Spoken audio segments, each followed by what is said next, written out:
though. They're waiting for further confirmation. They want to know exactly what's going to happen, and they're waiting for the man of the hour. Justin Trudeau, the Liberal Party leader, is in the hotel now, though he is watching the results come in with his family members. He's likely waiting to get a bit more information about the results before a clearer signal about what exactly is going to come out of tonight before he makes himself known. And, he's probably going to need to figure out exactly what the results are before he figures out what he's going to say when he gets up to that podium. Because certainly all the people in this room, all these Liberal Party supporters and staff, they were hoping to hear a speech about a majority victory, a speech that doesn't seem likely to happen tonight.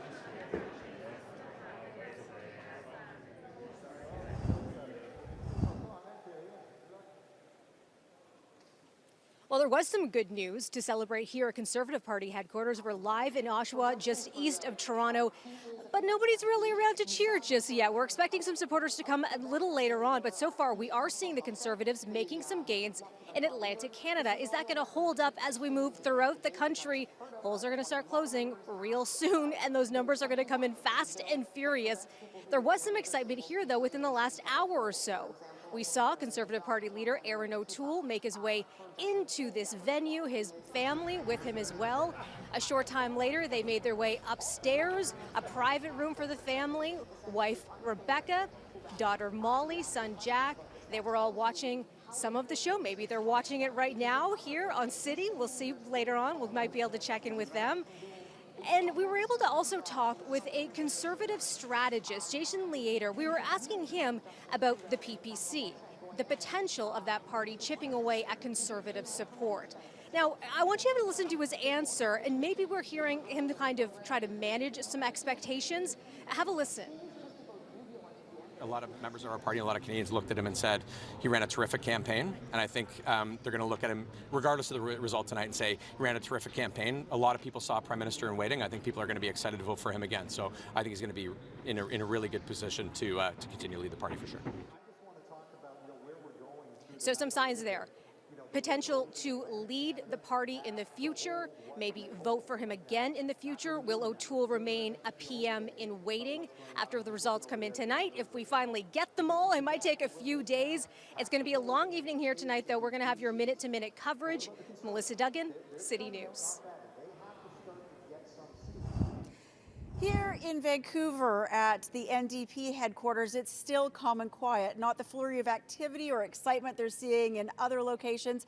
Here we're still seeing a lot of reporters in the room filing their stories as we wait for more information to come in.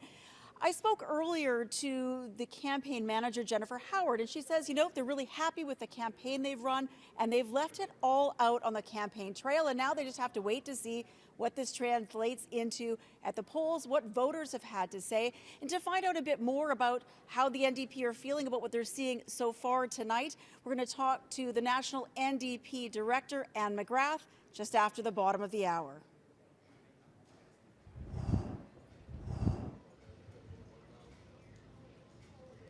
I'm Adrian Gobriel. We are here in downtown Toronto. This is Green Party headquarters. Now, we're waiting for Annamie Paul. She'll be here in maybe about 30 minutes. She might be speaking at some point over the next hour. She's got lots of volunteers, some supporters in the dining room. A jovial atmosphere here tonight. People enjoying some drinks, some food.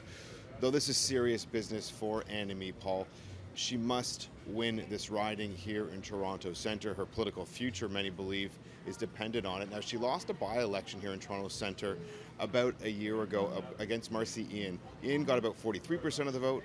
Paul got 33% of the vote. Now, I spoke with her recently one-on-one. I said, why, Toronto Centre? This is a riding which has been a Liberal stronghold since 1993. She says this is her community, this is her backyard, and she believes it's important for the Greens to get a foothold in Ontario. Now, will she be able to do it? It's a tall task, though she's positive. She is confident. Now, as I mentioned, her political future also on the line here. Before the election, the Green Party brass were trying to get her ousted. There's been party infighting. She had a perplexing campaign which saw her travel no further east than PEI, no further west in Canada than Kitchener, Ontario. So we'll have to see how that pans out. The Greens hoping to stay relevant on the national stage, right now, coming into this election, only had 2 seats. They're hoping to build on that, though, polls say, to take the polls for what they will be, but seeing the Green Party's, popular vote numbers drop, maybe cut even in half. So we're going to have to wait and see. As I mentioned, though, a very interesting night here for environmentalists across the country, for the Green Party of Canada as they try and stay relevant. Again, we're hoping to hear from Annamie Paul in sometime over an hour, but a little bit ahead on our election special. I'll be speaking with some insiders here. We'll be having some one-on-one chats with party insiders, and we'll be back in a little bit. I'm at the Bloc Québécois headquarters in downtown Montreal, looking quite empty. In 2019, these seats were full, but amid public health restrictions and an ongoing pandemic, the gathering tonight is limited, but the stage is set for leader of the Bloc Québécois, Yves-François Blanchet, to deliver his remarks later this evening. The Bloc billing itself as the only party to promote Quebec's interests at the federal level, and they're looking to make some gains tonight. Blanchet said he previously was hoping to win at least 40 of Quebec's 78 seats. In 2019, under Blanchet, they won 32 seats compared to the 10 they won in 2015. Now in Quebec, there are several battleground ridings, and after the boost from the English language debate, the Bloc Québécois are hoping for a major upset tonight. In Montreal, Alicia Rubertucci, City News. Okay, here we are at the big board, and I want to break down some of the ridings that have already been coming in early results in Atlantic Canada. Some upsets, some not so much of a surprise. So let's bring in first up Seamus O'Regan in the riding of St. John South and Mount Pearl. Of course, Seamus being previous Minister of Natural Resources as well as of Indigenous and Veteran Affairs by a landslide here. Let's bring in another Liberal winner, an incumbent as well in Beausejour in New Brunswick.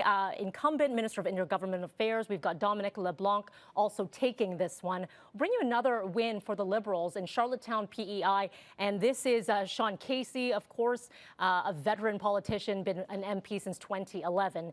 Now let's break down some interesting ridings that we've been seeing here, Conservative wins, and this one first up coming in from the riding of Tobique-Mactanequac, and this one is incumbent Richard Bragdon. You'll see here a major win for the Conservatives here. And this is where it gets interesting. One of the ridings that we were watching very closely, West Nova, Nova Scotia. In this one, we've got the incumbent Chris D'Outremont winning this one. But what's interesting was that in 2015, this was by far Liberal territory. In fact, they won 63%. Back in 2019, a very slight, narrow win, 3%. And so this one was one where we weren't sure which way it was going to go. And finally for you, this is a big upset that we are watching right now in the riding of South Shore St. Margaret's, and you can see Rick Perkins, I should say, taking this one for the Conservatives, defeating Bernadette Jordan, incumbent Liberal, and of course, she was Fisheries Minister. So a lot we are watching here in Atlantic Canada. Of course, we are watching coast to coast for you as these results slowly pour in. Canada's Liberal Party looking to make a dent in the blue armor that sweeps over Alberta. One place where they think they could do this, Calgary Skyview, with City Councillor George Chahal as their candidate. He's taking on incumbent Jake Sahota. Tonight so far, the mood has been tense, with supporters slowly rolling into Chahal's headquarters here. But the mood matches the reality of the situation itself. Projections have these two candidates neck and neck. We'll bring you the full results throughout the night. Reporting from Calgary Skyview, Stephanie Lasuk, City News. I'm outside Michelle Rempel-Garner's campaign headquarters, where she'll be speaking later tonight. Now, she is a very familiar face here in Calgary. In the 2019 election, she won the Calgary Nose Hill riding, which she is running for re-election this year. And in 2015, she won Calgary Centre North. And many eyes are on the Calgary Nose Hill vote this year because Michelle Rempel-Garner is the Conservative health critic. And there's a speculation that if the Conservatives do win this year, Erin O'Toole will make her the Minister of Health. That role is especially important for Albertans. Just last Friday, the province reported over 2,000 new cases of COVID-19, and healthcare workers are discussing a critical care triage. Now, to keep in mind with COVID-19 guidelines here in the province, I'm standing outside. Media and crowds will be outside all night to make sure that we are safe. In Calgary, Christy Kilburn, City News. The The dominating political topic over the past 2 years has been the pandemic, of course, but it hasn't only been politicians driving the conversation. The spotlight has often been on healthcare and public health experts. So joining me tonight, experts from mental health, infectious diseases, and public health and law policy. We have Dr. Quam McKenzie, Dr. Lenora Saxinger, and Professor Lorian Hardcastle. So first, I'd just like to open up the floor and quickly get your thoughts on, the biggest obstacles that the government has faced or faces when it comes to the pandemic, and even the fact that we are having an election during a pandemic. So Dr. McKenzie, maybe we'll go to you first. Well, thank you very much. And thanks for having me here it's very exciting to be here with all three of you. Well, I think from a health perspective, it's difficult to justify an election because it seems like an unnecessary distraction from the business of protecting health during wave 4. But we do have to start thinking about recovery now, and there is so much to do. COVID has exacerbated inequities, and we have to start building a new and more equitable Canada, including affordable housing, childcare, better healthcare, healthy jobs, making progress on reconciliation and on anti-Black racism. So I can understand why they were tempted to go for a mandate for the rebuild. I guess we'll see democracy in action, and whether they've made their case and whether their gamble will pay off. But I'm very worried that people have other things on their minds, and actually calling election now may be problematic. You're an infectious disease expert. So I actually would agree that calling it now, I'm an Albertan infectious diseases physician. I work in a hospital. It's an immensely distracting time. And when it was initially called, it was actually coming to the end of a relatively optimistic almost time that quickly started turning sour towards the middle to end of August and over the beginning part of September. So I think people are frustrated. I think that people are angry. And I think one big thing that keeps on coming up is that we've seen such a range of provincial responses in healthcare and in public health policy over the course of the pandemic. And I would say that I haven't heard any of the parties really talk about how we might start addressing some of the issues that we have in Canada when we try to address a massive problem like the pandemic. And so that's another area where I think there's been a lot of weaknesses. And I'm really not quite sure how everything's going to unfold, honestly. Very interesting. All right, Professor Hardcastle, your thoughts on this pandemic and the election right now? Well, I think that I'm not surprised that the government called the election, given that they had widespread vaccination. We finally got over those procurement issues. And I think people now are looking to whoever the new leader is to address some of the issues that were exposed by the pandemic. I think chief among those is probably long-term care. And what role will the federal government play in making those improvements? All right. Well, thank you very much. We're going to be back later in the hour throughout the evening as well, talking mental health, vaccinating children, and anti-vaccination protests, all as a part of live election night coverage.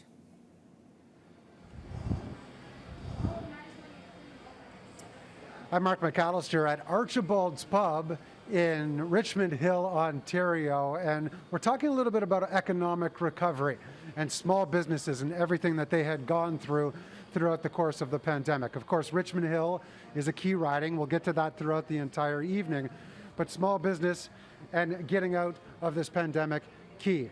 Wendy is the owner of Archibald's Pub. She's going to tell us a little bit about what she's had to go through. How difficult has it been for you? It was very, very difficult as a small business owner during COVID. We had been closed and reopened for so many times. And every time we close, we have to deal our staff and inventory. And when we reopen, we have to rehire and then we have to set up. It was really hard for owner as a small business owner then. So obviously throughout this campaign, you've been watching closely. Have you heard the things that you want to hear as a result? Yes. So I want to see be able to have some programs to help small business in next couple years to help us to make the business survive and then growing as well. And obviously each of the party leaders, the key party leaders, have made a variety of promises when it comes to small business. Wage subsidy programs continuing. Obviously they want job recovery as well. Each of the main parties have actually promised 1 million jobs in this country if in fact they are elected. I'm going to dive into some of those details as we progress right here from Richmond Hill in Ontario. Bill 21 and 96 were front and center during this election campaign for Quebecers. Bill 96 is the proposed reform to Quebec's French language law, and Bill 21 is the province's secularism law, banning some public sector employees like teachers from wearing religious symbols while on the job. Asma Danouche is a university student at Polytechnique. Asma, what do you think is the impact of these laws, and do you think they'll be driving Quebecers to the ballot box? I most definitely think that yes, it does. It will drive Quebecers to the voting boxes. It's they're subjects that affect people's lives, people's future, people's place in society. It gets them by their values, their heritage. So it's definitely something that people will think about and it will drive them to go vote, hopefully. We'll see how Quebec voters have responded tonight in Montreal. Sam Sauer, Rainville, City News. Okay, millions of votes expected to be coming in today, but before Election Day Monday, 6.8 votes were already made, the majority of them through advanced polling, about 5.8 million, and some of them were also special ballots. So by the way, Election Canada was expecting between 4 and 5 million Canadians to actually request special ballots. However, this is the final number here, about 1.2 million, over 1.2 million. So not as much as they thought, but higher than in previous years. And so far, over 951,000 of these kits have been returned. This is a number that's been changing throughout the night, by the way. So here's what's expected to happen today. So once the polls are closed, election staff are going to start counting the votes that were made at the polling stations as well as at the advanced polls. So you're probably wondering, when do the special ballot votes get counted? Here's more from an Elections Canada spokesperson. Local electors, we mean people that are in their own riding during the election. Those ballots are going to be counted. We're going to start counting them the next day. Actually, it's a two-step because there's verification that needs to be done in order to ensure that the elector, for example, did not vote twice. Okay, this was a snap election, so just called 37 days ago. So Canadians have had to do their research. And right now we've got the top 5 Google questions on elections this past week. Who to vote for in Canada, where to vote, how to register to vote in Canada, how to vote in Canada 2021, and when is the election in Canada. So obviously today's the day. So all throughout the night and evening, we'll be asking you to interact with us on our social media page. One of the questions we've asked so far is, how are you spending your election night? So this is a Twitter user here who says, watching with my dog who hasn't decided yet on her candidate. Chips and red wine for me and peanut crunch for Layla.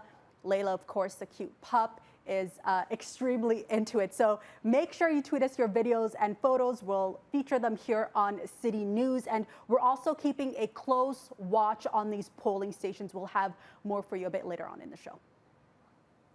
All right, Faiza, and indeed, it is going to be a very long night. My guests here have agreed to stay with us till 2 a.m. However, I hate to say it, we may not even have a full answer on where this election will exactly land by then. With the mail-in ballots, they're not even being started to be counted until tomorrow, and that could take several days. Earlier, a short time ago, I was speaking with veteran pollster John Wright, and this is what he has to say about when we could get an answer on this election.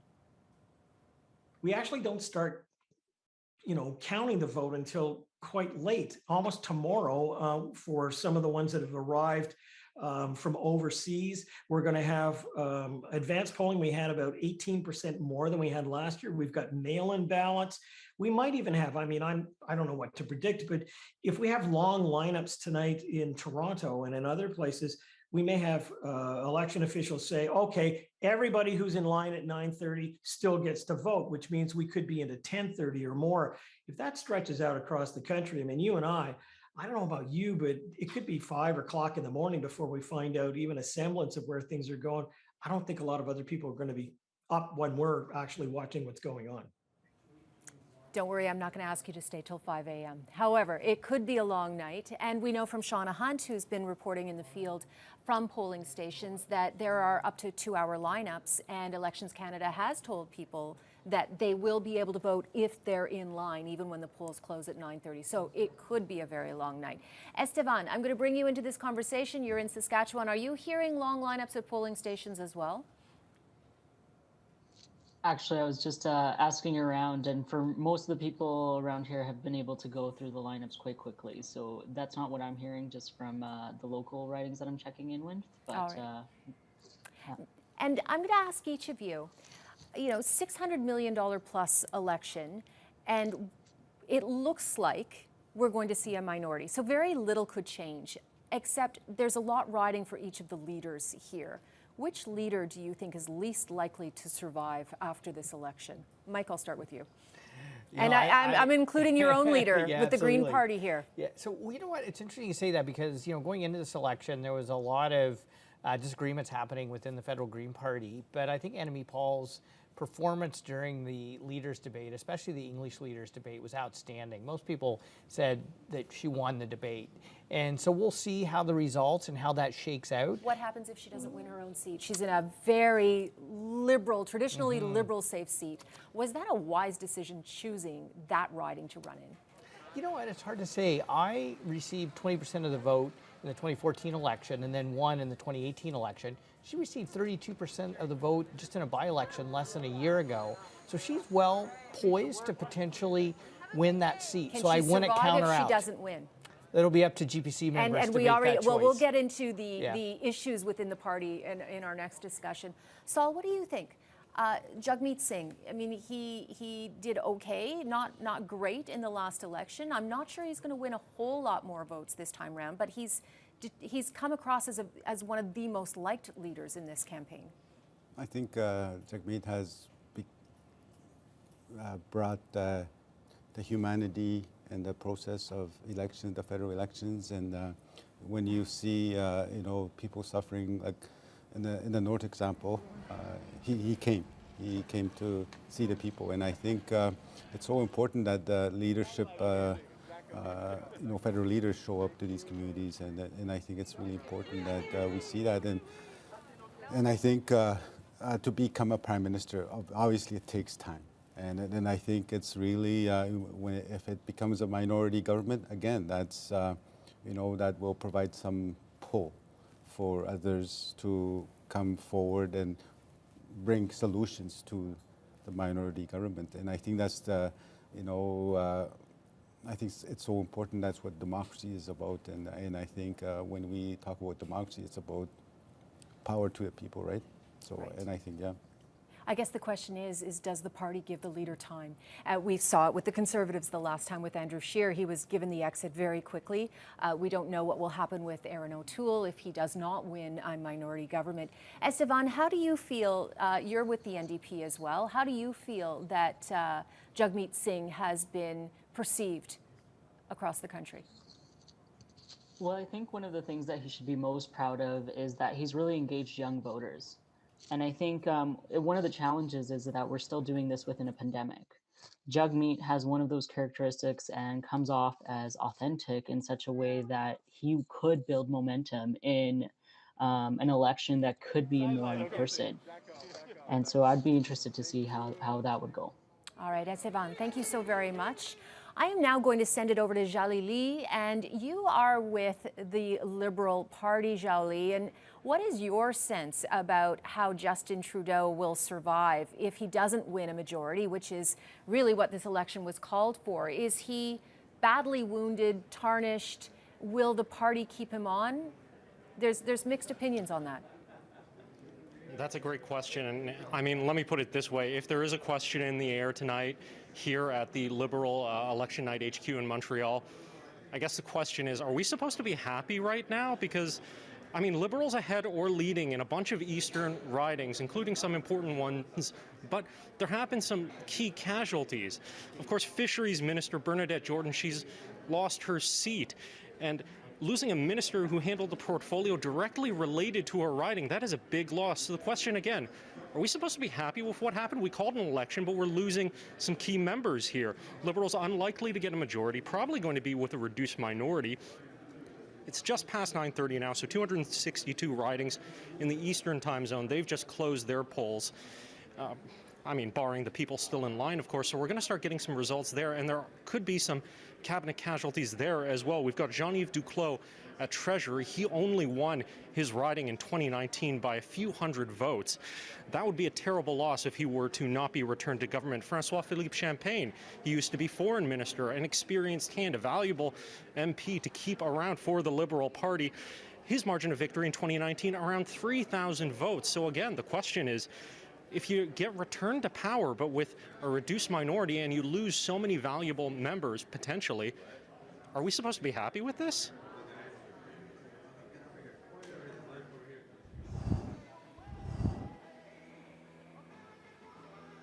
Just talking to a Conservative Party aide saying they are liking the momentum that they're seeing so far. In Atlantic Canada, Conservatives making some projected gains there. But we are about to see some numbers come in real soon. Will that momentum keep up? What we could see in the next few minutes really could determine what we could see at the end of the night, maybe in the next couple of days when we finally get the final results in, if it does take that long. We also asked when could we expect some supporters in here to that very aid. They're saying pretty soon we're going to see people come in. And that will really tell us how they're feeling tonight, what the mood is. Because right now, all I can tell you is how the media is feeling, how staffers are feeling, how security is feeling. That's all we're really seeing around here on the floor. A long night ahead of us, but again, looking so good so far, according to this aide telling us they're liking this momentum. Now, we kicked all of this off with Aaron O'Toole telling us weeks ago, a line he's repeated over and over again, that now is not the time for an election. We're wondering if Justin Trudeau will be feeling that way as soon as we get those numbers in the next few hours.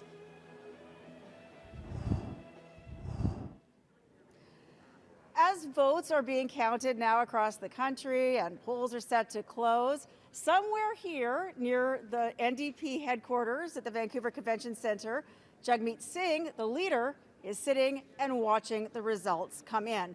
Now, I have a mask on now, which I haven't because of COVID, and I have with me to hear how they're feeling about the results coming in so far, National NDP Director Anne McGrath.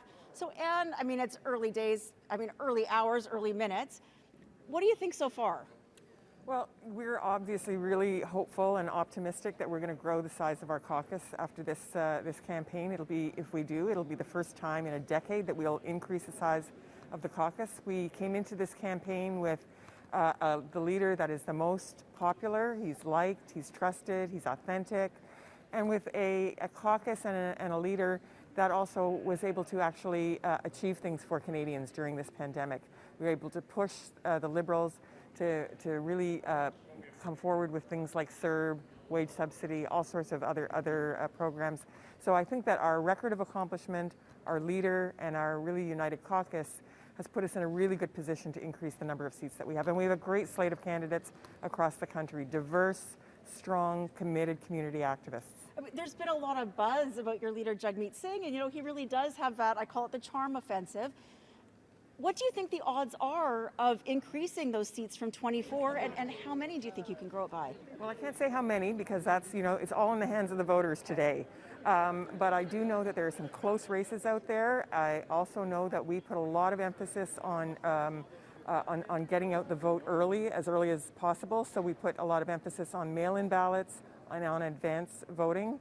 So I think in the places where there are close races, that will really pay off for us. And at the end of the day, or the end of whenever the votes are counted, what will make this election a success or a failure?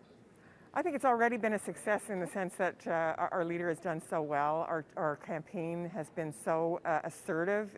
We've only gone to seats that we don't hold. We've only gone to battleground seats. So we've been to 51 seats across the country. None of them are seats that we already hold. So that kind of aggressive, positive, forward-looking campaign. And I think we achieved quite a bit in the last Parliament. And if we have more seats, we will be able to achieve even more for Canadians. And I think the issues we've been talking about have really resonated. And most of all, as you said, we have a leader that is so well liked and so trusted, and that people really connect to, and they feel like he gets them.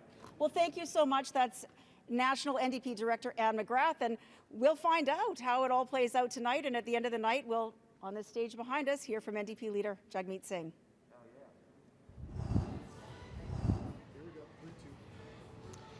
I'm in Toronto Centre. This is party headquarters for the Green Party of Canada, and embattled party leader Annamie Paul is in attendance. I'm told that she's upstairs right now. She might even be coming down before the votes in her riding here in Toronto Centre come in. She might be coming to address her supporters, to thank her supporters. Now, the Green Party trying to win their first ever seat in Ontario with Ms. Paul in Toronto Centre. They're hopeful as well in Kitchener, and we're also joined by Phil DeLuna. You are running in St. Paul's. You're the youngest ever national director of the National Research Council of Canada.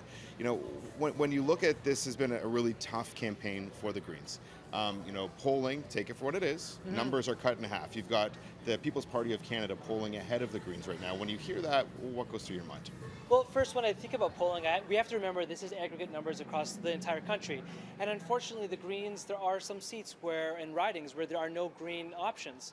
So when we think about the Green Party, we have to be very specific about the ridings where they're being competitive. The Green Party has always been a grassroots party, and it's always been one built on the strength of local candidates. So when I hear national polling numbers, quite frankly, I'm not too worried. Instead, I look at who are the champions for the Greens across the country. When it comes to this campaign, it was a challenging one when you look at your leadership. Mm-hmm. It was well documented that Ms. Paul didn't travel very far. She only went as west, I believe, as Kitchener, Ontario. Mm-hmm. You know, can the Green Party of Canada, remain relevant when the party leader isn't really canvassing coast to coast? Yeah, well, actually, to your point there, Annamie did go to Victoria. So she's been to PEI, to Kitchener, and to Victoria. And I will say this, all the other leaders are running for re-election in their ridings. Annamie is running to win this seat, a very competitive seat, for the first time. And so we have to remember that she has to win the hearts and minds of the people that she's going to represent. And that's always been the Green philosophy. An MP's number one job is to serve the people that they represent. And I don't think it makes a lot of sense for Annamie, for example, to be going around the country and not focusing on her constituents.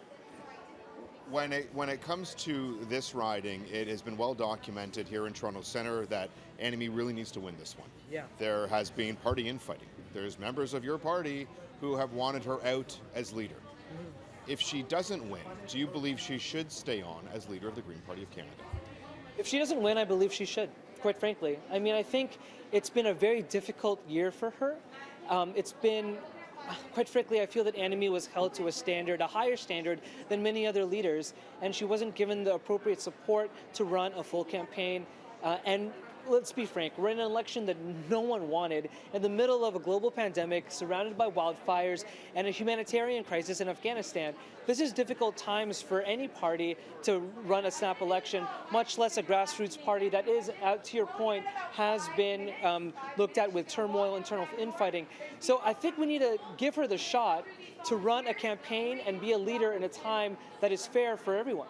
Right behind you, we're hearing the call right now, 5 minutes. Annamie Paul is going to be taking the stage to address her supporters. So I'm going to cut us off right now because we might be coming right back. Hopefully you'll stick around. I'm sure you're going to be here this evening. We're going to talk more. Absolutely. We've got more questions. You know, while it might be, no one's surprised that the Green Party is not going to form a government, there is no shortage of storylines here tonight. Phil, thank you so much for joining us. Thank you. We'll talk again soon. Thank you very much. Well, no large lineups here at the polling station in Edmonton Centre. Polling closed just about 15 minutes ago here in Alberta. We saw a couple voters make it in just under the wire, and one voter turned away for being 2 minutes too late. But most voters we spoke to this afternoon said it was a relatively painless process voting in a pandemic election. Most people telling us they were in and out about 5 minutes. We saw election station workers slowly starting to take take down signs. And of course, Edmonton Centre is a riding to watch in this year's federal election. Pollster 338 has it as a toss-up between the incumbent Conservative James Cumming and the Liberals' Randy Boissonnault. The Liberals' Randy Boissonnault lost this seat in 2019. He'll obviously be looking to make a comeback tonight here in Edmonton Centre. Okay, so polls are officially closed here in Ontario, but take a look at this lineup. We're live in Vaughan, Ontario, and there's a sports complex being used as a main polling station for this riding and beyond, and people came out in droves. So the line has officially been cut off. It was cut off at 9:30 p.m. Eastern time, and we can tell you it's still long. It's still snaking around plazas and parking lots, and so anyone who still remains in line is allowed to cast their ballots. I did speak to someone not long ago who said it took 2.5 hours to get inside the doors. So this is Anna, and you just made the cutoff to get in line by about 10 minutes. Yes, and the person came out and tried to stop people from voting from just before me, and I said, I'm sorry, it's only 9:20, I told him, and I said, and I'm entitled to vote. I said, you can't, take away my right to vote. And he says, okay, so we'll stop it right behind you. And I said, no, there's a whole lineup of people right behind us. It's not fair that you do that. We're allowed to vote up until 9:30. Everyone in line at 9:30 is allowed to vote. So he said, okay. And then he walked off, and that was that. Were you stunned when you showed up here and saw the lineup? Absolutely. This is my third time coming here today to vote. The first time I came, it was just down to the first side of the factory. The second time I came, it was all the way around. And the third time, it was all the way around and then down the sidewalk. There was absolutely no parking. Police, directing traffic. It's crazy. I've never seen this in all of my years of voting. I've absolutely never seen anything like this. Yeah, absolutely. Okay, so we're just going to walk along with people who are trying to cast their ballots. I do have to point out that just before the line was, shut off, people were actually lining up along the grassy side of the highway off-ramp. That's how long this lineup went. And, police weren't around. People just kept lining up along the side of the highway. And people were saying, this is ridiculous. It shouldn't be this way. Now, part of the problem is there were fewer voting stations because of the pandemic. And, the government or Elections Canada was really looking for those big venues. And this is the one here in Vaughan, catering to a very large population, and people here came out in droves. So I'm just going to swing you around once again. We're walking along with the lineup. Polls are closed, but I don't know if it's hundreds. At one point, we're looking at 1,500 people in line. So we'll see how long it takes. Everyone in this lineup will be able to cast their ballots. But it could be, another hour, maybe two, remains to be seen. We'll check back in. Well, there was some big news out of Pfizer today. The company saying that its vaccine is safe and effective for children aged 5 to 11. While there are still a few steps that need to happen before we get shots into arms of children, it's likely that this could be happening this fall in Canada. So this is going to change the game for many, but it's probably going to also be causing some issues as well that the federal government and our provincial leaders are going to have to deal with. So Dr. Saxinger, what does this mean for the virus and our schools? Well, clearly schools have been a focus of a lot of concern and attention during the entire pandemic, and there has been a lot of dissension as to whether or not schools are safe or not, how to make schools safe, whether transmission in children actually drives transmission in the greater community. And to be honest, the weight of the evidence does suggest that children are less likely to get severely ill, are slightly less likely to spread it to others, and that in general, schools can be made to be reasonably safe as long as community transmission is okay.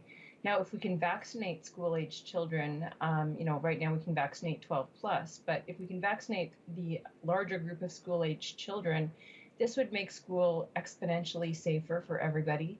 I think it would decrease a lot of stress amongst a lot of parents, but a lot of people still have reservations about the COVID-19 vaccines. I think that's due to both misinformation and active disinformation.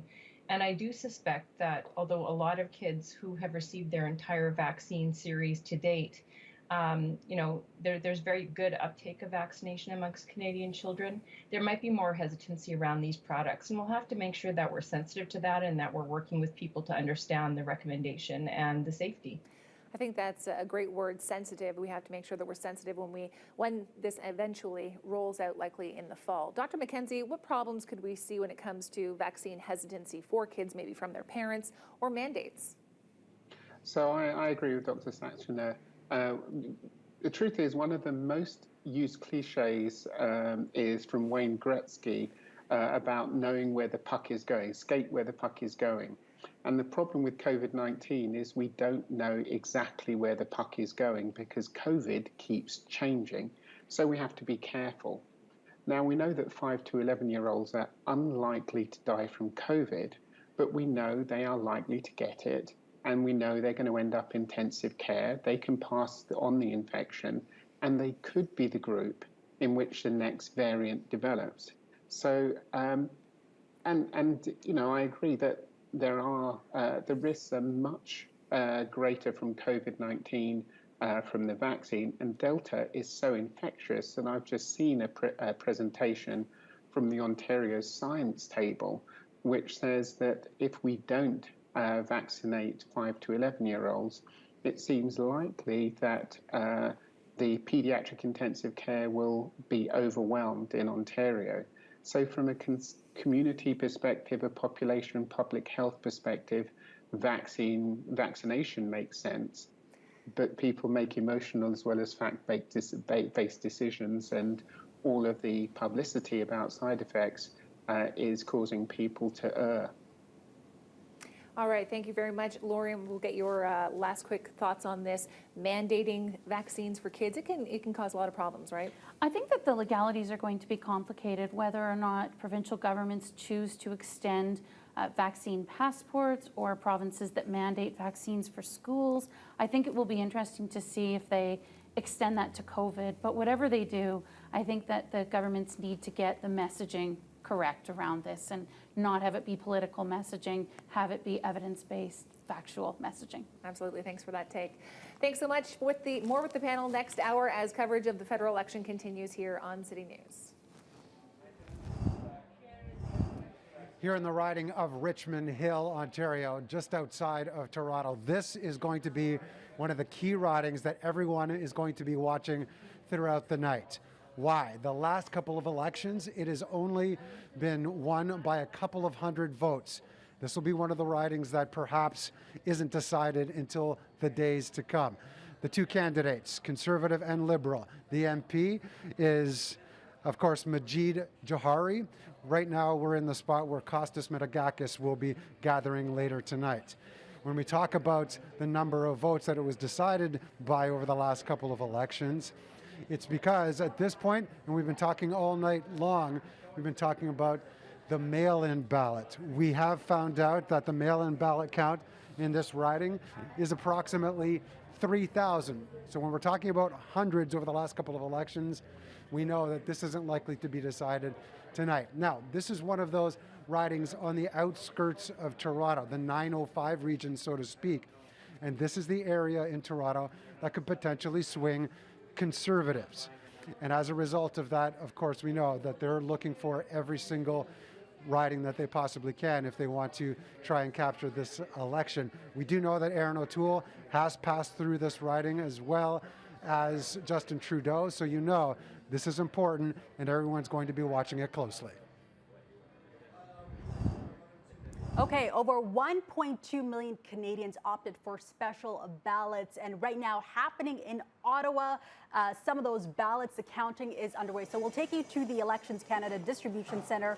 The count of special ballots from national, international, Canadian forces and electors who are incarcerated. So that's happening right now. But I want to talk a little bit about polling stations because there were some concerns initially. There weren't as many polling stations as initially we had in previous elections. So we did go to our social media to ask people how their experiences are with voting at polling stations. So I want to put up this board here. If we can get this board behind us here, the poll that we asked about polling stations, we'll have it up momentarily. How long did you wait in line at the polling stations? This is our non-scientific poll here on Twitter. 885 votes in, the majority of them, 82% under 30 minutes. So not bad here. A lot of people voted early to avoid the lineups. Some people said they were in and out in 5 minutes, under 15 minutes to get me and 4 people. So a lot of people did not wait too long. Those are the responses we're getting. But let's go to another poll we put up also compared to previous elections, where the lines at your polling stations longer than at previous elections. Over 37% said yes, over 62% said no. So we keep watching that. Over to you, Cynthia. Thanks, Faiza. And we're saying goodbye for now to those watching on City TV in Alberta. But our coverage continues online. Just go to citynews.ca or any of our social media channels to keep watching. We'll be back here all night long from the party headquarters as we watch all the key races develop.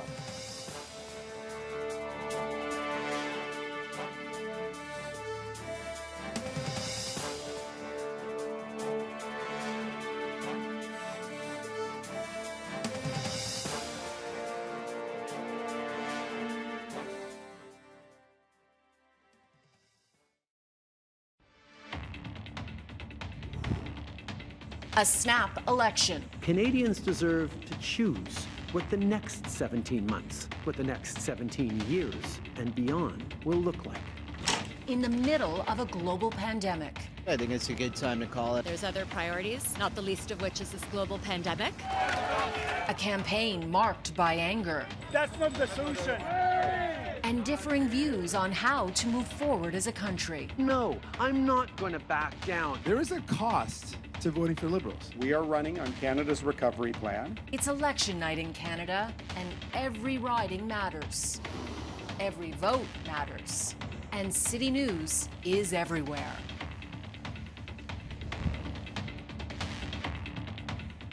Good evening. The polls are just closing now in British Columbia. That is the final region in the country for that to happen. And we are already seeing results pour in from the other provinces. Counting is well underway, including the millions of ballots that were cast through advance polls. Now, we knew this was going to be a close election, and here is where we stand right now. As you look at some of these numbers, you can see the Liberals are holding fairly strong in Atlantic Canada, which is not unusual. But we're also seeing a bit of momentum from the Conservatives out east as well. Results from other parts of the country, including Quebec, Ontario, Manitoba, and Alberta, are still very preliminary at this point, with many polls not even reporting yet. Our City News coverage rolls on into our second hour. Welcome to those who are just joining us from City TV Vancouver. I'm Cynthia Mulligan, and if you're just tuning in, we have this election covered from coast to coast. From BC to Montreal, which stops in Oshawa and Toronto in between, we have reporters at all of the major party headquarters tonight, and we will be checking in with them in just a few minutes. We are also on the ground tonight in some of the most crucial ridings, many of which are simply too close to call at this hour.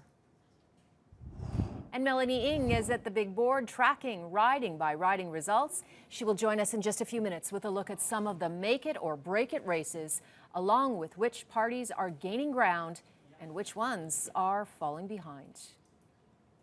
And of course, social media is playing a big role on this election night. Faiza Amin is tracking some of the key conversations and topics that have the whole country buzzing. And this is the first time vaccine mandates and border closures are big issues on election night. We will be heading to Calgary throughout the evening to check in with Tara Overholt, who's hosting a panel focused on some of the unprecedented health issues we are facing as a country.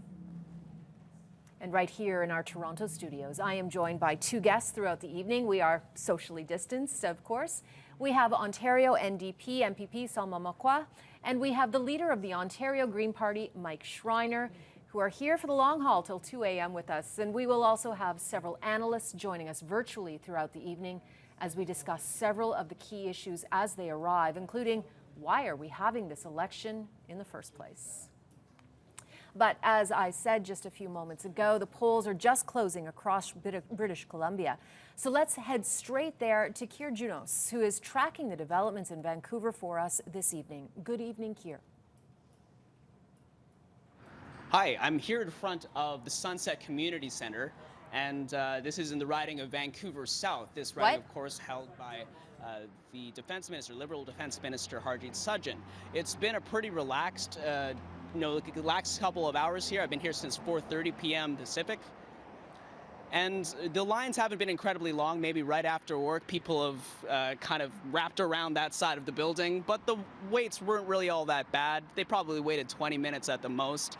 It was really in these last moments that people really, in the last minute, that were running in to get their last votes in, right? Now, there are 42 ridings in BC that are up for grabs. One of those includes Burnaby South, which is, held by NDP leader Jagmeet Singh, and also the Saanich Gulf Islands riding, which is held by the former Green Party leader Elizabeth May. And stand by here on City News for more coverage of our federal election. All right, so we continue following the massive lineup at the polling station here in Vaughan, Ontario. So we're here at the sports complex. As you can see, all these people are still waiting to cast their ballot, even though polls here in Ontario closed about half an hour ago or so. So, very long lineups all day long. In fact, they spanned about 3 city blocks, according to police. At one point, people were actually standing on the grassy area on the side of the highway ramp. That's just how far it went. No police in sight. People were saying it was dangerous and it shouldn't have come to this. So we're just going to wait into the crowd here. You've been waiting for how long? For about an hour. For about an hour. Yeah. And when you showed up, what do you make of the situation? Well, we were amazed that we were on the ramp of the 400. That's where it started when we got here. And up at this point, it's about another hour or so. And what goes through your head when, you're used to showing up maybe 20 minutes every day, casting a ballot and getting out? It's crazy. They're using King Vaughan for this whole, King Vaughan is the whole area. And where they could have used community centers, arenas all around, the city and stuff. And it's sad. Right, okay, Yeah. Sounds good. Now we have seen people show up here, circle the parking lot, can't find a spot to park, and they just said, forget it, I'm out of here. I also spoke to a lot of people who came by 2-3 times today hoping the lineups would get better. They only got worse, and so they walked away and didn't get the chance to cast their ballot. So again, I'm just gonna show you the line is kind of more contained to the parking lot. No more people. People can no longer add to the line. Everyone who was already in line as of 9:30 p.m. Eastern, well, they're allowed to cast their ballot. But as you can see, we're hearing it could take another hour or so, at least from the halfway point here. A 1-kilometer line and a 2-hour wait here at the Bentway polling station in the riding of Spadina-Fort York. Voters I've been speaking with calling the process frustrating and disorganized. Of Toronto's 25 ridings, 11 of them, including here in Spadina-Fort York, saw a more than 50% reduction in the number of polling stations in comparison to the 2019 federal election. The riding, home to some 115,000 residents, is a Liberal stronghold, and until 2 days ago, Kevin Wong was the Liberal candidate before the party cut ties with him over a dropped sexual assault charge in 2019.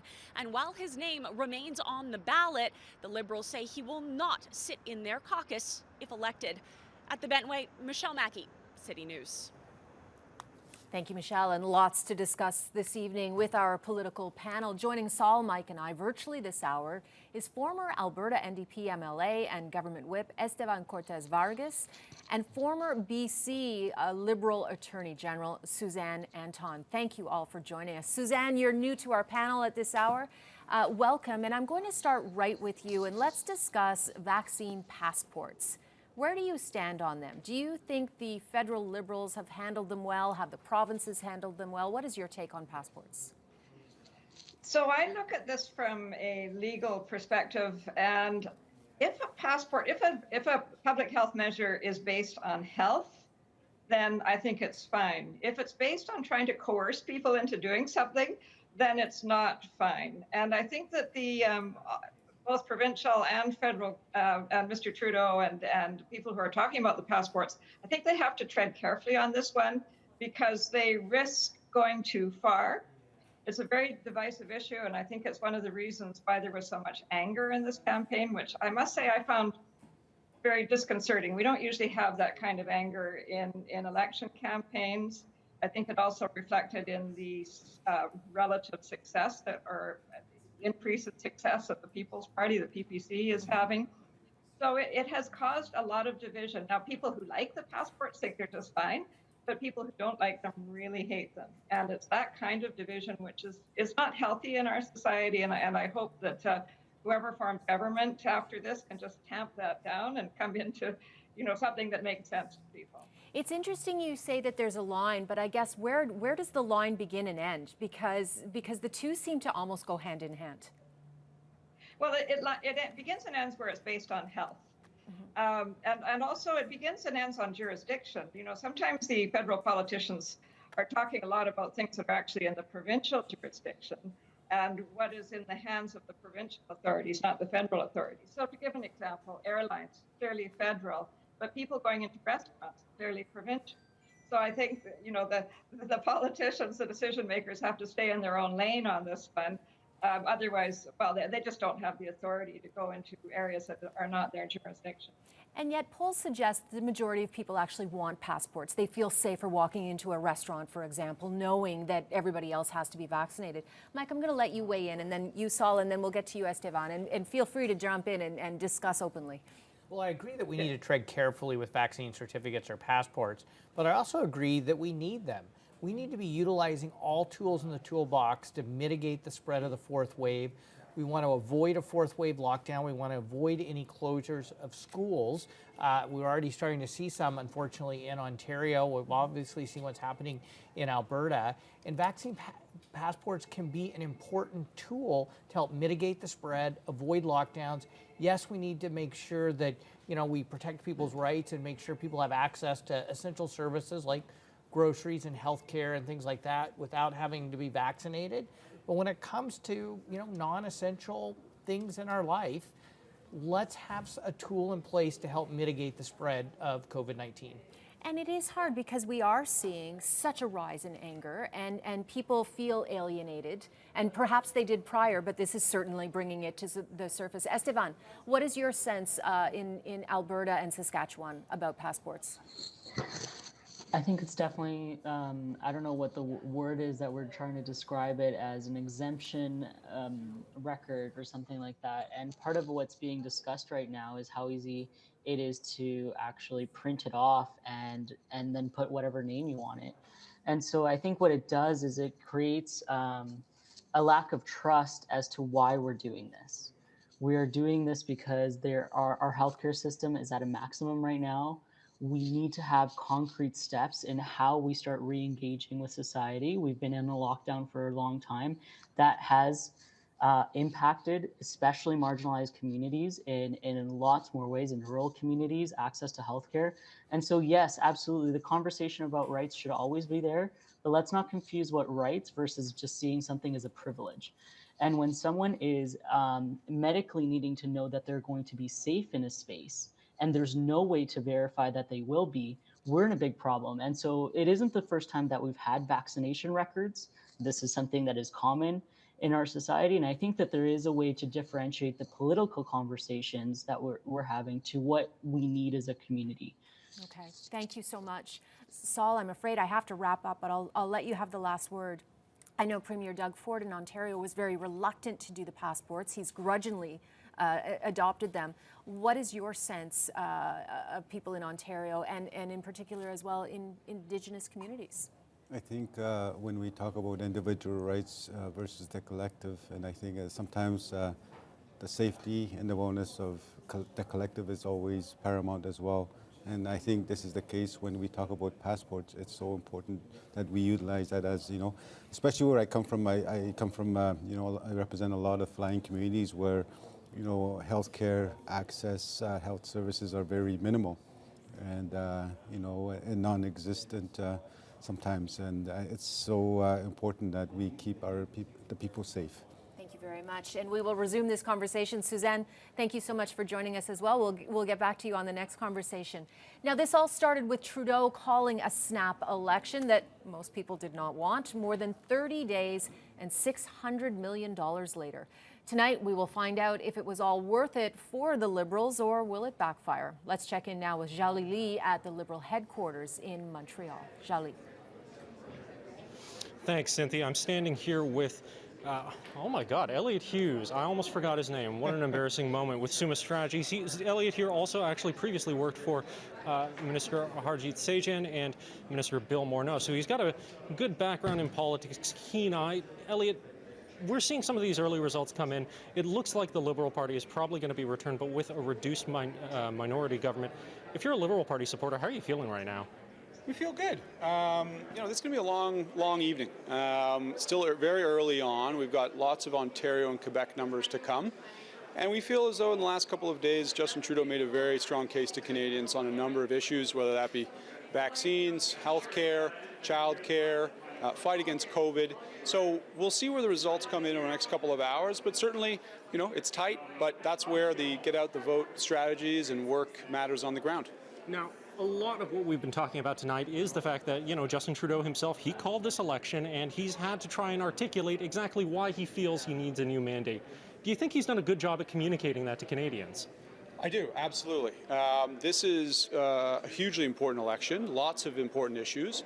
In 2019, COVID wasn't around, obviously. The last couple of years, we've gone through momentous change. And while we've made great progress, we still got a little bit more work to do. But it's important that Canadians get to weigh in on what the next steps are for the government. So Justin Trudeau asked Canadians and is asking Canadians for his vote and support on the issues and the ideas that he has for Canada. And we'll see tonight where Canadians land on that. We've got this old adage in Canada where, we don't vote people in, we vote people out. Do you think it's a matter of there's just nobody else has made a compelling case? Do you think there may be a bit of that going on, or? Look, everyone, all the party leaders, I think, have fought for what they believe in and stand for what they believe in. But I think Justin Trudeau has took his case to Canadians on everything from vaccines, childcare, issues about that touch and resonate with families. And I think he's made a very strong case, and I think we're seeing that support across the board right now, and hopefully that continues tonight. I want to talk about one more thing. Justin Trudeau, he's had this new line in the last few weeks, I'm the champion of the vaccinated. Mr. Trudeau says, do you think that's been effective at, convincing people to vote for him? I think it is, because it's true. What you see is folks protesting and outside of hospitals, and I think Mr. Trudeau, rightly so, said, look, he's with science, he's with people getting vaccinated, and he's been pushing that message, and it's been resonating with Canadians. So, absolutely. Excellent. Thanks so much for your time, Elliott. I'm going to throw it right back to you, Cynthia. Jolly, thank you. And now we're going to check in with Melissa Duggan at Erin O'Toole's headquarters. Melissa, we just heard from a Liberal strategist that he thought Justin Trudeau's done a very good job in answering why we had to have this question. I suspect most of the people at your location would disagree. Yes, that's right. Here, what they're saying, that this wasn't the time for the election, that we're in the middle of a pandemic, we should not be heading out to the polls. We've been seeing those long lines outside of polling stations. Is that the move right now that we should be making? Conservatives here is saying no, but they're also saying that their candidate, Erin O'Toole, is the one to pick to rebuild our country. We're seeing more and more supporters pour in to this venue here in Oshawa, just east of Toronto. We're seeing, actually, we have a bar behind me over here. I've got a great view of it. 2 stories, glass walls. We're seeing more people go in there. We'll keep an eye on those antics. We also had a chance to talk to some supporters as they were coming in. Here's some of what they had to say.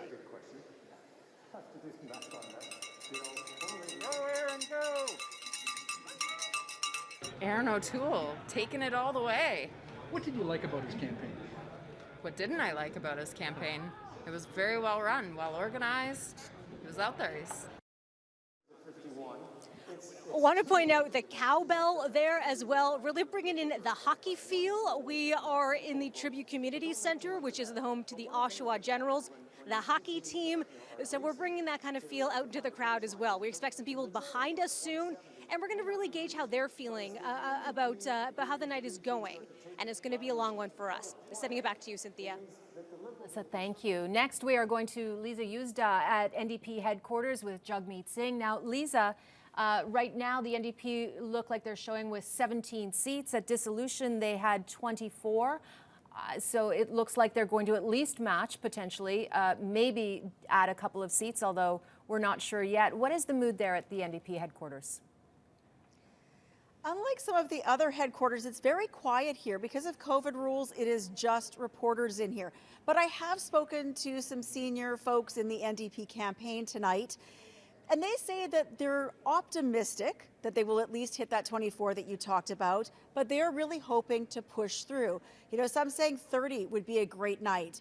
And overall, regardless of what the seat count is, as long as it's around 24, they think that it's been a successful campaign, that they're happy with what they've left on the campaign trail. They're happy with how their leader pushed the federal Liberals to act within the pandemic, to push for supports for people.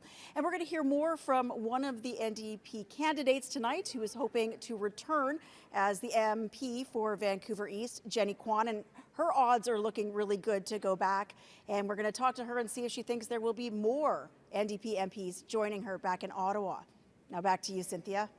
Thank you. Next, we're going to bring Adrienne Gobriel into this conversation. Adrienne's with the Greens in Toronto. And you know, Adrienne, she took a big gamble, Annamie Paul, running against in a Liberal stronghold, in which she lost in the by-election. Yeah, that's right, Cynthia. You know, it's an embattled. She's an embattled leader right now. She had members of her own party try and oust her before the election, though. Annamie Paul is keeping it positive here tonight in Toronto Centre at her campaign headquarters. The supporters here, they're feeling good. You can't quite see them because they're behind a little bit of a glass door here, but they're dancing in the background. There's a DJ in the other room. Annamie Paul is in the house. She declined to speak to media or get on the stage just yet, though she did speak with her supporters and her volunteers just moments ago. Here's what she had to say. I'm going to be heading back up and eat, drink, be merry, you know, enjoy your hard work, enjoy all that you've done to get to this point. I think it's going to be a long night. I think I'm personally very concerned to hear that there's still polling stations that are open and that are going to be open for hours because of what has happened. We know that our riding had the least polling stations, so it could be a while. So I hope that is an open bar, and I hope that there's more food. Enjoy yourselves, okay? As you just heard there, Miss Paul saying that it's going to be a long night. There are concerns. You've seen the lineups on our special that, they're using less venues for people to go cast their ballots. The lineups are still long in many ridings, including here in Toronto Centre. Now, we also heard Miss Paul tell her supporters that she hopes it's an open bar. I can confirm that it is not an open bar. It's about $10 a beer here tonight, though. Many supporters still enjoying themselves. We're going to be back. We're hoping to hear from Annamie Paul shortly. We'll also have some VIPs, some Green Party insiders, and candidates who will be speaking with us tonight. We'll hear from them in a little bit. I'm at the Bloc Québécois headquarters in downtown Montreal, looking quite empty. In 2019, these seats were full, but amid public health restrictions and an ongoing pandemic, the gathering tonight is limited, but the stage is set for leader of the Bloc Québécois, Yves-François Blanchet, to deliver his remarks later this evening. The Bloc billing itself as the only party to promote Quebec's interests at the federal level, and they're looking to make some gains tonight. Blanchet said he previously was hoping to win at least 40 of Quebec's 78 seats. In 2019, under Blanchet, they won 32 seats compared to the 10 they won in 2015. Now in Quebec, there are several battleground ridings, and after the boost from the English language debate, the Bloc Québécois are hoping for a major upset tonight. In Montreal, Alicia Rubertucci, City News. All right, we are back at the big board. Interesting. In the last 15 minutes, we were looking at numbers of polls reporting. Not a whole lot. And then all of a sudden they are coming in fast and furious. So we're going to bring you some incumbent wins, and we're going to begin in Ontario with Parry Sound Muskoka. We are seeing the incumbent of Scott Aitchison taking this one for the Conservatives.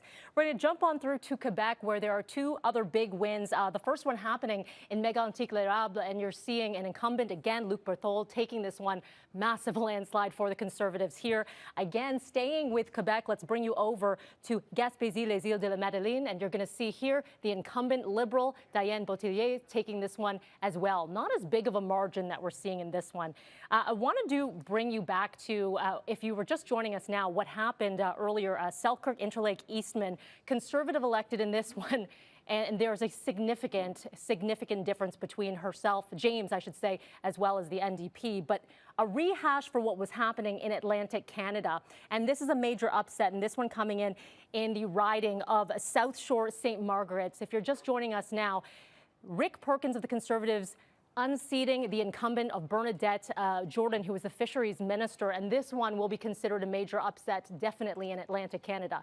So again, the polls are starting to report they are now closed, but we're going to bring you the results as soon as they do come in, especially those very tight races and ridings.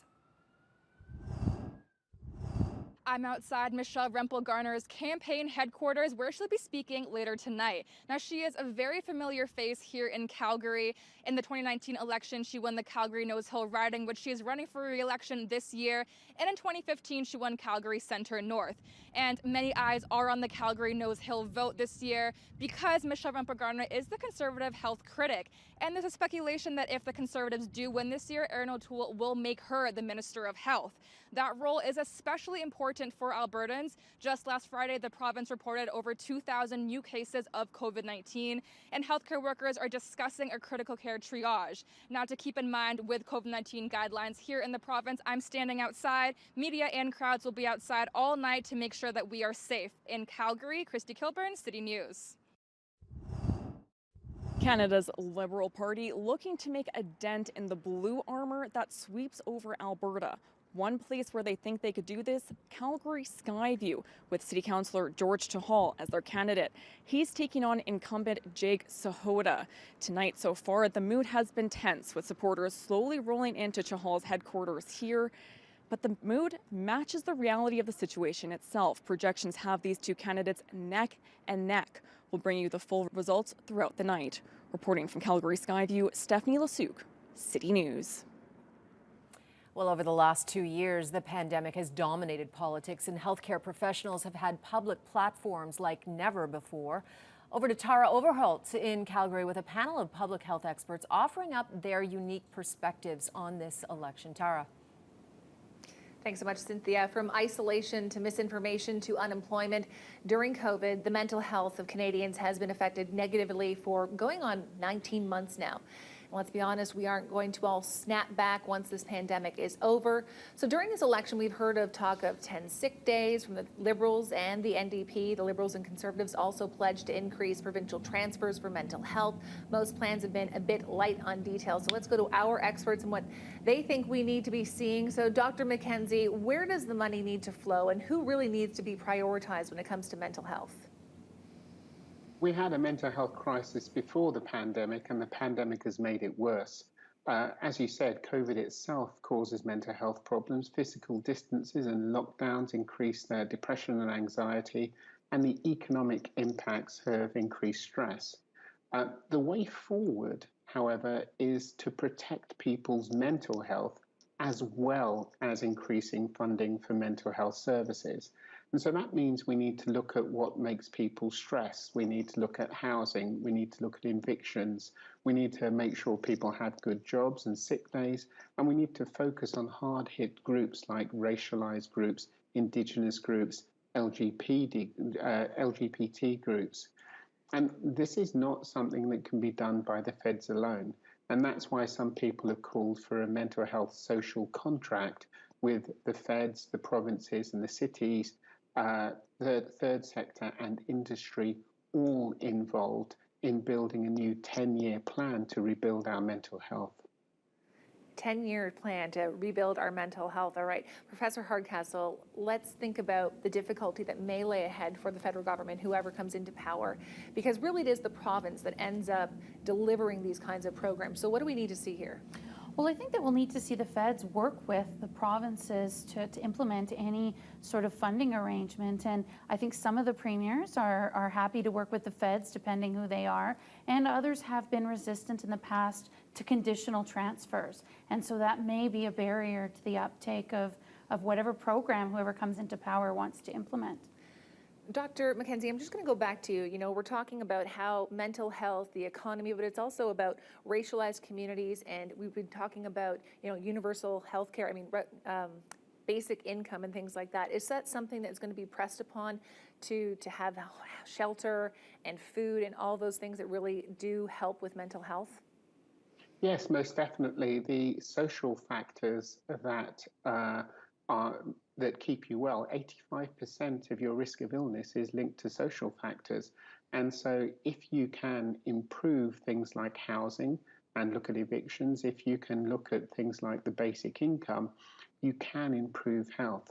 In fact, during this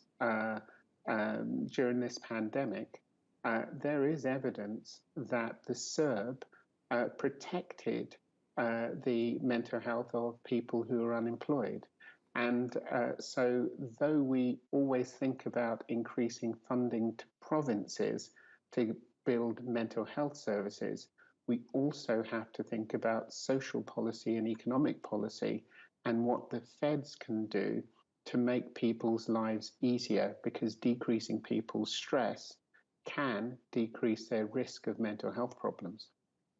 And I know that in the next panel chat, we're going to talk a little bit about economic recovery, because what we're learning with mental health and CERB is that there's also quite a range, or the gap between the haves and the have-nots is really growing in Canada. So that's going to be our next topic when we return, as coverage of the federal election continues here on City News.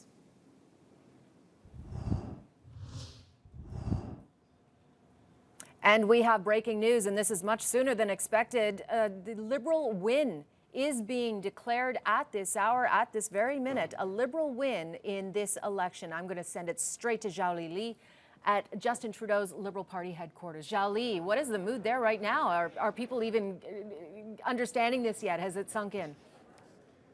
Oh, it's sunk in. There's been a sort of slow ripple as the news made its way across the room. You can see behind me now, some Liberal supporters have started to make their way out onto the floor, because, I mean, the news is out. Everyone knows. Though there is a question of precisely how big the win will be and what Justin Trudeau will do with a renewed minority mandate. Of course, during this entire campaign, he said again and again he wants a majority because he's got big plans for the future, build back better, that kind of thing.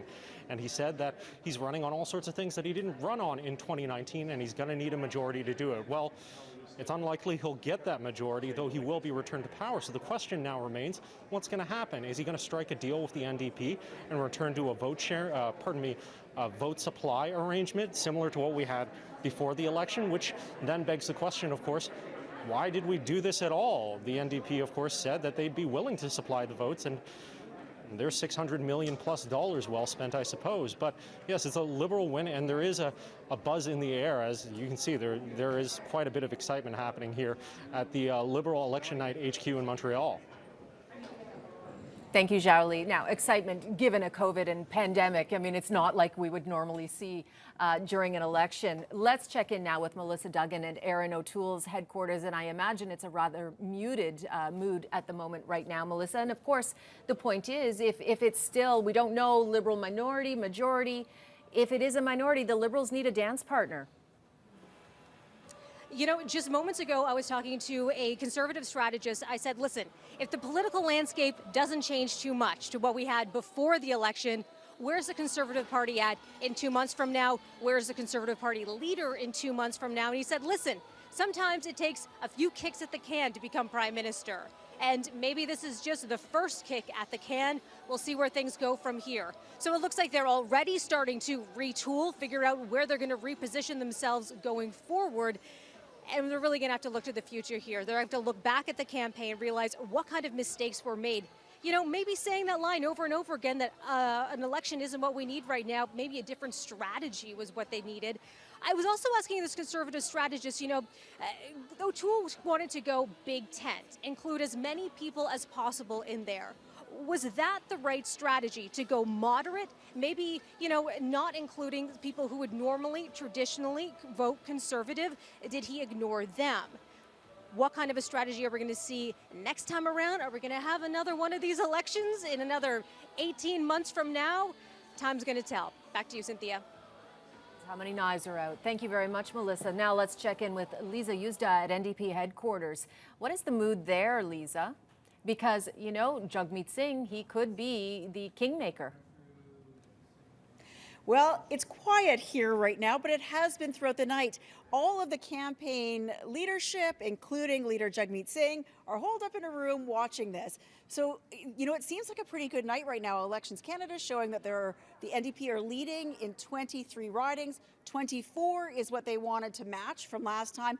They're hoping to go as far as 30. So with more counts to come in, it's looking like they could exceed the bare minimum they were looking for at 24. And so I think that bare minimum, as far as I've heard so far from the campaign management, that will make it a success.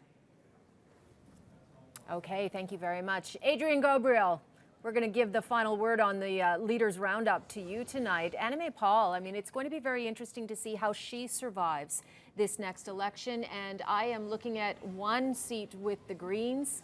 They left the dissolution with 2.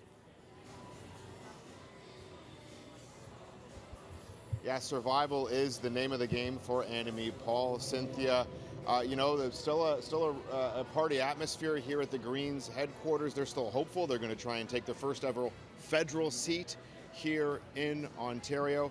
Now, I'm joined again by Phil DeLuna, who's, you're running in St. Paul. You're, up against, a star Liberal candidate. And, how difficult is it to make inroads, for candidates like yourself, for Annamie, who's running in Toronto Centre, where the Liberals have had a hold since 1993? Yeah, no, it's extremely difficult. And I always liken this situation to kind of if you're a startup against a big incumbent corporation, right? And me personally, I love being an underdog. So it's really difficult when you think about the amount of money, the infrastructure, all of the name recognition, as well as just the people within the community that they can pull on regularly. The Greens have to build that from scratch, and that's why it's always about the ground game for the Greens. When it comes to, attracting candidates, it's been well documented that, the Greens couldn't get a full complement of candidates across the country. Someone like yourself, you're a PhD, you're a scientist, you're the youngest ever director of the National Research Council of Canada. How do we bring in smart people? You can hear some applause in the background. We may have an Annamie signing. How do we continue to bring in young minds and bring intelligent people into politics? Yeah, well, I think it really begins by showing them that they belong there. I think for me, one of the things I was really passionate about is lowering the barriers of entry, especially for non-traditional candidates. Being Filipino-Canadian, a first-generation immigrant, a scientist, right? I think we need to have more science in politics, and that works by showing people that there's a space for these people and to reach them where they are. So I'm running because Annamie asked me to. She recruited me to run. And that's what it takes. It takes these parties that are established to look outside their normal pool of candidates and try to find new candidates, more diverse candidates with a broad range of experience and expertise. That's how you reach them. Before we let you go, your thoughts on potentially the Liberals winning the most seats tonight. Do you believe the Greens have a preference for which party they would like to work with in Ottawa? I think the Greens have always been a party that wants to collaborate with any other party. So I don't think there's a strong preference one way or the other. Let's be frank here. The Conservative climate plan and the Liberal climate plan are very different. And from a climate change perspective, my personal preference would be a Liberal minority. But as far as the party goes, I think we have to wait to see how all the cards fall. And then once we know that, we'll know how we can work in the next parliament together. You mentioned, I got to ask you then about your climate plan, because there's even former members of the Green Party that endorsed the Liberals' Green Plan. Do you believe that the Green Party's what broke away from the pack enough, that it was strong enough? Because many people are saying that the Liberals is a really solid plan. Yeah, well, I'll give credit where credit is due. The Liberals' plan is a good one. However, it simply doesn't go far enough or fast enough. And I think one of the, Andrew Weaver, who was the former leader of the BC Green Party who endorsed the Liberal plan, and I have so much respect for Andrew as a climate scientist as well. The fact is, it's a plan that is pragmatic and it gives steps. But over the past 6 years, Canada is the only G7 country to continue to increase emissions year on year. The Green Plan is ambitious, it sets the highest target, and it's daring and it's difficult. So I think what people are judging these plans, a plan is a plan, but what we need to look for and what I'm still waiting for is action. How come our emissions continue to rise? And that's why I was personally inspired to run, because I want to push the government to follow through with their plans and lower the emissions, because my generation, the younger generation, will be the ones who are disproportionately impacted by climate change as time goes on. Hope remains here. Thank you very much for joining us. We're going to check back in. We're still waiting for Annamie to take the stage. We've been told that she's waiting right now for more votes to come in her riding here in Toronto Centre. Again, a key riding for the Green Party, a key riding for her political future. Many believing that if she doesn't win tonight, this could be the end of her very short political career. She could be gone before we even get to know her. We're going to have to wait and see. I'm going to send it right back now to Cynthia Mulligan. All right, Adrian, thank you. She's not the only leader who may be looking for a new job after this election. We don't know how it's going to shake out quite yet. Again, we have declared a Liberal win. We do not know yet, though, if it is a majority or minority government. If it is a minority, Justin Trudeau will still need another party to prop him up. Over to Mark McAllister now, in one of the key GTA ridings that the Conservatives are hoping to get. Where do things stand, Mark? Well, Richmond Hill is one of those ridings that we were going to be watching closely and still are, because the Conservative Party wants to get the most seats that they possibly can in order to impact what's going to be happening with this government that will be taking its place. Joining me right now is Lois Brown, former MP under the Harper government as part of Newmarket Aurora. Thank you for joining us. We're here at the headquarters for Kostas Menegakis, the Conservative candidate in this area. How do you feel, first and foremost, about the idea of another Liberal minority government, or at least a Liberal win at this point? Well, let me say, first of all, Mark, that I'm here to support my former colleague and very good friend, Kostas Menegakis, an outstanding member of Parliament when we sat in the House together. And I haven't seen the numbers yet for Richmond Hill, but sincerely hope, as you said, that these are the ridings around Toronto that are the ones that are going to make the difference in the ability for the Conservatives to make a breakthrough. So we're still crossing our fingers here for Costa. I'm watching for the numbers, but haven't seen them yet. And I think that another Liberal minority tells us that this truly was a vanity election for Justin Trudeau, that we have spent $600 million on an election in the fourth wave of the pandemic that was unnecessary. There is still 2 years left in the mandate. And in a minority government, the responsibility of the ones that have the most seats is to do some negotiation with the other side, which is really what good politics is all about. So let's talk about that a little bit. You served 2 terms, including a minority government under Stephen Harper. So how did you go about doing that, and how is it that you can serve in a minority government and make any kind of difference?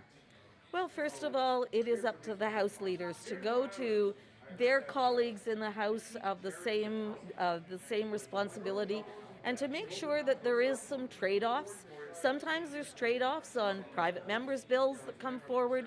Sometimes there's trade-offs on motions that people want to get into the House. And so it is up to the House leader to have those discussions with the other House leaders. There's a lot that can be done. But I still say this was an unnecessary election. Mr. Trudeau had the opportunity to work with his colleagues in the House of Commons. We have spent $600 million on top of all of the money that we've spent for the pandemic. $600 million that Canadians are going to have to pay for. That said, there is going to be a look at how Aaron O'Toole ran his campaign and how he was unable to actually capture a government at this point. How do you assess how the Conservative Party did in this campaign? I think that Aaron O'Toole has made himself known across the country. He did a good job doing that. He's reached out to people in every part of the country, and I think that Canadians are getting to know him. Excellent. Once again, we are at the headquarters for Kostas Menegakis, the Conservative candidate here in Richmond Hill. They're still hoping that they can indeed pick up a seat from Ajad Johari, who is the current Liberal MP at this point, but who never knows. And again, this could end up being decided overnight as well. We know that there are quite a few mail-in ballots. This riding in particular has only been decided by a couple hundred votes over the last couple of elections. Gun violence continues to be an important ballot box issue for the federal election. Young voters say gun violence needs to be a priority for whichever party forms the next government. Asma Danouj is a university student at Polytechnique, where over 30 years ago, 14 women were killed at the school. Asma, thank you for joining me. Can you tell me, why do you think it's so important to tackle gun violence right now? I think it's this important because it's our responsibility as citizens to stand for global safety, for the safety of our fellow classmates, for our fellow neighbors. So it is definitely something that we should put in front of our values. We'll see how Quebec voters have responded tonight in Montreal. I'm Sarah Rainville, City News. Okay, we're talking special ballots this hour. As I told you before, over 1.2 million Canadians requested these ballots. But if you want to learn more about where these Canadians are located, Elections Canada has that list for you. So top 10 ridings where special ballot voting kits have been issued to electors. Something interesting here, in the top 10, the ridings are in either British Columbia or Ontario. In fact, BC represents 7 of the top 10 here. I asked an Elections Canada spokesperson why that's the case. Take a listen.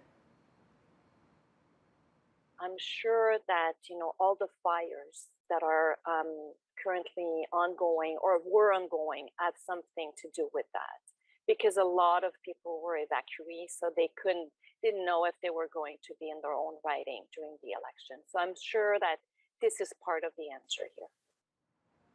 Okay, you saw the key there. Justin Trudeau will remain Prime Minister, but we asked the question in our non-scientific Twitter poll. We asked, are you planning to stay up until the election is declared? There's still so much to go through, so stay tuned. Over 28% said yes. Over 71% said no. So we've been asking these scientific polls online about some of these questions. Tonight we have one about snacks that's doing pretty well right now. Another question we've been asking viewers is, where are you guys watching, with who, and what are you doing? So I want to show you one of the responses here. Matthew, watching online from City News Toronto in Oshawa, Ontario. That's me, Matthew. So Matthew, looking at me, looking at you. Thanks so much for tuning in. And of course, you can continue participating in our non-scientific City News Twitter polls and submit your videos and photos on our social media pages. All right, well, we are going to have our panel at play here again. Let's discuss pipelines. And this is one of the issues that really wasn't discussed a lot in this election. COVID, anger overshadowed many of the key issues. I'm actually going to start with Suzanne. I'd love your opinion on pipelines. You and I discussed this off camera a short time ago, and you are really in favor of them. Can you explain why?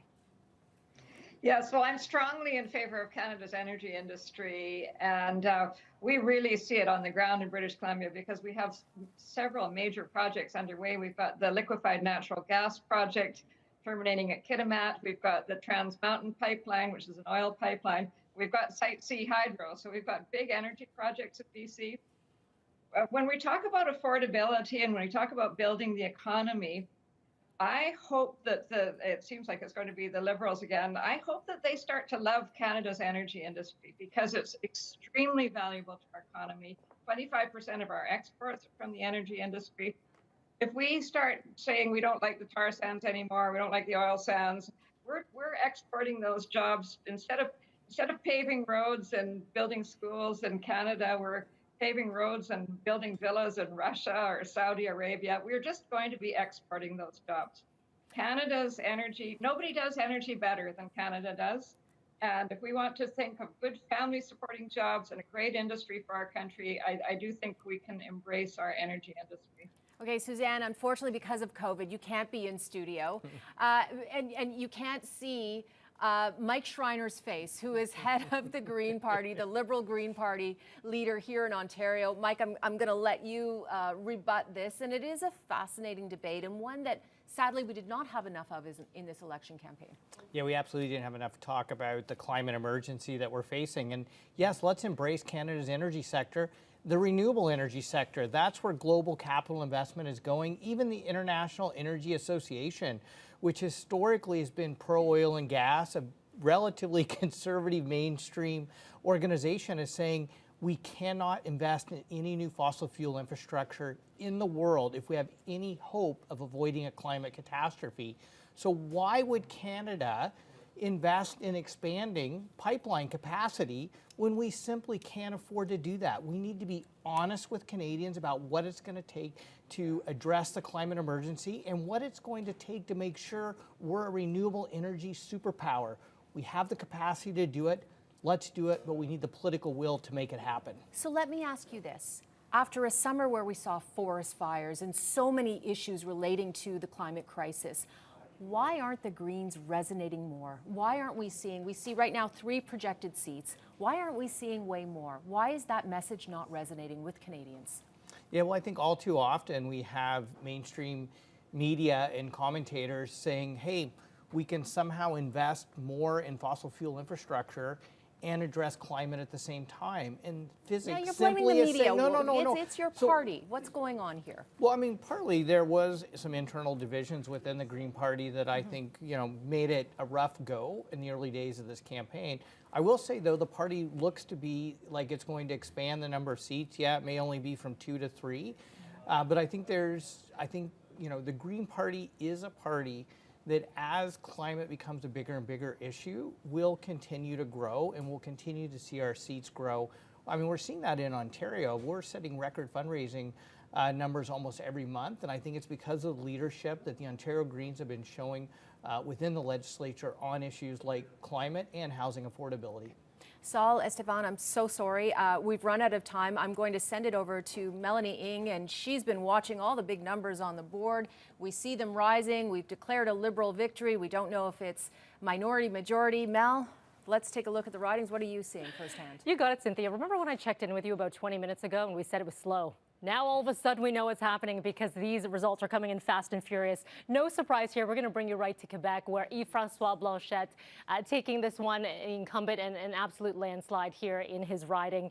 We're going to take you to some other incumbents as well. Michelle Rempel-Garner with Calgary Nose Hill taking this one as well. A significant win here for the incumbent as well. And now we're going to take you through the GTA, some ridings that we were watching fairly closely, including Scarborough Rouge Park incumbent Gary Ananda-Sangari winning this one big time for the Liberals. Again, with the Liberals, this is big. The former Minister of Transportation, Omar Al-Gabra, with Mississauga Centre taking this one.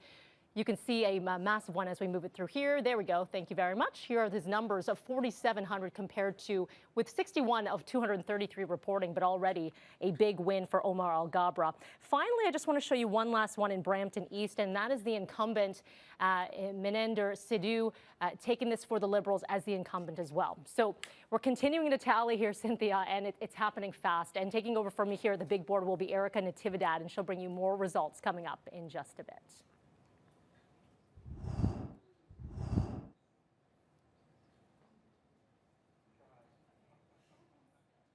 In the riding of Waterloo, outside of the campaign office for Liberal incumbent Bardish Chagger, who won the seat for the Liberals back in 2015 with 49.7% of the vote, then beating out Conservative incumbent Peter Braid in a Liberal sweep of Waterloo region. Now that momentum did carry forward into the 2019 federal election, with Bardish again winning with 49% of the vote, or almost 49% of the vote. Now whether we'll see that momentum carry forward into 2021, time will tell, but it may not be as much of a slam dunk with Bardish's involvement in the Trudeau government's We Charity scandal, a recent memory for voters, with her being the Minister of Diversity, Inclusion and Youth.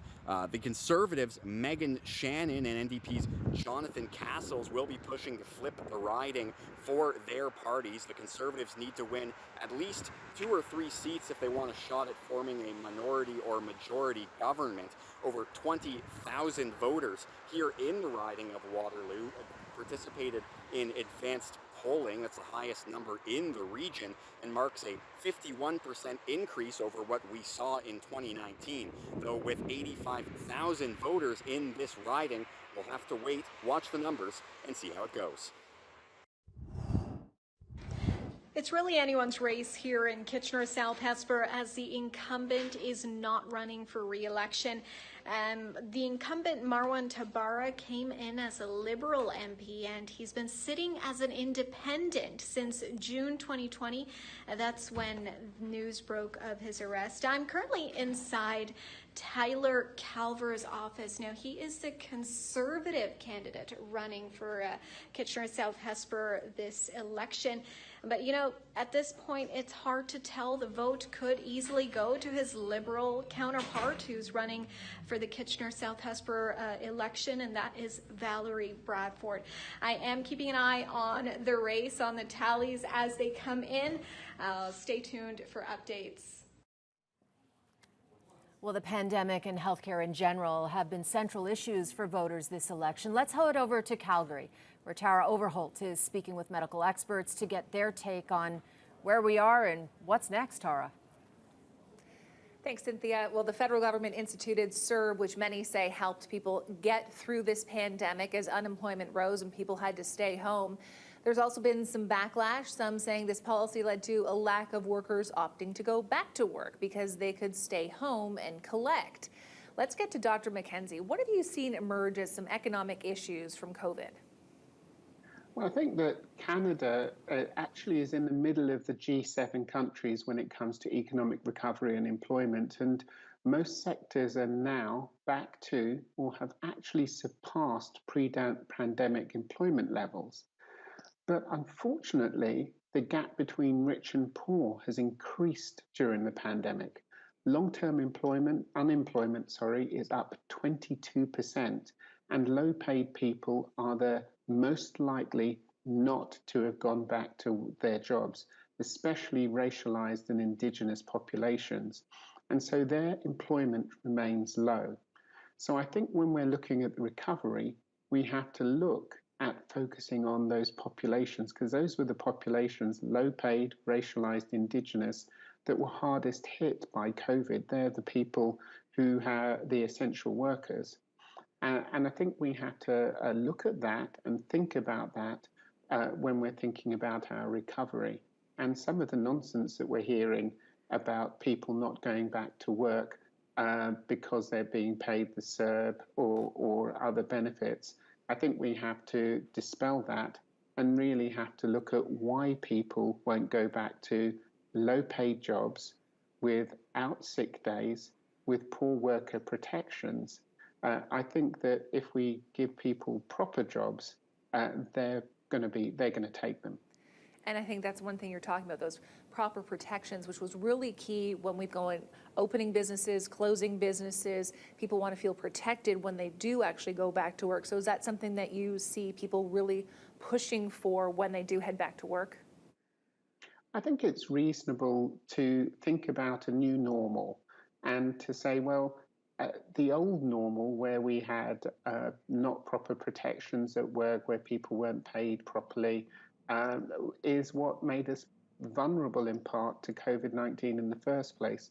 So I think when we're looking at the recovery, we have to learn the lessons from COVID and start thinking about properly protecting people, making sure that they have the basics like sick days and a wage that they can actually live on. All right, well, small businesses have been hit hard, and so too have many women, as many of the hard-hit sectors were service industries. So, Dr. Hardcastle, a national daycare program has been a big promise from the Liberals. So what kind of policies do you think are going to be really effective moving forward for the economy? Well, I think that the pandemic has hit women hard in two ways. Of course, it's hit them in terms of losing jobs, which some have called the she-cession, the service industry jobs. But then it's also hit them hard in terms of some of those frontline jobs. I'm thinking mainly of long-term care as the quintessential example. It's hit them hard in terms of infection rates and safety and poor working conditions. And so I think that, of course, we need to address those working conditions, particularly in long-term care, where we have many women, many of whom are racialized women. In terms of the daycare issue, I think that's going to be crucial to getting women back to work. I'm concerned about a daycare program that would be something like a tax rebate as opposed to one that's focused on creating daycare spaces, because that's one of the problems that we have, is that when you make it more affordable, you need to create those spaces as well for those kids to go to. And many say that when you do create those spaces and affordable health daycare, rather, that you actually are going to see an economic return on that. So is this something that you feel is really, really important? I do. I think it is important. I think that when you're investing in something like daycare or in those kinds of programs, not only are they beneficial to the participants, but they're beneficial to the economy. And there's really a good business case for more affordable daycare in Canada. What do you say to those businesses like restaurants? I keep thinking about that. They've been opening and closing. What would small businesses like that like to see? Well, I think that as we've learned from the past waves of the pandemic, I think one of the things that's helpful for small businesses is certainty. And one of the things I think has been difficult is the flip-flopping on rules, or there's rules and then they're changed mere days later. And I think to the extent that we can learn from past waves and past restrictions and what works and what doesn't work, we can have more carefully tailored public health restrictions and give businesses more notice of those changes so that they can react better. All right, wonderful. Thanks so much to my experts. We're going to have more with them coming up throughout the night as City News election coverage continues.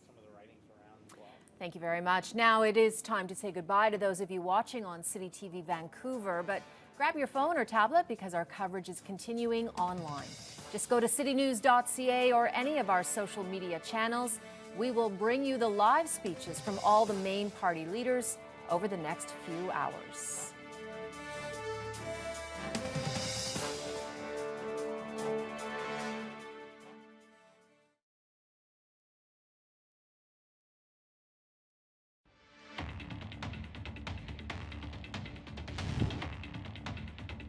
Well, it happened a lot quicker than most of us expected. City News is projecting a Liberal victory tonight, even though votes are still being counted across the country.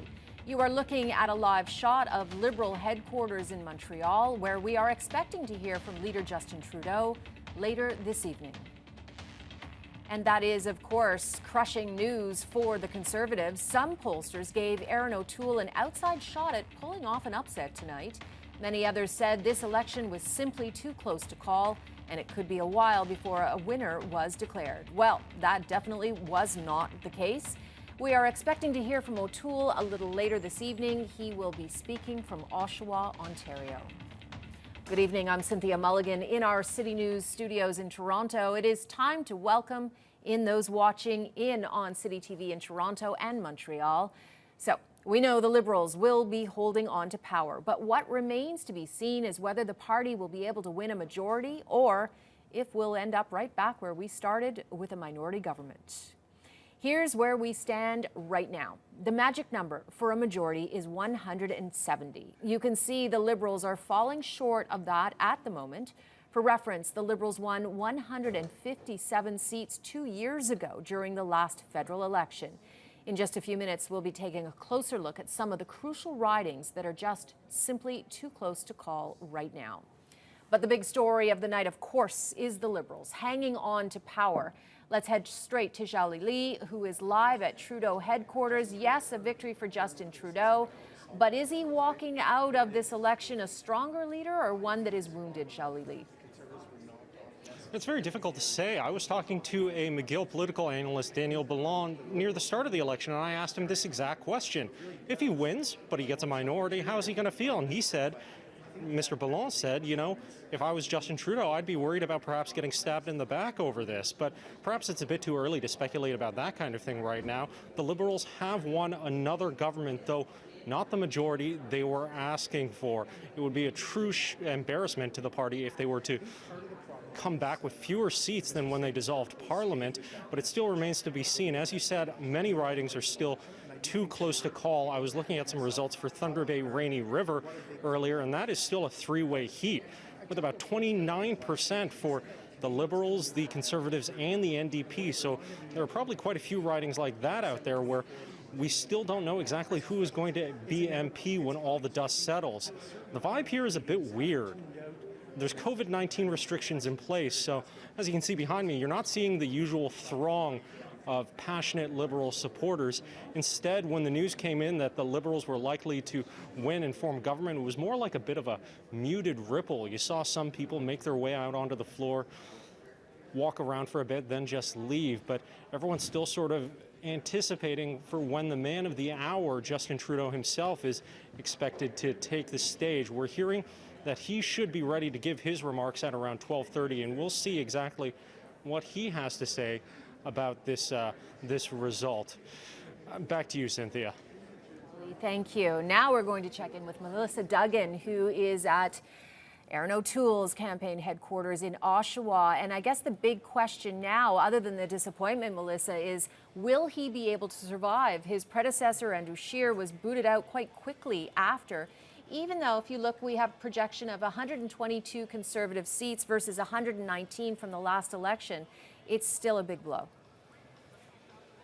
It is. And, we just heard cheers here in Oshawa for the very first time tonight. And that was because Erin O'Toole is projected to win his seat, a seat that he's had since 2012. So a victory there, but maybe not on the big scale. Now, there are only just a handful of people here. I'm listening to Xiao Li just moments ago saying, atmosphere is kind of meh. Same thing here, about 50 people that we're seeing.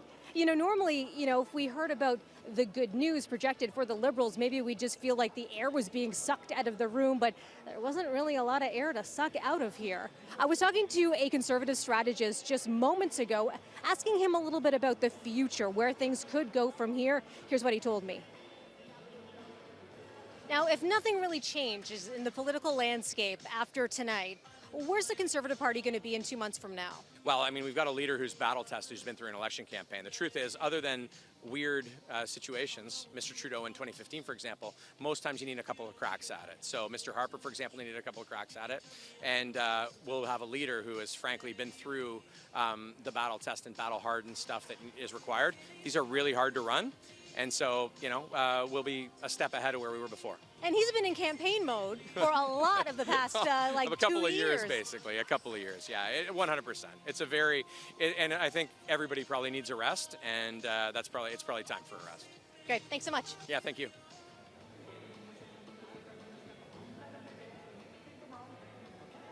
So will it be time for someone else maybe to get into campaign mode? We'll be finding that out in the weeks, months to come. I also asked that strategist too, what does a victory look like for you tonight? He said holding Trudeau to a minority government, and it looks like that's exactly what's going to happen here tonight, Cynthia. And Melissa, it's very interesting because Erin O'Toole really took the party in a different direction, more to the middle rather than a hard right. And we know the knives are already out amongst those in the party who are further to the right, who didn't like where he was taking that party. So it's going to be very interesting to watch over the coming days and months.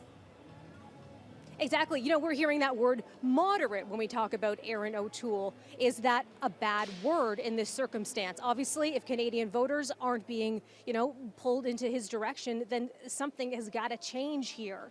What are we going to see in the next little while? Are we going to see things maybe, go more right next time to appeal to those voters and giving them another alternative instead of maybe looking elsewhere? All right, Melissa, thanks very much. Now we're going to send it to Lisa Yuzda at NDP headquarters. And Lisa, it looks like the NDP, it's still early in the night in the projections that the NDP will pick up 5 seats so far. It's looking like they're doing well. They had 24 going into this election. And I've heard from campaign organizers tonight that anything beyond that is great news. Someone who is it's looking like some good news tonight, I have with me returning, it looks like MP Jenny Kwan with Vancouver East. And so far it's looking, she was projected to win and it's looking like she's going to win. So does it feel like congratulations is in order yet? Well, I never take the electorate for granted. And yes, the number's still coming in and it's looking good. It feels really good. And it's a reflection of what people were saying to me on the ground as I was campaigning, door knocking, phoning. Overwhelmingly, people were saying, we like what you're doing. We like it that you're in Ottawa fighting for us, bringing a strong East Van voice to Ottawa. So the numbers are reflecting that. So I'm optimistic, but I'm not going to call it just yet until, we have the numbers really all in. And, knowing that there's still a lot of polls to be counted, there are a lot of numbers to come in, but it's looking like the party has gained at least 5 seats, and that's looking pretty solid, so it could be more. Does that make this a massive win, a massive success? Well, for us coming into the campaign, what we were striving to do is to increase our numbers, absolutely. We wanted to bring a strong New Democrat voice to the House of Commons. We know that when we elect New Democrats, they will be there fighting for you, as our leader Jagmeet Singh has been doing all throughout the entire campaign, and just really identifying with people and bringing their voice forward and amplifying their concerns and their needs. The truth is, if we weren't in an election right now, we'll be in the House of Commons right now fighting for people. We would be pushing the government to bring in universal childcare as an example. We're heading into the fall. Families need to make sure that these programs are in place.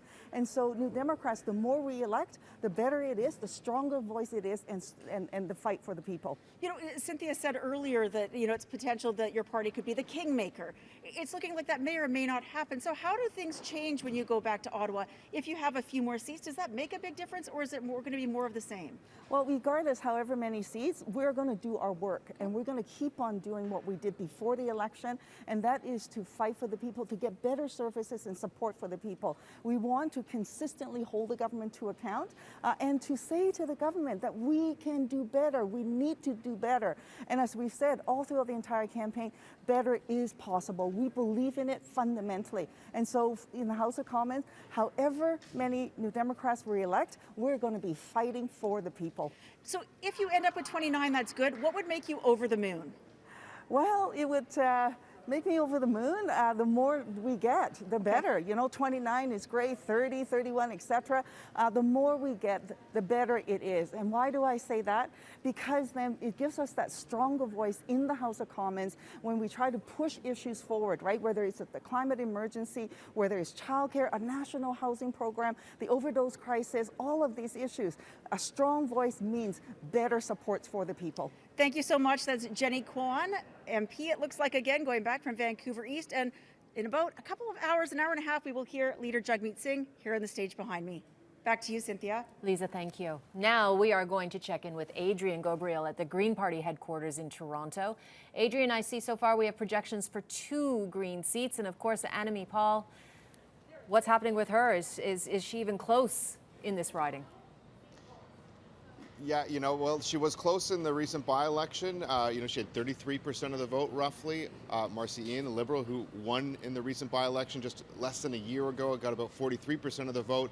So Annamie Paul hoping to close that gap and turn this riding here in Toronto center green. It's been a Liberal stronghold since 1993. Now we're here at the Green Party headquarters. Annamie Paul is in attendance. Supporters are enjoying themselves. They're behind a glass door here. I've got Sean Yeo joining us now, and he knows exactly what Annamie Paul is up against here in this riding in Toronto Centre, because you were her campaign manager in the recent by-election. Absolutely, yeah. So, some might scratch their head and go, man, why is the leader of the Green Party once again trying to win a seat in a Liberal stronghold? Yeah, well, winning here is so important to Annamie because of her connection to this community. And a huge part of the Green Party of Canada and all the Green parties across all the provinces here is doing politics different. Certainly, we've heard lots of commentary on her choice to run here again. I was really proud of that decision, and we really showed that we can grow something really strong here. We came within 9 points, about 2,000 votes of beating the Liberals in the past by-election. And you know how it feels to win in Ontario, because you were Mike Schreiner's campaign manager for the recent provincial Greens. What would it mean for a federal win here in Ontario for this It would party? be an absolute game changer. I certainly don't want to diminish the amazing work that's happened winning in BC, and we've seen New Brunswick federal wins, and the provincial PEIs have just been doing an amazing job. But we know to form a government in Canada, you're going to have to win in Ontario and Quebec, and that's a really important milestone for any political party. And it's looking good tonight in Kitchener. You see those numbers rolling in for Mr. Morris. What goes through your mind? How hard they've worked and how much they've earned that support. I'm not saying there weren't some extraordinary circumstances, but when the first past the post system, sometimes we need extraordinary circumstances to be able to get over that line. But I grew up in that riding. My mom's still there. I'm there every day, so I've been helping out with that campaign as well, and it's been really exciting to see them get this far, and I'm just so excited for them. You know Annamie personally. I sure do. Did you see the attack coming from within the Green Party coming? No, I was part of her leadership race team as well, and we pivoted from that immediately into the by-election. In a million years, I wouldn't have seen this coming. But leadership transitions are challenging in every organization. Political parties certainly aren't immune to that. I wish it had been something different, but the resilience, the tenacity, the integrity, the honor that Annamie has shown every step of the way is something I'm really proud of. What do you say to voters? I've heard from some tonight who said, I voted Green at the last provincial election, though I didn't vote Green in the federal election because the party feels like they're in disarray because of this infighting. What would you say to them as a party insider, as a leader within the party? I would say that it's our job as a political party to earn the trust of every voter, and if we weren't able to do that this time, then we're going to have to focus and find a way to do that next time. It's understandable. I still think that there's great opportunities here, but I certainly respect that the most important poll is the ballot box on Election Day. If she doesn't win tonight, many have believed that Annamie Paul's political career could be over, at least as the leader of the Green Party. Do you believe that should be the case if she doesn't win tonight in Toronto Centre? I think that whatever's next for Annamie is something that she's going to have to decide. This has been a very challenging time. Not only is this an election that we didn't need to have during a pandemic, but of course, as you mentioned, we've had some real challenges inside the party. What I know is that Annamie is one of the finest leaders I've ever had the privilege of working with, and whatever her decision is, I'm ready for what's next. We look forward to hearing from her a little later on tonight. Sean Yeo, thank you for spending some time with us, sharing your insight. We appreciate it. We're going to send it back now to Cynthia Mulligan. Thank you. And we have breaking news. City News is declaring election 2021 a Liberal minority.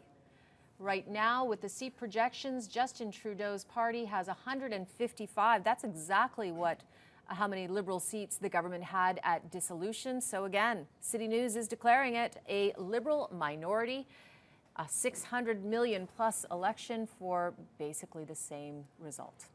We have lots to discuss on that note with our political panel. Now joining Saul and Mike and I virtually this hour is Will Stewart, a senior VP at Hill & Knowlton Strategies, and Andre Domise, columnist at Maclean's. Thank you, gentlemen, for joining us. Will, let's get right at it with you. What happened? Did Aaron O'Toole peak too soon? Certainly. Oh, I believe he froze. Andre, we're going to start with you while we figure out our technical issues with Will Stewart. Andre, what is your take on this so far? We know Maxime Bernier, who was expected to steal a lot of votes from the Conservative Party, and perhaps that is why we're seeing the results that we are witnessing right now, but he's lost his own seat. What is your take on this in the PPC? I guess the first place for me to start, after you having just announced that a Liberal minority is what we're looking for right now. Why did we just spend $610 million on an election to get the exact same result? My mind is blown by that. But on the matter of Maxime Bernier, I was actually surprised that he wasn't more competitive for his own seat. And I think perhaps Conservative voters took the message that a vote for the PPC is a vote for the Liberal Party. They may have taken that to heart. The unfortunate thing is that the PPC has close to quadrupled its popularity since the previous election. And a lot of people were saying that the best thing that we can do is ignore the People's Party of Canada. Their views, which can at the very least be described as unfriendly to immigrants and perhaps to the right extreme of Canadian politics, unfortunately resonates with a lot of people.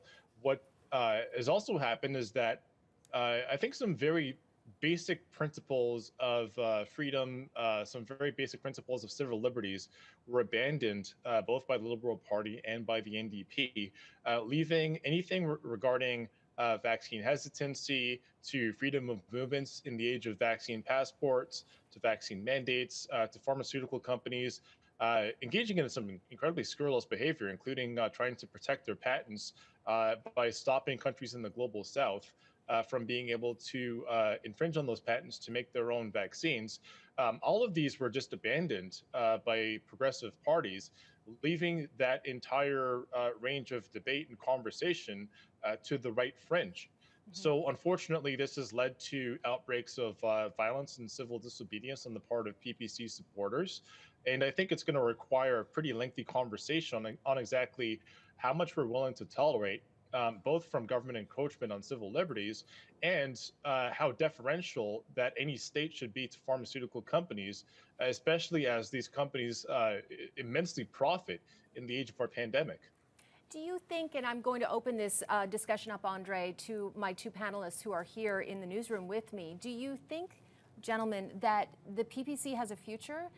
Even though Maxime Bernier lost his seat, does he have a future? Are they no longer what could be called a fringe? I mean, I hate to say it to you, Mike, but they're getting more support than the Green Party is.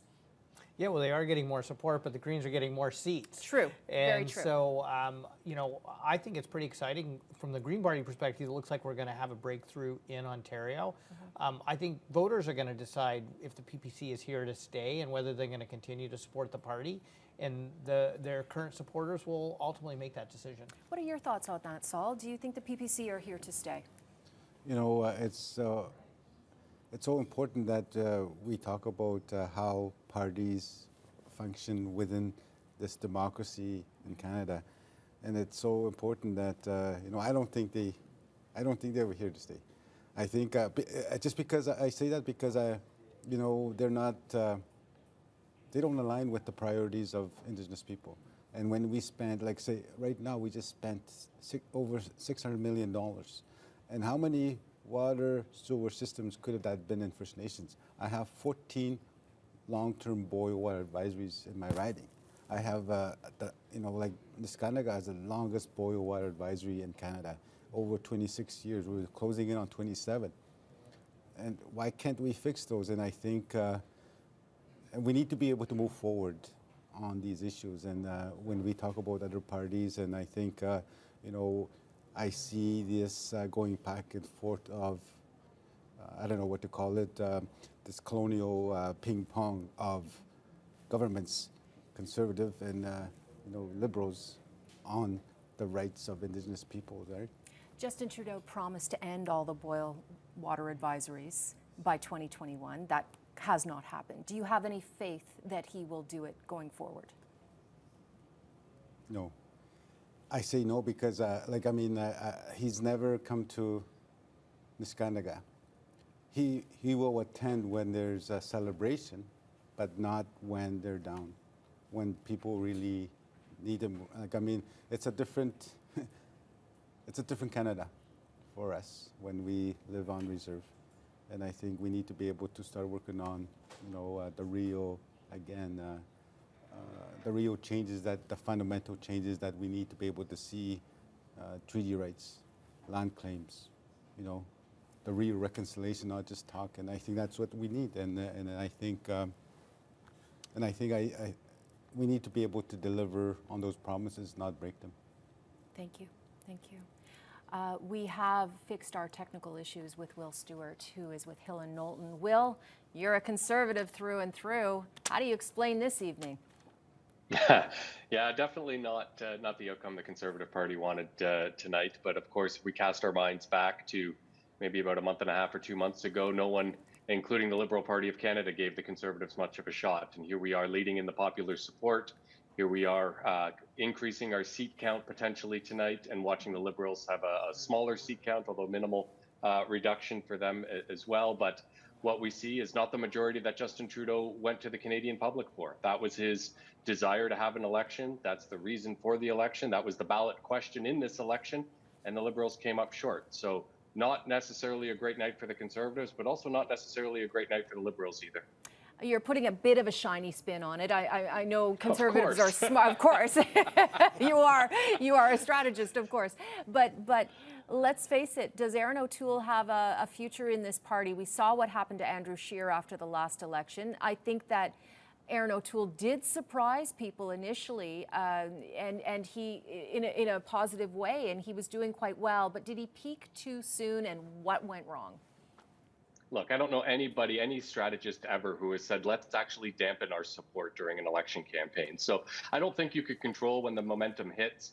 You can certainly control and work harder when the momentum goes down. But yeah, he got off to a great start. And I think that's what actually surprised a lot of people. And that's what's why we're seeing the results we are tonight for Aaron O'Toole, not what the Liberal Party thought that they were going to get when they called this election. He came forward with a lot of brand new ideas, some new thinking, some innovative solutions, particularly on startups and intellectual property to really encourage innovation here in Canada as well. He ran a campaign of ideas. And unfortunately, the Liberals ran a campaign of look what we've already done, despite saying you need to elect us to get out of this pandemic. So I think their message fell a little flat during this campaign. Ultimately, they're still the victors, and congratulations to them. The Conservatives have a lot of work to do to try to figure out how to beat this guy, and that job starts tomorrow, I suspect, for the party and the candidates. But are the knives being sharpened as well? I'm sure they are, but I mean, you as you referenced it, Aaron O'Toole has seen what happened to Mr. Scheer and saw how fast it came. If anything, this Conservative campaign has been the most prepared, the most ready for the attacks that typically come from the Liberals, the same attacks we've heard for 20 to 25 years from the Liberal Party. For the most part, they were good at refuting them this time around. I think the Conservative Party took some hits on the ridiculous gun control accusations.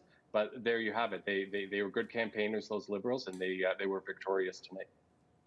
Andre Domise, I'm going to bring you back into this conversation. Maybe you're not quite as in much shock after the declaration of a Liberal minority government.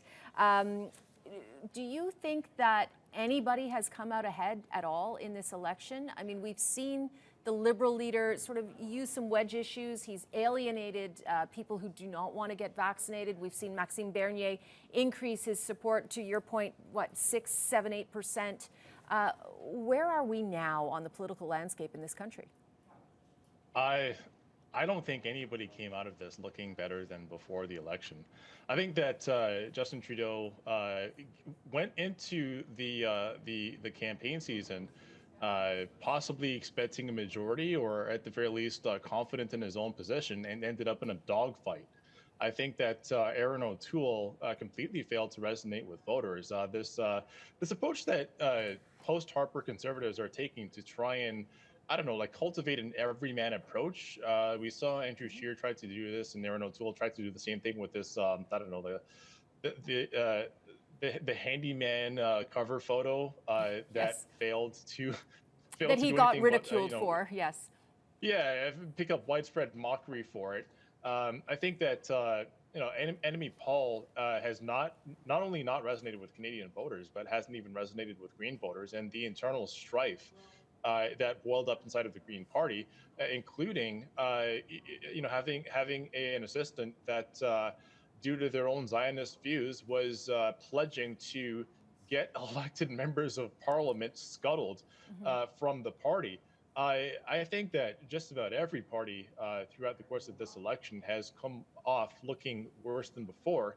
And I think it begins to beg the question, what is it that we're doing exactly? You know, as far as the requirements to get through this pandemic, which is a large increase in social welfare to increase the housing stock or make available more housing stock, to get rid of large corporations that are buying up that housing stock and still driving up prices, whereas parties across the board were essentially trying to blame it on outside buyers, possibly non-residents. Where it comes to getting access to prescription drug benefits, we asked for an all-hands-on-deck approach last year, where it came to the start of the pandemic, and we believe that we're all going to pull together as a country and get through this. And the exact same structural deficiencies and the exact same systemic racism and systemic discrimination that exists throughout all tiers of Canadian institutions, whether it comes to medical institutions, where it comes to the social welfare system. For example, like disabled people have fared the absolute worst throughout this pandemic. Absolutely. Racialized people have fared the absolute worst throughout the pandemic. Yes. None of these issues were addressed. None of them were fixed during the course of the pandemic. We were essentially just trying to hunker down until things could return to normal.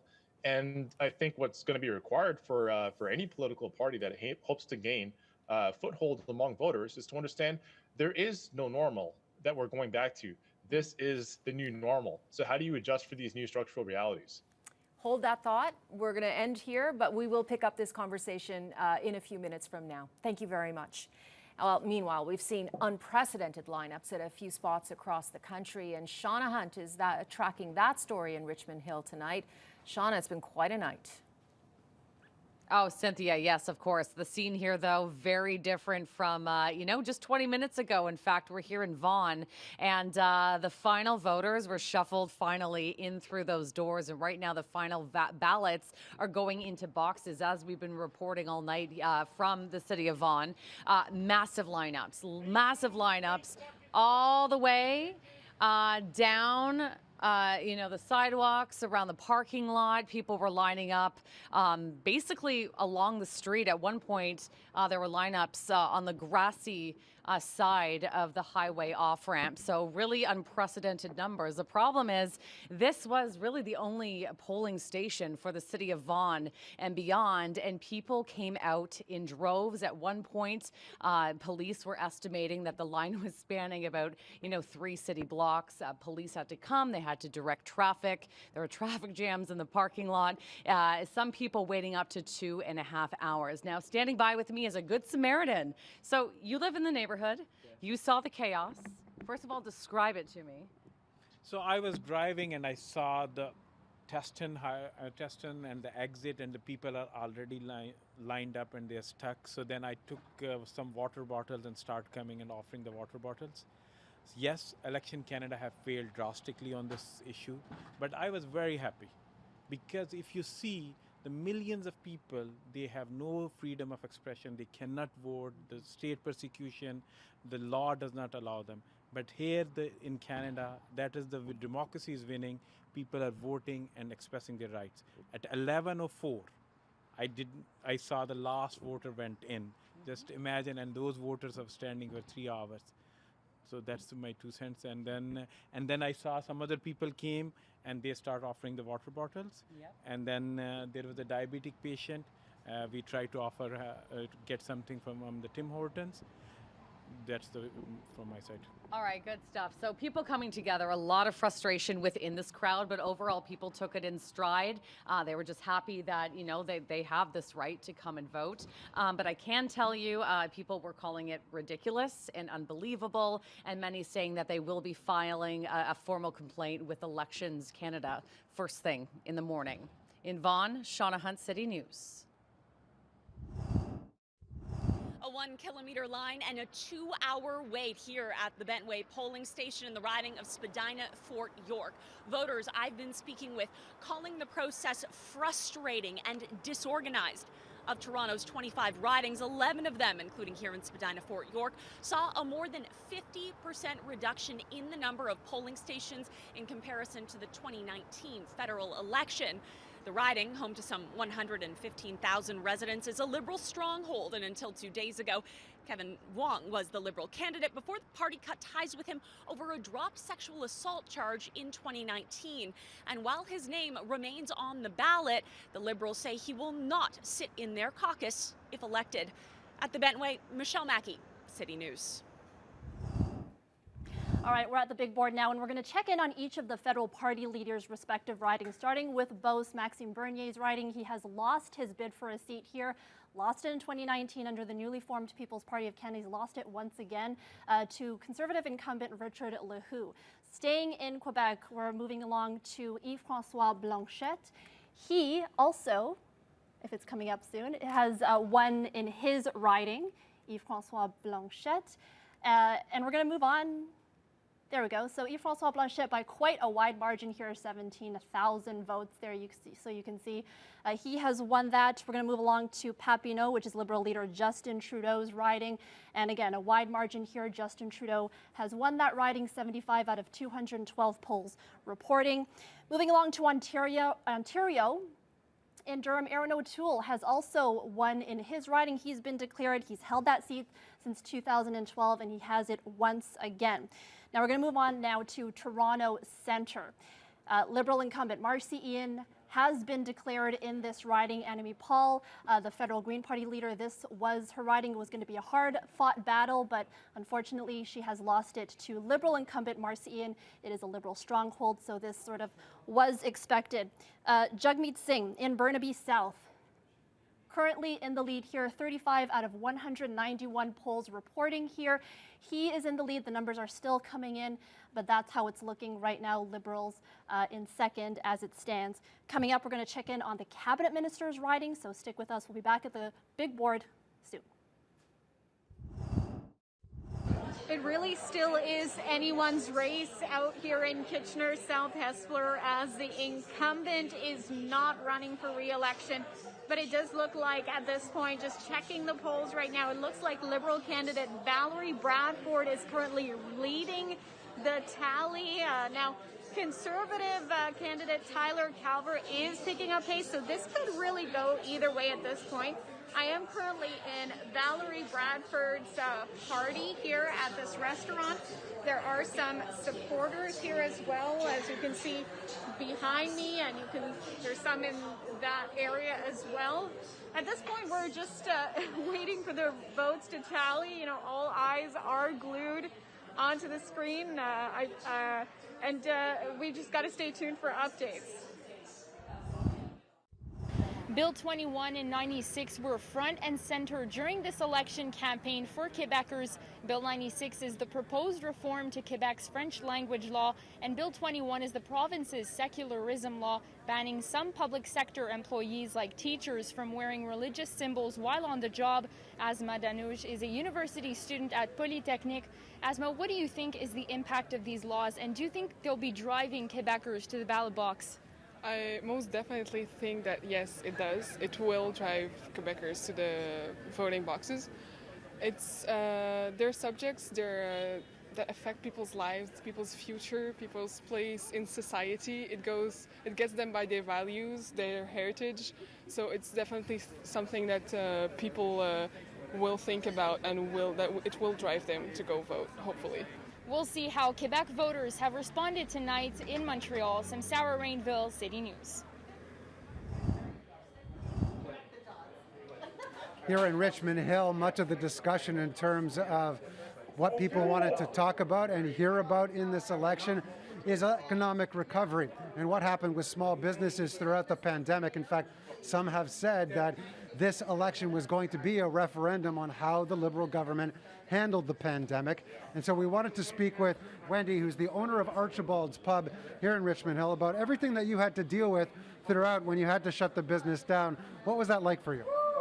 Oh yeah, so during that time we had to receive the subsidy from government, so which was really helpful, rent subsidy and the wage subsidy. Without that we cannot survive. So as a result of that, are you happy that the Liberal government will be back in place, or at least a minority government? And what are you looking for from them now? For sure, we are really happy about the past, and then just looking for extend the subsidy in couple more months will be possible. And then it depends on the COVID situation. Really want to see the situation getting better, and then the business will go back to normal, so which was even better. Have you noticed the number of customers starting to flow back in here? Well, obviously, you've got some people here in the bar behind me, but have things changed in any way? Yes, for sure, things have been changed, and then it's getting better. I can tell the customer be more willing coming out, come to restaurants. They feel more comfortable as well, which I think make things different right now compared to the last year. We had the reopens, we can tell more people are really happy to stay out. So obviously you've still got ways to go in terms of recovering some of the money that has lost. How long do you think it would take, even if you get some of that assistance? Oh wow! In terms of times, I would say probably need another 6 months or even next summertime. So yeah, so like what I say, it depends on the situation COVID. So if the situation getting better, we'll be able to recover much better then. So we have heard again earlier in the campaign that Justin Trudeau had in fact promised to extend some of those assistance, and as a result, hopefully some of these businesses will be able to start to recover that much more, but it remains to be seen. As we've mentioned, a minority government can only get so much done, and things are much the same as they have been up until this point. Okay, Justin Trudeau, we know now that he will remain as Prime Minister, but interesting note, the Liberals weren't among the top search parties on Google. Let's take a look at search interest in political parties this week. Leading the way, the NDP with 34%, followed by the People's Party, Conservative Party with 22%, Liberal Party with 11%, and then the Bloc Québécois with 8%. Interesting to note that as of now, the PPCs don't have any seats. However, they have the second most searched party on Google. Quite the contrast when it comes to leadership and what Canadians are wanting to know, because at that top of the list is Justin Trudeau. 50% of the searches here, followed by Erin O'Toole, Jagmeet Singh with 16%, Maxime Bernier with 9%, Yves-François Blanchette with 3%. So some interesting trends happening here on Google. But we also want to take a look at our non-scientific polls that we've been putting all night on City News here. We asked you, was the election called quicker than you expected?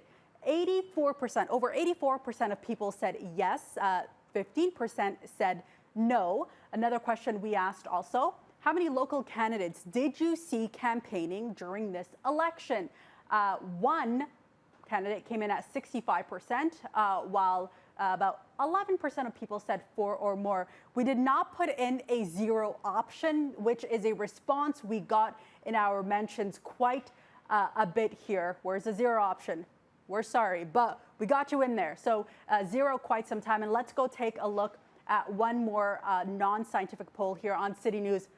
It's a fun one. Okay, what is your election night snack of choice? It's too close to call right now, but 32% said chips, 18% a candy chocolate blend, something healthy. Almost 15% of you said that. Snackless and stressed, 35%. Another option we did not give, but we got quite a few responses here. Let's just say a certain type of beverage, and somebody did send a photo here with a clear picture. Okay, we got that, and we got red wine, and we got ice cream. We got that all in, so you can continue voting in our non-scientific polls all night long. Faiza, thank you. Well, let's head back to our pandemic panel of healthcare experts with Tara Overholt.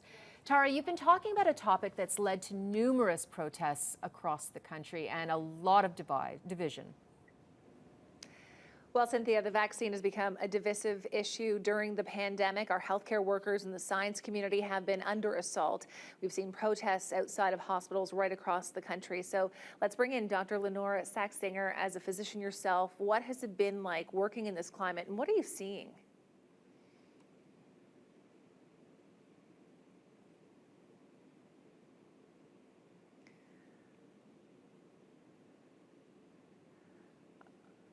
All right, we're just having some technical difficulties there. I think you might either be on mute or we don't have your audio at this moment, so we'll come back. That? Oh, there you are. Okay, should I do a do-over on that? Absolutely. I was saying that I really think that healthcare workers were profoundly demoralized by that. I mean, we were looking at case numbers rising. We're seeing weeks and weeks of intense pressure in the healthcare system and work, and a real slog, starting from being very tired already. And so it was incredibly demoralizing. And I think that I also saw a lot more comment from, usually fairly quiet public members who are also very, very appalled by this. So this really struck a nerve in a lot of people as to how inappropriate it seems.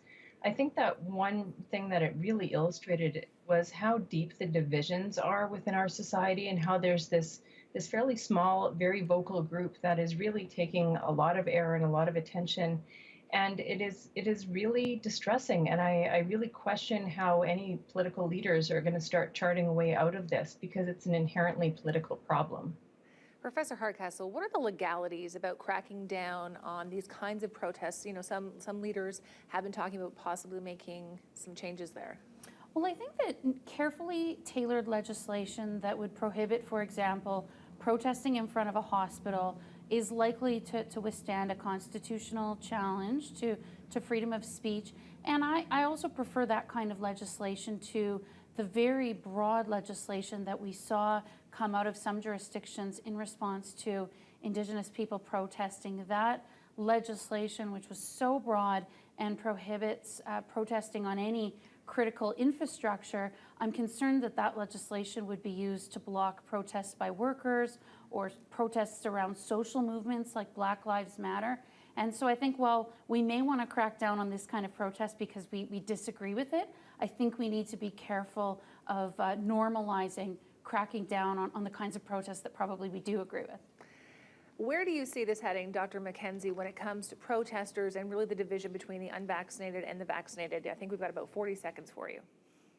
Well, we've come a long way in 18 months. A year ago, when thousands of people were dying from COVID with no clear end in sight, who'd have thought we'd have been here today talking about people who want to fight for their right not to take a vaccine, to get infected, and potentially to infect other people?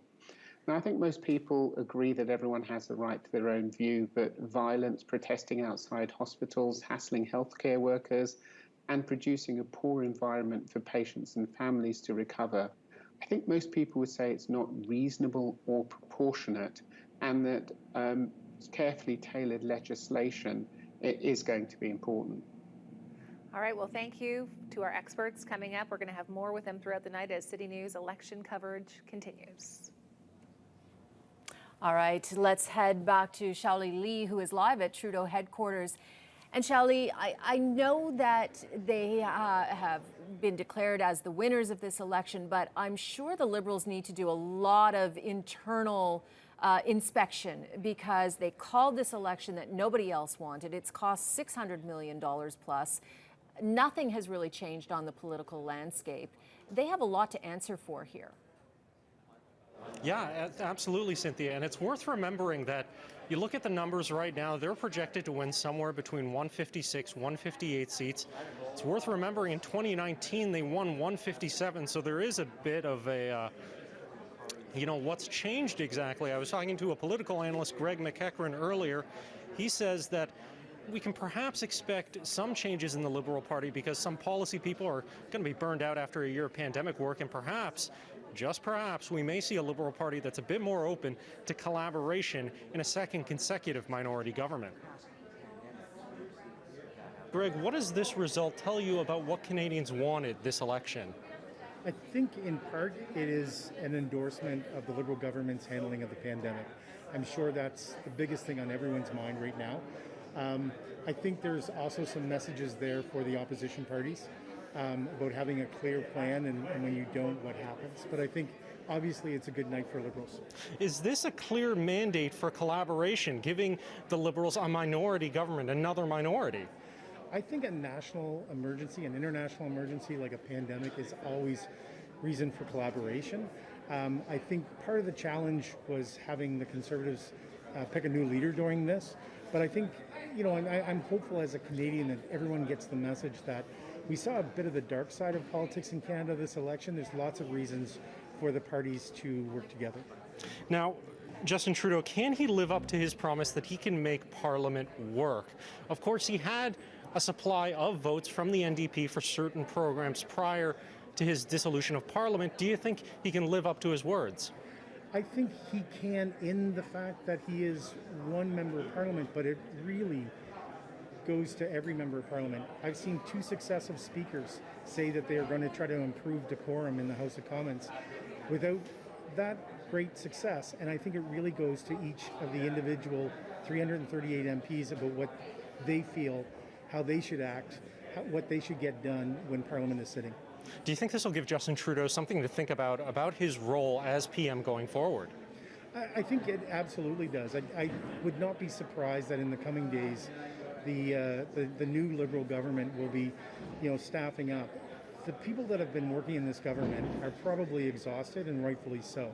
I think it might be time for the Liberal government to take a look at whether or not it's time to bring in some experts from other walks of life in terms of the big job that we have in Canada to build back after the pandemic. And we have to get through the rest of the pandemic, looking at what's happening in provinces like Alberta and Saskatchewan. There's still a lot of work to do. Now, nothing is going to set the tone more than the winning leader's speech on election night, and we're expecting Justin Trudeau to take the stage just behind me in about 45 minutes. We'll hear what he has to say, but we're expecting more of a spirit of collaboration, perhaps a bit of contrition from the Liberal Party leader then. Right back to you, Cynthia. All right, Jali, before you go, I mean, I have to question, are we going to see a somewhat chastened Justin Trudeau when he takes the stage? I mean, they misjudged the mood of Canadian voters. They called an election anticipating that they would get a majority. And then when they started the election, they were literally flat-footed. I mean, their first 10 days were really bad, and they didn't even seem to know what the ballot question is or to be able to explain why they even called this election in the first place. I mean, they really have to question what went so horribly wrong. I would have to say, if he did appear chastened tonight, it would be a bit of a surprise. It's not something that he's used to doing. True. It would be a certainly welcome change, but this doesn't seem like the kind of place where he would necessarily make that comment. All right, it's certainly a different night than the sunny ways a few years back. Thank you, Jali Lee. We are going to turn to Melissa Duggan now in Oshawa Conservative headquarters, and we're still waiting to hear, Melissa, when Leader Erin O'Toole will speak. You have a guest with you, though. Who is joining you? That's right. We are waiting for Erin O'Toole to speak. While we wait, we've got a great guest with us, someone who's very close with Erin. His father, John O'Toole, no stranger to the world of politics either, a longtime MPP here in Ontario, nearly 20 years. And you must have given a lot of advice, I'm guessing, to Erin over the last little while. Well, I hope it was good advice, and my wife and I are very proud of Erin and all four of his brothers and sisters, and they're all committed to their community. And Erin is a very special guy. When he went to Royal Military College, he was 17, and he took on a love for Canada that was really quite inspiring for the rest of us. And I would say that my advice has always been do your best, leave it on the field, and I think he has. You know, what can you say? He's done his best. He had a great team around him. His family's all here, some from Italy, some from Hong Kong just recently. And we're very proud of them. So I really don't know that I gave him any advice except do your best. And it's better to have tried to climb Mount Everest than not to have tried at all. And so I'd encourage him to continue. People never had a chance to really get to know Erin because he's a consensus builder. Growing amongst 5 children with modest means, he was a leader even then, and he still is today, and he's #1 in my book. And you were just talking to Erin. I wonder what that chat was like. Well, he's still very focused. There's a lot of votes yet left out there. And the final numbers, I think the Liberals, you can't deal with Justin Trudeau. He always makes it up and puts you on defense, whether it's on all the issues, the gun thing, the vaccine thing, you know, all the health issues. You can't trust him, and that's what I've learned watching this campaign. Even in the debates, when challenged, somehow he gets a free pass. Nobody drills down on him, and I'm disappointed in the outcome, I'll tell you that, and the people of Durham should be as well. And the O'Toole campaign, still campaigning right now, it sounds like, with you. You were out on the road, too. Oh, for sure. I was working in Peterborough, Kawartha, where we took out the member Monsef. She's gone now, which is a good thing. She's the one that's saying the Taliban, my brother. Whether that was code language for something else, I don't know. Well, she also defended that, saying that that is a cultural reference. Yeah, well, but what I'm saying is she didn't need to use that. Why did they use it? To make up for the failure in Afghanistan of Mr. Trudeau? We got Canadians and North Americans that are trapped in that country because of the failure of Canada to act. And I blame that squarely on Trudeau changing the topic. We're going to see your son up on the stage behind us pretty soon tonight. What do you think the message is going to be from him? Well, I can't speak for my son. I'll be certainly listening.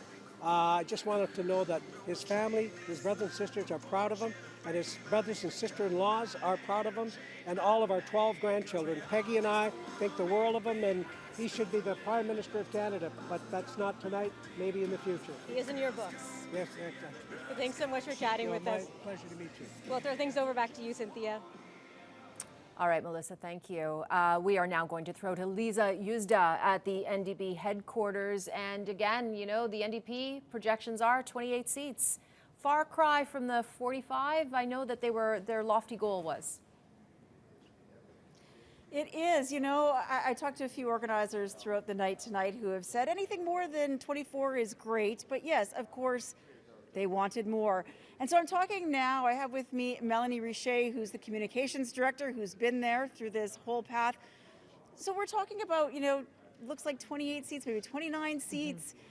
That's good. Is it good enough? Is it going to make a difference when you get back into the House? Like you said, we were looking at anything more than 24 tonight as a win. We were able to share our message and share how we'll keep fighting for people in Ottawa. So this just gives us more people to add pressure to keep that fight up. Of course, advance voting isn't in yet and mail-in voting isn't in yet, and we typically tend to do better in those. So still some tight races out there, and we're hoping a few more come our way. What do you think resonated to get these few extra seats, and what was lacking to not get you, you know, an additional 10? Right, I think this election wasn't really something that people were expecting. So I think it took a little bit of time for people to start paying attention. Everywhere we went across the country, there was a lot of love for Jagmeet, a lot of enthusiasm for Jagmeet. I think if this was a little bit of a longer campaign, when people were tuned in a little bit more, we may have seen better results. But we're pretty proud with how the campaign went, and we're excited to see how it ends tonight. You know, Jagmeet has been one of the ones who said we didn't need this election. This is not an election we should have been called. But at the end of the day, you're coming out ahead. So is it a wash in the end? Is it a good thing now? Totally a good thing. I mean, Okay. we again, nobody wanted this election except for the Prime Minister. I don't think it paid off for the Prime Minister. We're going to see him have the same amount of seats. More NDP MPs or more MPs to keep him accountable and to push for better help for people. We're going to see how this all plays out at the end of it all. But I think the Canadian people said very strongly they liked the minority government. They liked seeing how that worked, and I think we're going to see that again. Thank you so much. That's Melanie Richer, who's the communications director for the NDP. And we will hear from leader Jagmeet Singh after we hear from the other party leaders. Back to you, Cynthia. Thank you, Lisa. Now we're going to turn to Adrienne Gobriel at the Green Party headquarters. Adrienne, a disappointing night for Green Party leader coming up. Honestly, though, she picked a riding to run in that has been a Liberal stronghold. It's not a real surprise. No, it's not, Cynthia. She was hoping for a better result. You know, as I've been mentioning tonight, this has been a Liberal stronghold since 1993, and City News declaring that Marcy Ian, the Liberal incumbent, has again won her seat here in Toronto Centre.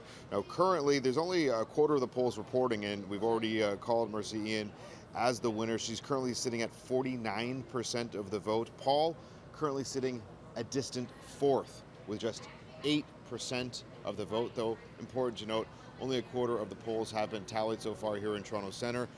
So Paul's numbers likely to improve, but not improve enough to actually win. This is her third time running here in Toronto Centre. She ran in a by-election a little less than a year ago. She got 33% of the vote. Marcy Ian got 43% of the vote. Many expecting that if she doesn't win here in Toronto Centre, that this could spell the end of her time as leadership of the Green Party of Canada. Before the election was called, there were party brass who were trying to have her ousted as leader. The only reason she may have survived this far is because a snap election was called. Now, we're still waiting to hear from her. We're told that she's waiting to speak. She's waiting for Mike Morris. He is the Green Party candidate in Kitchener. Now, it's too close to call there, though we could still tonight see the first Green Party candidate ever elected in Ontario during a federal election. Mike Morris currently sitting at a little over 30%, 32%, the Conservatives trailing Morris with 24%. Still too close to call that one at the moment. Only half of the polls have been reported. Now, Annamie Paul is said to is going to be coming out to talk once we get some clarity on Mike Morris in Kitchener. So still, you know, it could be a historic night for the Greens. And we also know that Elizabeth May has been re-elected in her riding. No surprise there. Cynthia, we'll throw it back to you for now. Adrienne, thank you. Well, People's Party of Canada leader Maxime Bernier was the first leader tonight to officially lose the race for his own seat. Bernier lost his home riding of Beauce, Quebec. But speaking from a party gathering in Saskatchewan just a few minutes ago, he said he was proud of the inroads his far-right party has made in Canadian politics. Canadian politics will never be the same again. When we started this campaign 5 weeks ago, everybody thought we would only be a footnote. Yes, they have to start paying attention because thousands of Canadians were coming to our rallies all across the country. Everywhere we looked, you could see purple. Though the PPC have yet to pick up a single seat so far tonight, the party has garnered more than 5% of the popular vote. That's 3 percentage points higher than the Green Party, which has picked up 2 seats so far. This isn't Bernier's first loss in Beauce either. He held the riding for more than a decade as a Conservative cabinet minister under Stephen Harper, but lost it as PPC leader in 2019, the riding going Conservative again tonight. What remains to be seen, whether other People's Party candidates will pick up seats tonight. And we only have a moment here to wrap before this hour closes. Maxime Bernier, you know, the question is, did he pull a lot of votes away from the Conservative Party? That will be determined. But we just heard Erin O'Toole's father make a comment about the "my brother" comment, and we all reacted to that. Mike, what was your instinct the moment you heard him suggest that a cabinet minister was making a signal to other Muslims in Afghanistan? I thought that was completely inappropriate comment. I've been to mosques all across the province in my own riding in Guelph. It's very common to refer to each other as Muslim brothers and sisters, so to insinuate anything else in that comment, I think was inappropriate. Well, he was certainly insinuating that she was signaling the Taliban. That seems to be what he was trying to say.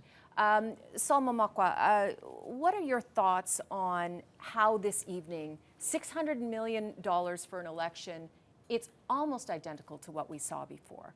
Do you think this was money well spent? I mean, we've talked about clean drinking water at length. What could that money have done to help Indigenous communities? Yeah, it's a really, when we talk about $600 million, you know, having an election during a pandemic, and I think about the children, the communities that have, First Nation communities that live under, you know, long-term boil advisories. You know, they could have been spent on that. All right, we will continue this conversation in just a few minutes. We will be on the air for the next 2 hours, bringing you live speeches from the leaders' headquarters as they happen and continuing our panel discussion. There's still a major question to answer about whether the Liberals will be able to lock up a majority. We've actually declared it as a minority, so that is certainly the way it is looking at the moment. Stick around as our City News election night coverage continues.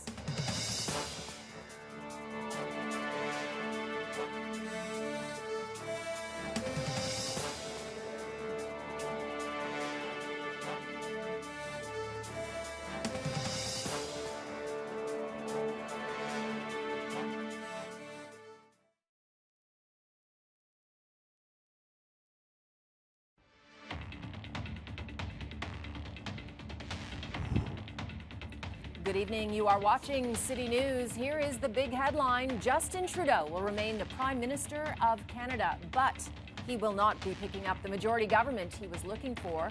We will be heading to Montreal soon to hear from Trudeau as he gives his victory speech. And there are now questions about the future of Conservative leader Erin O'Toole. He has been re-elected in his own riding in the Durham region of Ontario. But does he still have the support of his own party after it failed to gain ground in some key parts of the country? We will be bringing you O'Toole's speech the moment it happens. Meanwhile, People's Party leader Maxime Bernier garnered plenty of attention throughout this campaign. That was mainly due to his controversial stance against COVID-19 vaccine mandates and lockdowns. But Bernier failed to win his own seat in the Quebec riding of Beauce. For the second straight election, the PPC is not expected to earn a single seat in the House of Commons. And it has also been a disappointing evening for Annamie Paul. The Green Party leader has fallen far short in her own riding in Toronto Centre. The Liberals will be holding onto that seat, which once belonged to former Finance Minister Bill Morneau. At last check, Paul was sitting in a distant 4th place, but ballots are still being counted this hour. And we welcome those of you, watching us on City TV in Winnipeg. Hello. We will have plenty more analysis over the next 2 hours. But first, we are going to head straight to Chalet in Montreal, where Justin Trudeau is expected to speak very soon. Chalet.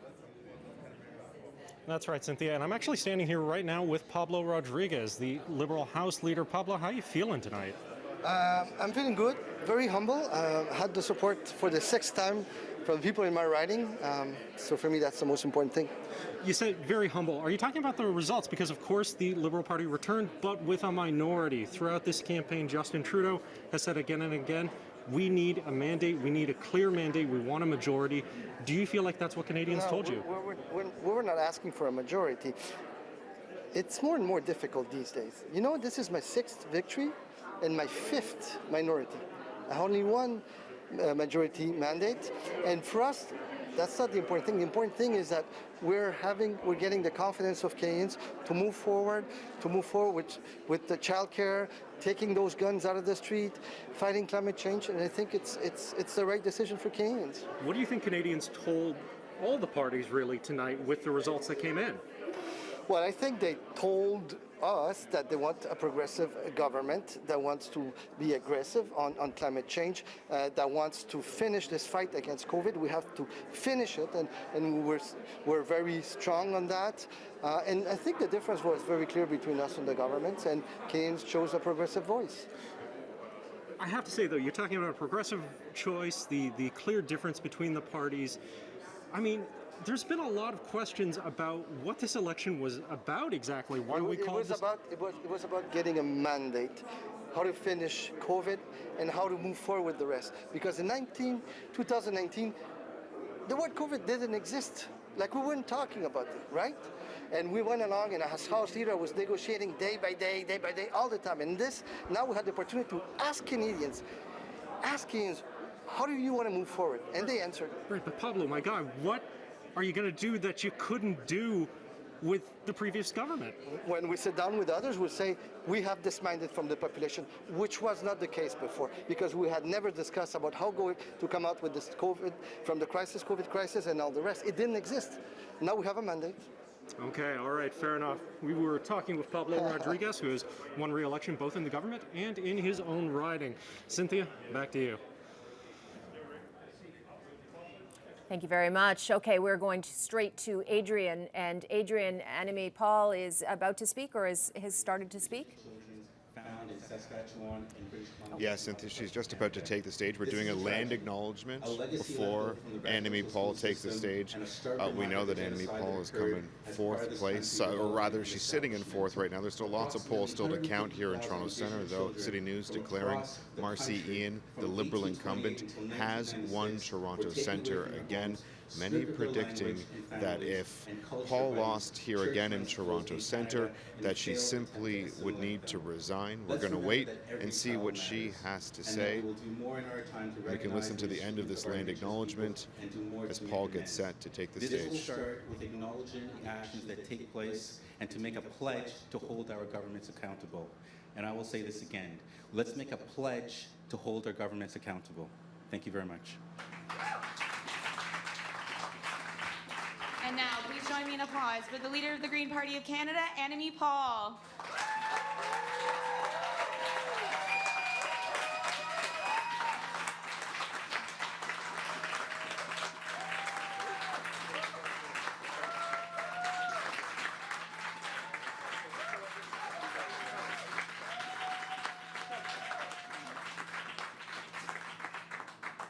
Thank you very much. Thank you so much for being here this evening, and thank you, Adrian, for that very special land acknowledgement. Merci tout le monde d'être ici avec nous ce soir. Nous sommes sur les territoires traditionnels des Mississauga, Anishinaabe, et Haudenosaunee. I also want to recognize we are on the traditional lands of the Mississauga of the Credit, the Anishinaabe, and the Haudenosaunee. First, let me start by congratulating. We're still waiting for the results, but it looks like we are going to be sending certainly 2 and looks like probably 3 Greens back to Ottawa in the next session of Parliament.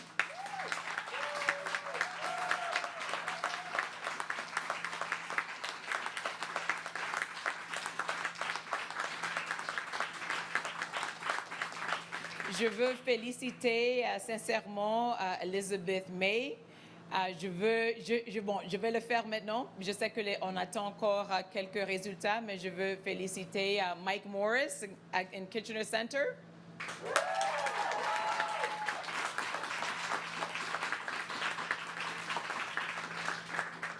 Incredibly well-deserved, an incredible leader that's headed to Ottawa. And also, Paul is in a very close race, but I feel very confident that he's going to take that one over the finish line. So I'm going to send him the good luck of, I hope it's good luck, to wish him good luck now in that seat as well.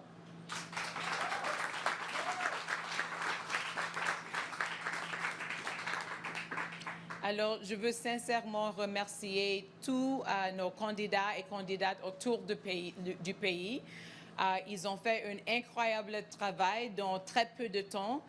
Je sais que ça prend beaucoup de passion, beaucoup de sacrifices, beaucoup de nos dédications pour décider de se présenter, beaucoup de courage aussi et beaucoup de force.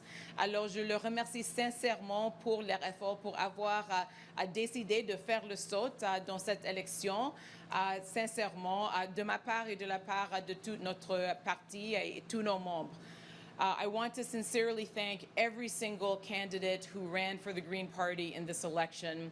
It takes passion, it takes dedication, it takes sacrifice, it takes courage, and so many of them were running for the first time. We told them that it was time to run. We told them that we needed a new culture in Ottawa. We needed more diversity in Ottawa. And so many of them took up that challenge. I am so proud of them. I want to thank them sincerely on my behalf and on behalf of all of our members and all of our volunteers. Let's give them a round of applause.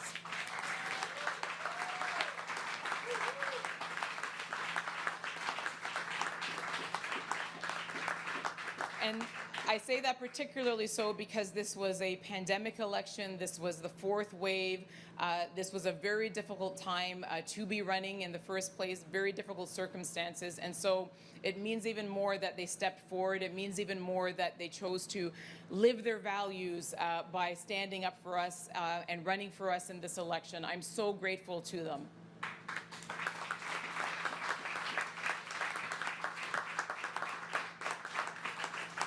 I also want to thank all of our members and all of our volunteers. We have so many here tonight. So many people, again, who put their lives on hold, who told their kids to go watch another video while they made phone calls, while they went canvassing. People who, again, were very passionate about the idea of sending more Greens to the next Parliament. It takes so much, and absolutely, we are driven by our volunteers and their work. And so thank you so much to all of our volunteers all across the country. Please know that whatever size our contingent of Greens in Ottawa, it's because of you and the work that you did, and I thank you sincerely.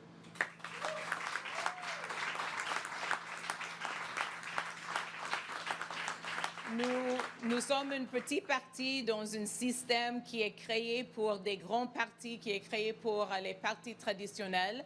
Alors, nous sommes toujours très reconnaissants de nos bénévoles pour leurs efforts, pour leurs sacrifices, pour leur dédication, parce que c'est grâce à eux qu'un petit parti comme le nôtre a réussi. C'est grâce à eux que je crois qu'on va envoyer encore 3 députés pour nous représenter dans la prochaine session de Parlement, et je le remercie. And I want to, I just spoke with Marcy Ian before coming down here. I wanted to sincerely congratulate her. I hope that, and I'm sure that the people of Toronto Centre will make sure that, that she provides them with good representation. Congratulated her on her race here in Toronto Centre. Clearly, I am, well, not clearly, but I will tell you that certainly I am disappointed. It is hard to lose. No one likes to lose. But I'm so proud of the effort, the creativity, the innovation that our team brought to this race. We promised to offer real representation. We promised to offer a real choice to the people of Toronto Centre who have so much need, so much work that needs to get done. And you did that, and I thank you for that.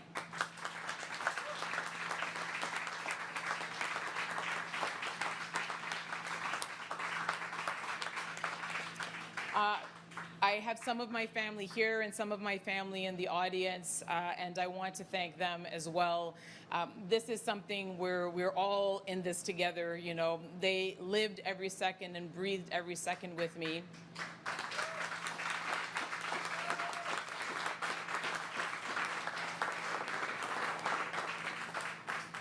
And I've said this many times. I mean, I've been campaigning in one way or another for the Green Party for the last almost 2.5 years now. And so this has been a very long journey for our entire family. And of course, you know, I love you, Mark, Malachi, my son Jonas, who's not here, my mother-in-law, my nephew, my sister-in-law, all of my family that is here.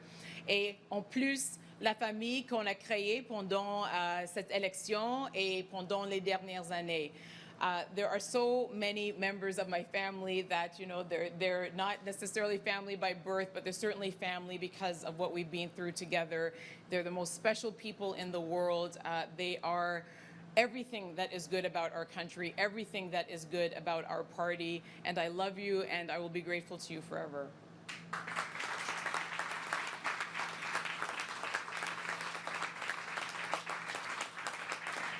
Alors,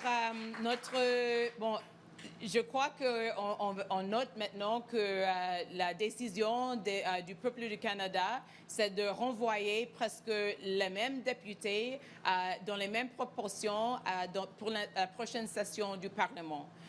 What we seem to be seeing tonight is that the people of Canada have decided to send essentially the same MPs back in the same proportions to Parliament.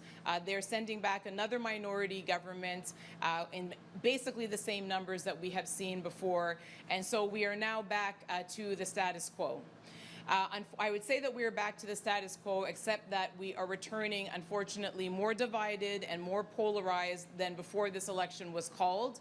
That is certainly part of the legacy of this election that I will say we shouldn't have had, whether that sounds self-interested or not. Malheureusement, il y a des divisions qui ont été créées par la convocation de cette élection. Il y aura du travail à faire de réparer ces divisions. We need to repair these divisions. We need to ensure that whatever wounds were created during this election are not permanent, because the people of Canada clearly are saying, we want you to work together. We want you to collaborate. You have got to find a way to do that, and you've got to find a way to deliver us the help we need for the rest of this pandemic.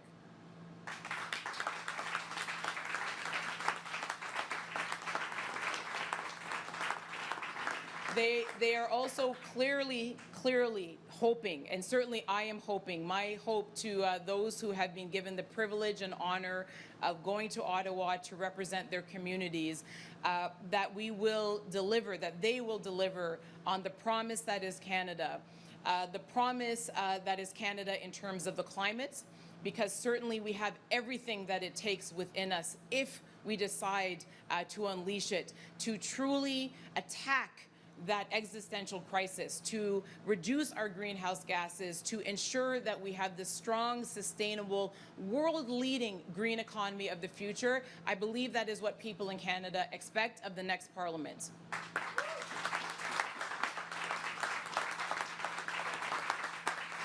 Et j'en suis sûre que les peuples ici au Canada veulent être rassurés que la prochaine session de Parlement va être concentrée sur assurer que nous ne serons jamais dans cette position dans l'avenir. That we will never be in this position again. This is what people in Canada want. They will never forget the tens of thousands of deaths in long-term care, the almost 1,000 people that died out in BC during the heat wave, all of the sacrifice, all of the pain of the pandemic, and they want us to do better, and they want us to do better together. And so if that can be the legacy of the next session of Parliament, then that will be excellent work, and you can count on every single Green who was elected tonight to be part of that work, to work hand in hand with every single party towards those common goals.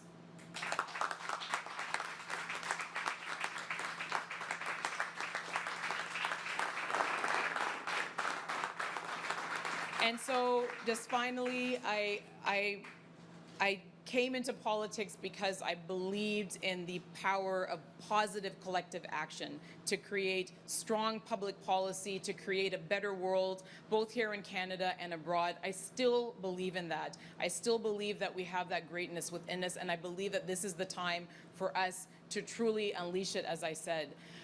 Alors, pour moi, je suis fière d'avoir été ici et participer dans ces élections sur la part de nos membres, nos bénévoles, nos candidats et candidates.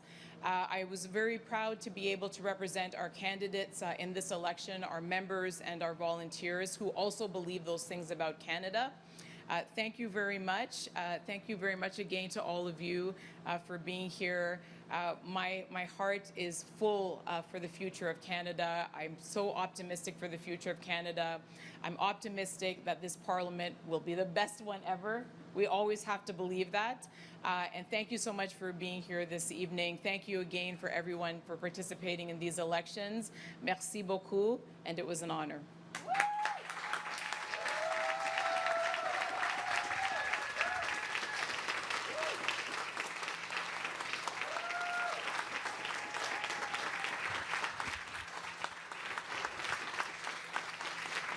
Adrienne, one has to wonder what is next for Annamie Paul.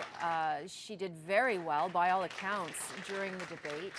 This has been a very tough time for her, though, of course, as you have referenced, since becoming leader. Internal turmoil in her party. Now she's lost her seat that she never won, and it's the second time losing this particular riding. What is next for Annamie Paul? Does she even want to keep going as the Green Party leader? And Cynthia, when I sat down and spoke one-on-one with Ms. Paul just last week, she had said she's going to take some time after tonight and speak with her family. You know, we heard from her just moments ago. She talked about how upset she is, you know, in this defeat. She thanked her family. It felt like she stopped short of saying goodbye. She thanked everyone who has supported her. She said it was a pleasure and an honor to lead the Green Party, but one has to wonder, can she remain the leader of the Green Party without a seat in Ottawa? You know, there's many people after some of the federal debates that, you know, was really her coming out party, because she's still a newbie on the national stage, and many people were taken aback, saying, wow, she's a breath of fresh air. She'd be an asset in Ottawa. She's not going to have that opportunity, at least now, and one also has to wonder, you know, how her fortunes may have been different if she wasn't attacked by her own party on the eve of a snap election. I mean, it must have given some voters pause anyways. Can they support somebody whose own party seems to be in turmoil? I'm sure it did not help the situation. And listen, she's of a small party, and it's a tough haul. As Mike Schreiner, you know what it's like to run as a Green. So what are the possibilities? I mean, this is a party that is going to have to rebuild yet again, regardless, either way. She's admitted that it is up to the membership. She left the door open when I spoke with her to continue on. She also talked about what she calls an unfair bar, which has been set for some of our political leaders. She noted that it took Elizabeth May 3 times to win her seat, and she was given the time and the space to do so. She noted that Jagmeet Singh took him a year before, you know, he won his seat. So she believes that, you know, whether it's her or it's someone else who steps up to the leadership of the Green Party of Canada federally, that they need to be given the time and the space. She, you know, I talked with her about the attack she felt that she received from her own party, and she noted that, you know, for minorities, for a woman, for a black woman. It's very difficult to get to the position where she is right now on this stage as the leader of the Green Party of Canada. She noted that it's even tougher to hold on to that leadership. What's Adrian, to come, we have Mike it is a Schreiner good right guess, here, yeah. of course, the leader of the Green Party here in Ontario. What are your thoughts on the campaign she ran, how she presented herself, and what her future will be or could be? Well, certainly it's a disappointing night for Annemie. There's no doubt about that, especially after she performed so well in the debate. You know, almost every commentator I know said that she won that debate. And it was really her first chance for Canadians to get to know who she is, a bold, daring voice that I think we need in Ottawa. So whatever Annemie decides to do, I hope she stays active in politics, because we need more people in politics like Annemie Paul. I asked you this question earlier in the evening. Why aren't the Greens resonating more when climate is top of mind for so many, and the Conservatives have acknowledged that this is a challenge as well, and that's taken some time for them to come to that point. So why aren't the Greens getting more votes? Well, I think one is we need to do a better job of connecting the climate crisis to people's everyday lives, and both the challenges and the opportunities that's there. But I would also say that, you know, you look in certain ridings, like I look at Kitchener Centre, where it looks like Greens are going to elect our first MP from Ontario. And that's a good news story. Must be lonely, Mike. Are you happy It's a about good that? news story. And so, you know, to have a breakthrough in Ontario is an exciting opportunity for Greens, and I believe we can grow from there. Okay. Andre Domis, are you there? Online? I'm here. You're there. What are I'm your here. thoughts Can you hear me on? yet? Yes. What are your thoughts on Annemie Paul? I gotta say, I was not impressed from the very beginning. During the leadership race for the Green Party, when she was running neck and neck with Dimitri Lascaris, some of the questions that she was asked, especially with regards to foreign policy, were a little bit surprising to me. As far as, for example, her views on the coup in Bolivia, or economic self-determination in the global South, her views on Palestinian independence. I mean, essentially, she's the same as pretty much any other liberal, except with a coating of environmentalism slapped over it. So I have to say that I was not very impressed with her candidacy, nor with the Green Party platform. There wasn't very much that she did as a party leader to differentiate herself or the party from the Liberals or even the NDP. I think at times it was even difficult to understand what exactly the Green Party platform was going into this election, even if you study their platform very closely. She had a couple of very big gaffes along the way, one of them being that she couldn't remember the names of candidates that were being run in Quebec. And on top of that, the very contentious internal battles that were fought over her leadership after she assumed the leadership. So I don't know. I mean, as for what her political future holds, I think that's completely up to Annemie Paul herself. But I think this has been nothing if not a disastrous leadership for the Green Party, and I think the entire party is going to have to go back and reassess not only whether she should remain as leader, but exactly what it is that the Green Party stands for.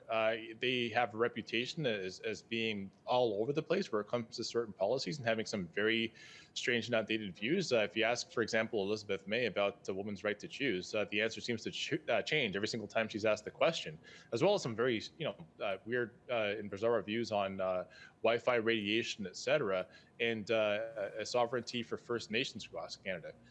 So I think the Green Party is going to have to figure out what kind of party it wants to be, if they're going to be eco-socialists or bicycle Tories, and they have to figure that out before the next election. All right, Andre, I'm going to cut you off there, I'm afraid. Thank you.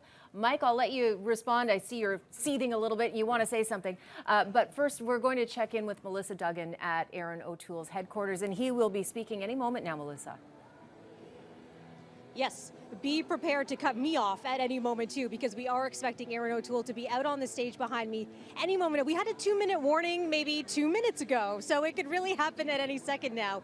And just a few moments ago too, we had probably the most action we've seen here tonight. All of a sudden, Raise a Little Hell started playing, and that's when we saw Conservative supporters start to make their way down to the rink level, because we are in a hockey rink right now, and take their seats in front of the stage, waiting for O'Toole to speak. We know that he was here earlier tonight practicing his speeches. The media ushered out for about an hour's time, so he has had some time on the stage this afternoon practicing what he was going to say to Canadians, whether he was going to win, whether he was going to lose. So he is well rehearsed about what he's going to say tonight. We're waiting to hear where that message is going to be, but obviously, a disappointing crowd. They thought maybe he would have something to celebrate. We're going to hear from Erin O'Toole right now.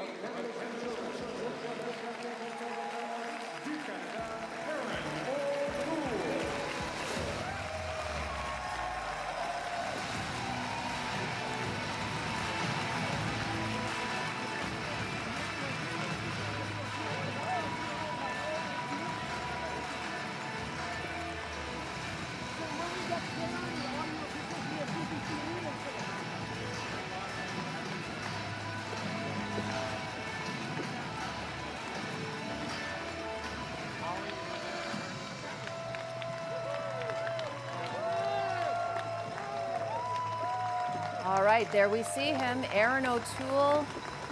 A difficult walk for any leader.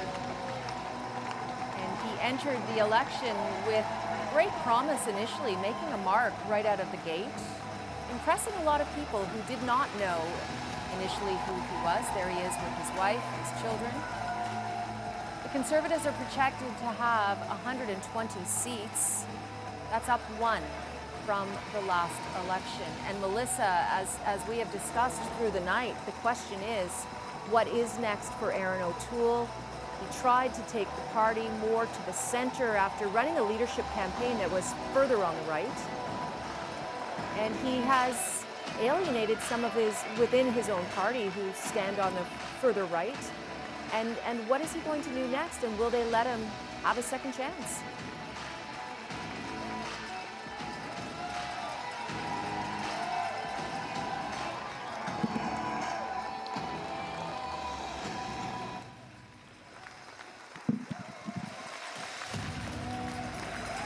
Friends, thank you. Merci beaucoup, thank you. Well, it was after 1 in the morning when I first addressed the nation as leader of Canada's Conservatives, so it's fitting I address you late again. At the start of this pandemic, I called for a Team Canada approach to combat COVID-19. 18 months later, our nation needs that more than ever. Les Canadiens ont passé trop de nuits blanches à s'inquiéter pour la santé de leurs proches, les pertes d'emploi et l'avenir de leurs enfants. La pandémie a augmenté les petites différences entre nous. Elle a aussi aggravé la division chez les Canadiens. Malheureusement, cette élection n'a fait qu'empirer les choses. Mais je suis ici ce soir encore plus déterminé envers ce merveilleux pays. 5 weeks ago, Mr. Trudeau asked for a majority. He said the minority parliament was, quote, unworkable. But tonight, Canadians did not give Mr. Trudeau the majority mandate he wanted. In fact, Canadians sent him back with another minority at the cost of $600 million and deeper divisions in our great country. Just days ago, he said he would hold yet another election within 18 months if he didn't get his way. Quelques jours seulement, M. Trudeau disait qu'il allait déclencher une autre élection dans 18 mois s'il n'avait pas ce qu'il voulait. Election in 18 months if he didn't get what he wants. Instead, was hoping he thrust us into what he has promised will be 18 months of perpetual campaigning. Our country is facing the most serious economic challenge since the Great Depression. Even before the pandemic led to record debt and deficits, investment and jobs were leaving Canada. Les prix continuent d'augmenter de l'essence, de l'épicerie et des logements. Prices are increasing from clothes to gas and everything. Inflation is at its highest level in 20 years, and it is continuing to climb every day. Families have difficulty in making ends meet. But to face up to this challenge, we have to work together. We have been divided. The fight. For too long, we have seen politicians pit region against region, neighbor against neighbor. But when we are divided, Canadians get left behind. Mr. Trudeau thinks Canadians should endure 18 more months of divisive campaigning so he can try once again to get the election result he wants. We need to heal the divides in Canada, not risk worsening them for selfish gains.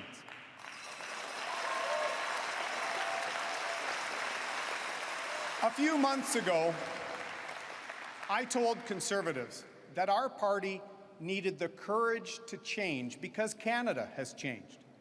Over the past 36 days, we have demonstrated to Canadians that we've set out on a path to engage more Canadians in our Conservative movement, one that addresses the challenges of today while advancing the dreams of tomorrow. Ours is a Conservatism that dwells not in the past, but learns from it to secure the future. Qu'on offre un nouveau mouvement conservateur. Qu'on offre un nouveau mouvement conservateur. Our new Conservative movement, a new Conservative movement to deal with today's challenges, a Conservative movement to actually realize the dreams of tomorrow, a Conservative movement that's not only looking backwards, but learns and moves forward. It is a Conservatism that reveres strong communities and compassion for one another, for our environment, and for those in need at home and abroad. It is a Conservatism that respects hard work and character, and the fact that millions have come to this great country for liberty and opportunity. It's a Conservatism that believes reconciliation is more than a box to check. It is the very keystone of Canada reaching its potential, and it starts with clean drinking water as a basic human right still denied to Indigenous children born today. And above all else, it is a Conservatism that believes Canada is the greatest country on earth and that our best days are on the horizon. A Conservatism that builds Canada up.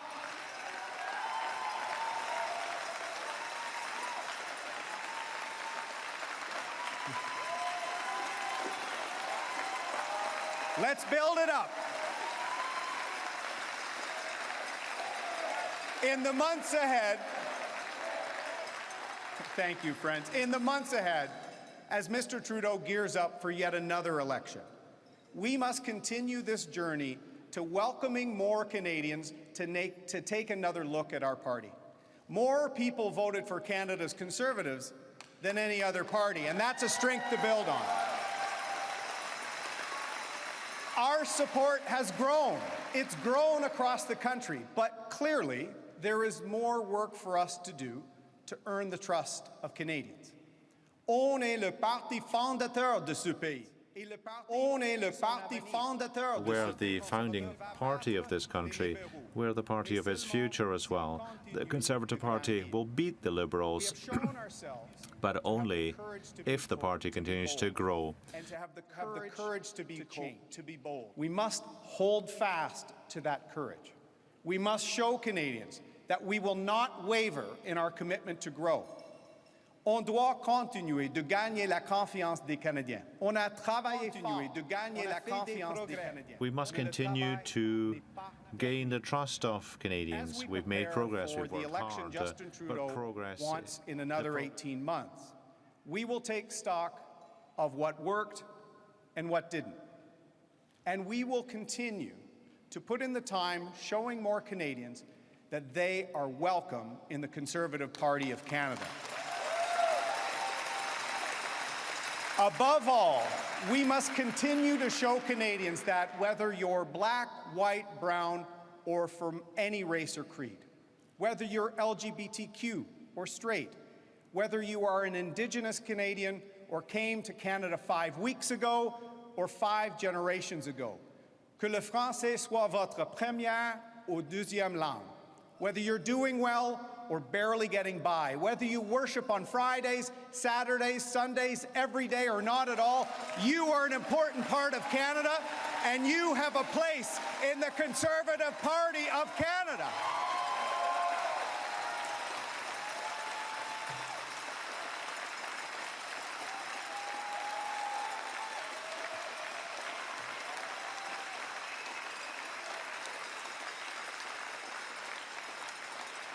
Friends, I'm standing here tonight because of the steadfast support of my true partner, the love of my life, Rebecca. Thank you for being my rock and my safe harbor.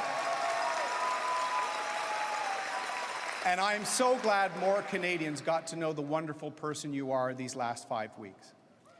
I also want to thank my children, Molly and Jack, for being my inspiration. It's because of you that I believe so strongly in securing Canada's future. My mother passed away when I was 9, but I know she is here tonight because I see her in my daughter Molly, who shares her name. I've been so grateful to have my second mother to guide me to this very day. I'm thankful that she and my dad, who inspired me into public service, are here tonight. Thank you. Merci à mon excellent équipe de campagne. Merci pour votre confiance et votre engagement à servir ce grand et magnifique pays. Merci à nos incroyables candidats. This big and marvelous country, thanks to our incredible slate of candidates and to our fantastic volunteers as well. And its people. And some of the people I served with are in this room tonight. I will never stop serving this great country. And my pride in Canada has deepened these past 5 weeks as I've gotten to meet more incredible Canadians from all walks of life. My family and I are resolutely committed to continuing this journey for Canada. Ce soir, j'ai parlé avec Monsieur Trudeau. Tonight, I talked to Mr. Trudeau, and I congratulated him on a hard-won campaign. And I told him, if he thinks he can threaten Canadians with another election in 18 months, the Conservative Party will be ready. And whenever that day comes, I will be ready to lead Canada's Conservatives to victory. Thank you, Canada. Let's get to work.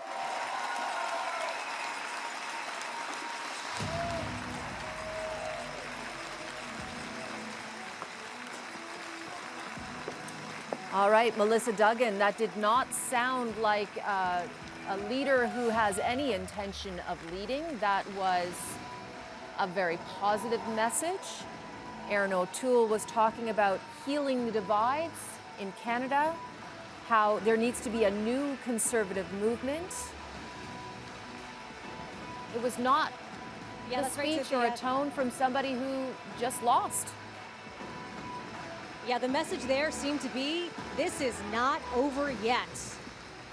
We heard him mention time and time again there, the election that's to come. Because Canadians, we've got another minority government, and we all know what that means. An election is going to be our way sooner than later. And Erin O'Toole seems to be committed to leading the Conservative Party when that election comes. Will he have the support of his party? That is what we're waiting to see. Absolutely. He was certainly signaling to his own party that he doesn't want to go anywhere, and he's in for the long haul and potentially in another election with Justin Trudeau in 18 months. And he's saying there that he did have something to celebrate tonight. They kept Justin Trudeau from getting what he wants, a majority government. That didn't happen tonight. Very true, and it looks like the Conservatives, the projections are that they'll have 2 more seats than they did at dissolution. He certainly is masking his disappointment very well, because this must be an extremely challenging evening for him. And you know, it's going to be interesting. He's had a tough road because he's had to fend off the PPC, who certainly must have cost him a lot of votes. And at the same time, he's trying to move the party to the middle. That is a very difficult balancing act to try and pull off.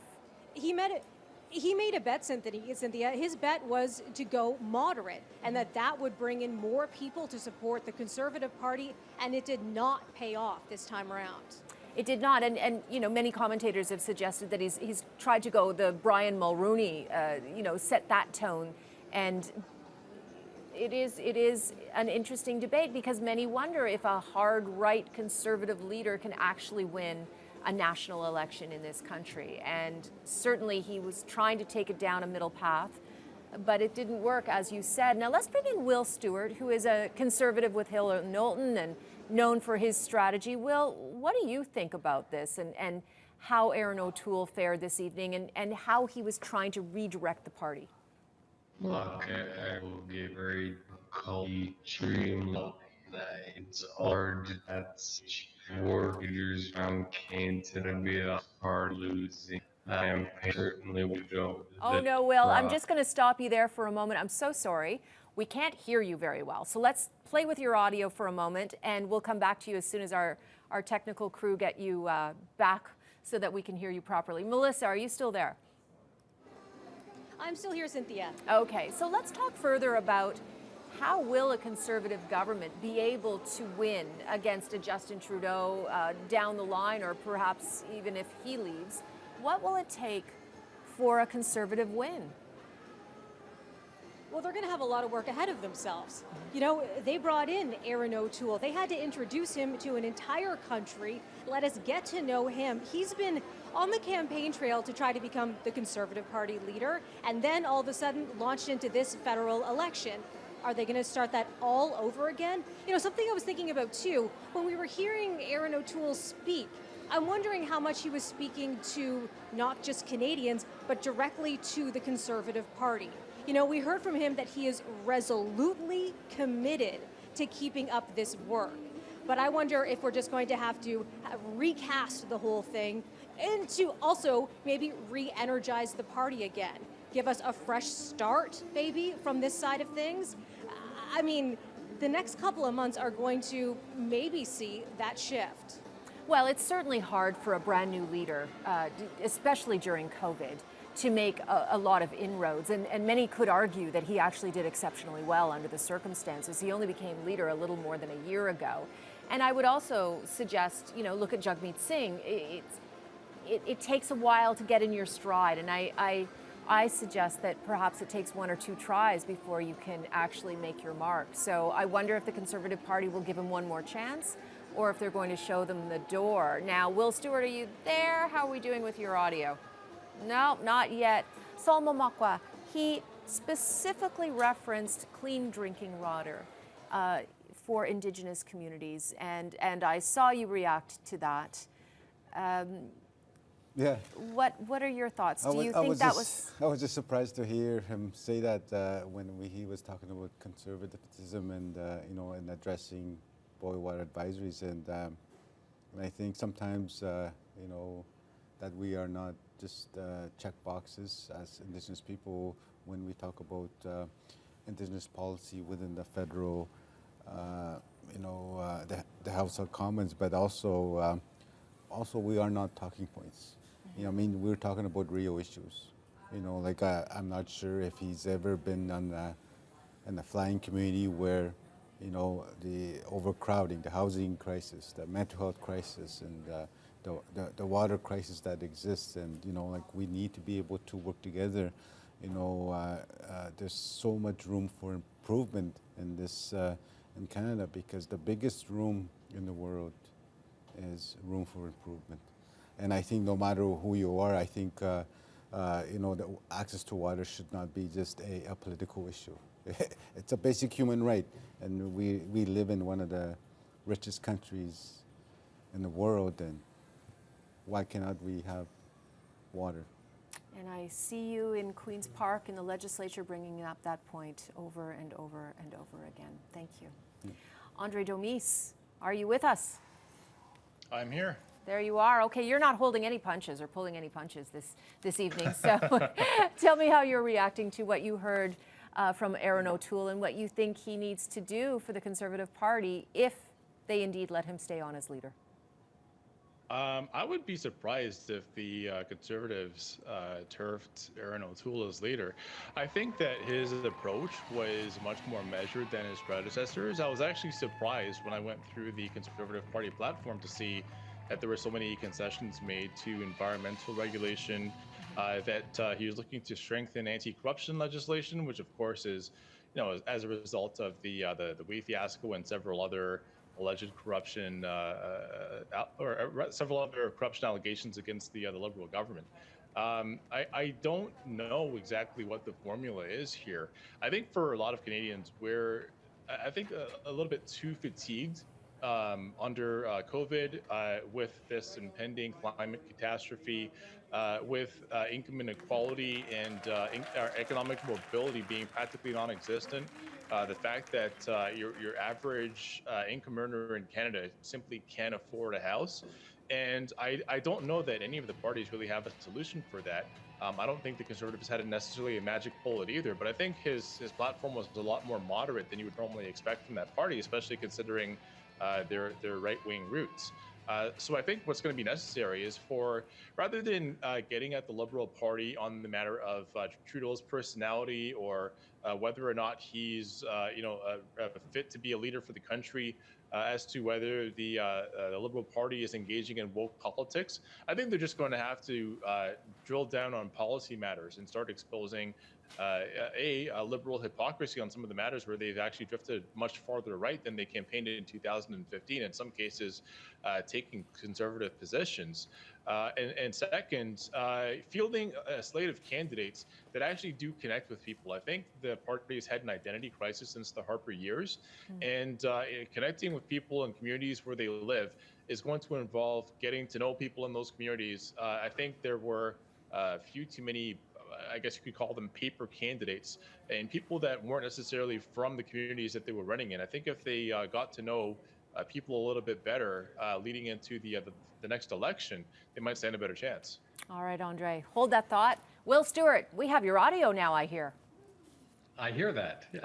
Yes, now we can hear you. All right. You are a Conservative strategist and commentator. How do you rate that speech, and what do you read into what Aaron O'Toole had to say tonight?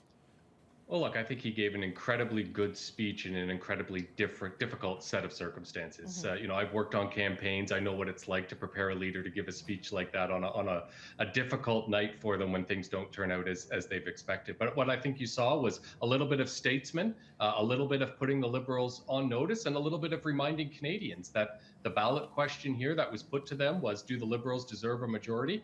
That ballot question was resoundingly dismissed. The Liberals have a less of a popular support now than they did coming into this election. So I think there's a lot to happen yet. And I think Aaron O'Toole is right to say that he's the guy to take the party into the next election as well. What does this say about our politics in this country, where you have the majority of votes in Ontario, followed by Quebec, where the Liberals get more support traditionally? And what does that mean for the rest of the country? And it just seems like we are getting a little bit more divided rather than growing together and coming together, particularly when you add COVID and passports and vaccines on top of all of that.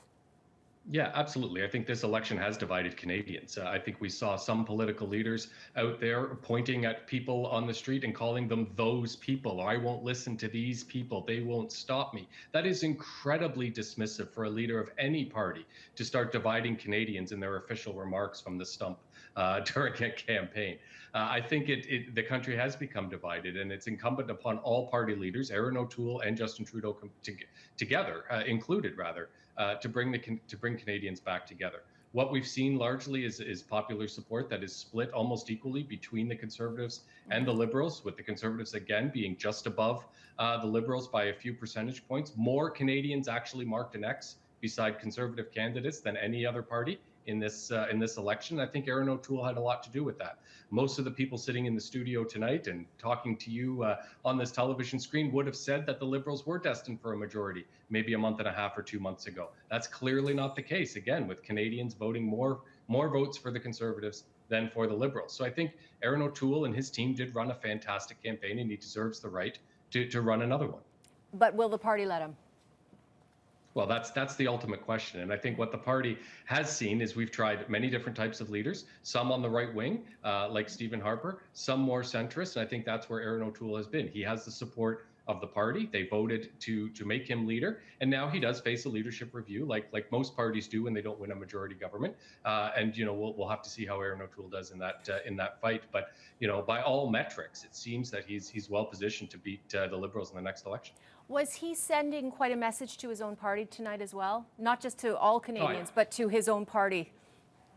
Yeah, absolutely. Aaron O'Toole knows exactly what the job is ahead of him. Just as when he gave his speech when he was elected leader of the Conservative Party a little over a year ago, he set his sights firmly on the next election whenever Justin Trudeau decided to call it. He did that. He planned. The Conservatives were incredibly well prepared. New ideas, innovative policies, a robust policy document at the outset of the campaign. They were ready to fight, and fight they did. He's now been issued a setback.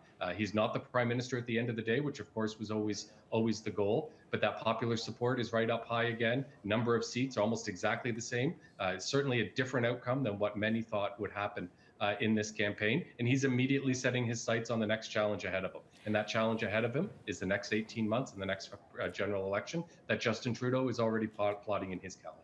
What do you think some of the major stumbles were? I mean, we saw that Aaron O'Toole stumbled over the gun issue and the type of guns, and he had to go back and forth a few times. We also saw some stumbles over vaccines and whether or not he would reveal whether his own MPPs or want to be MPs, would be vaccinated or not. And I think that bothered a lot of people as well. Do you see any other flaws in his campaign?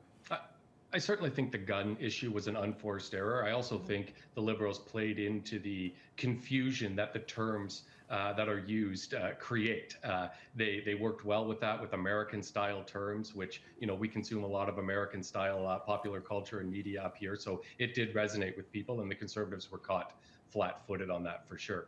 When it comes to vaccines, I actually disagree with you. I think if people actually take the time to look at it, Aaron O'Toole and Justin Trudeau have exactly the same position on vaccines when it comes to mandating or not mandating people to receive them. I think Aaron O'Toole was staking his response there on a matter of principle, that we don't talk about our medical history, that we don't ask people what their conditions are, what pills they're taking, what needles they're taking. I think perhaps in a pandemic, that was a miscalculation. I agree, but I can understand where it comes from when I see it. Now, I think those are two of the things that Aaron O'Toole and his team are going to have to look at. As he said in the closing of his speech, that we have to look at what worked and what didn't. Clearly, guns and vaccines didn't work. And I think there needs to go back to the drawing board on that. But I think if you put both campaign documents side by side, the Liberals and the Conservatives, there wasn't anything in the Liberal platform that wasn't in the Liberal budget, which wasn't in the Liberal talking points before that. There was no reason for this election if you wanted to have just another more of the same.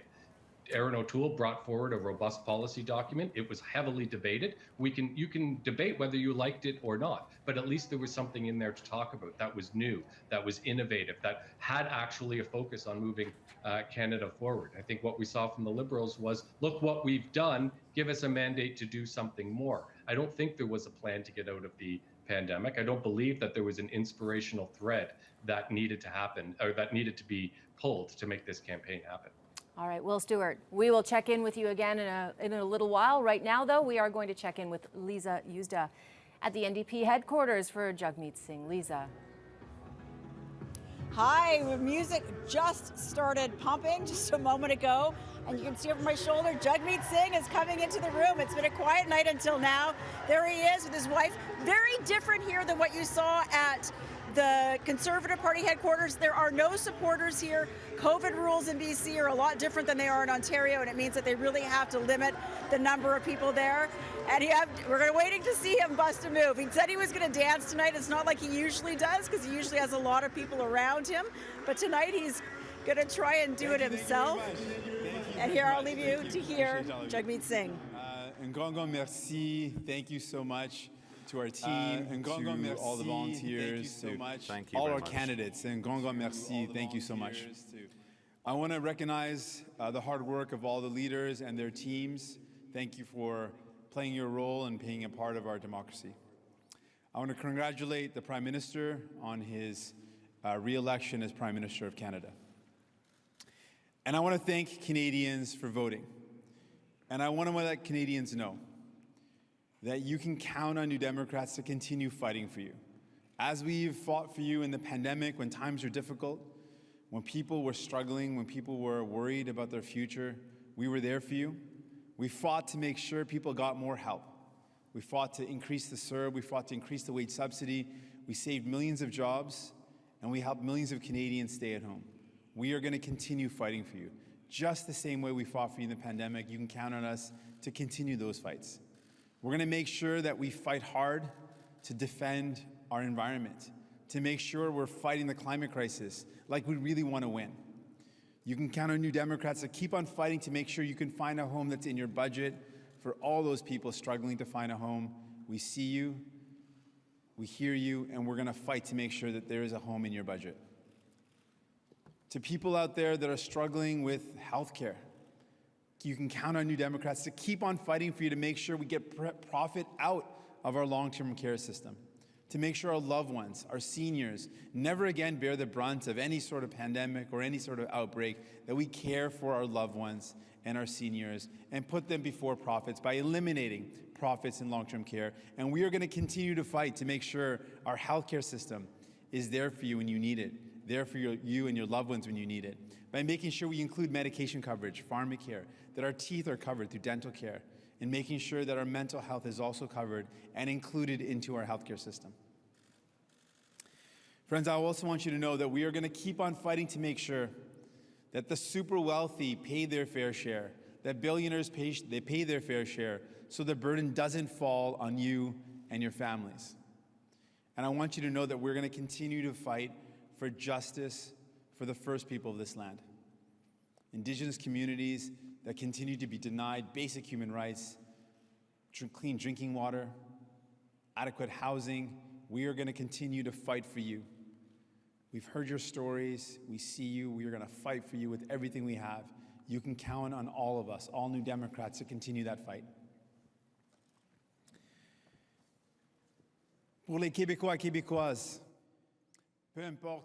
pour les Québécois et Québécoises, to Quebecers tonight, no matter how many Quebec members we have in our caucus, I'd like to tell you that we'll continue to fight for you as we did during the pandemic. We were there for you. We had your backs. We know that it's been a tough time for you, very, very tough for ordinary people. This is why we fought to get the CERB increased. This is something that's helped millions of people across Quebec. We'll continue to help you. We got the wage subsidy increased. That saved millions of jobs. You can count on us, on our team, to continue to fight for you. All our members want to make gains to help people in Quebec and across the country. You can count on us to make sure that we defend the environment, to deal with climate change, to resolve the housing crisis, to invest in health care. You can count on us to be there for you. And you can count on us that if we dare together, we can build a better society. And that's what we promise to do. That our fight will continue. As we have done in the pandemic, as we showed you in this campaign, we will continue to make sure you are first, your families are taken care of, that your needs are met. That's what New Democrats are all about. I want to leave you with something that my mom always taught me as I was a kid. She always said that we are all one. And it is so true. We are connected. When people around us are hurting, we're also hurting. But when we take care of one another, when we support one another, when we lift each other up, we all rise. That's what you can be sure of. New Democrats will fight to take care of all Canadians so that together we all rise. Thank you so much. Merci beaucoup. Je suis tellement fier d'être ici. Merci. Merci.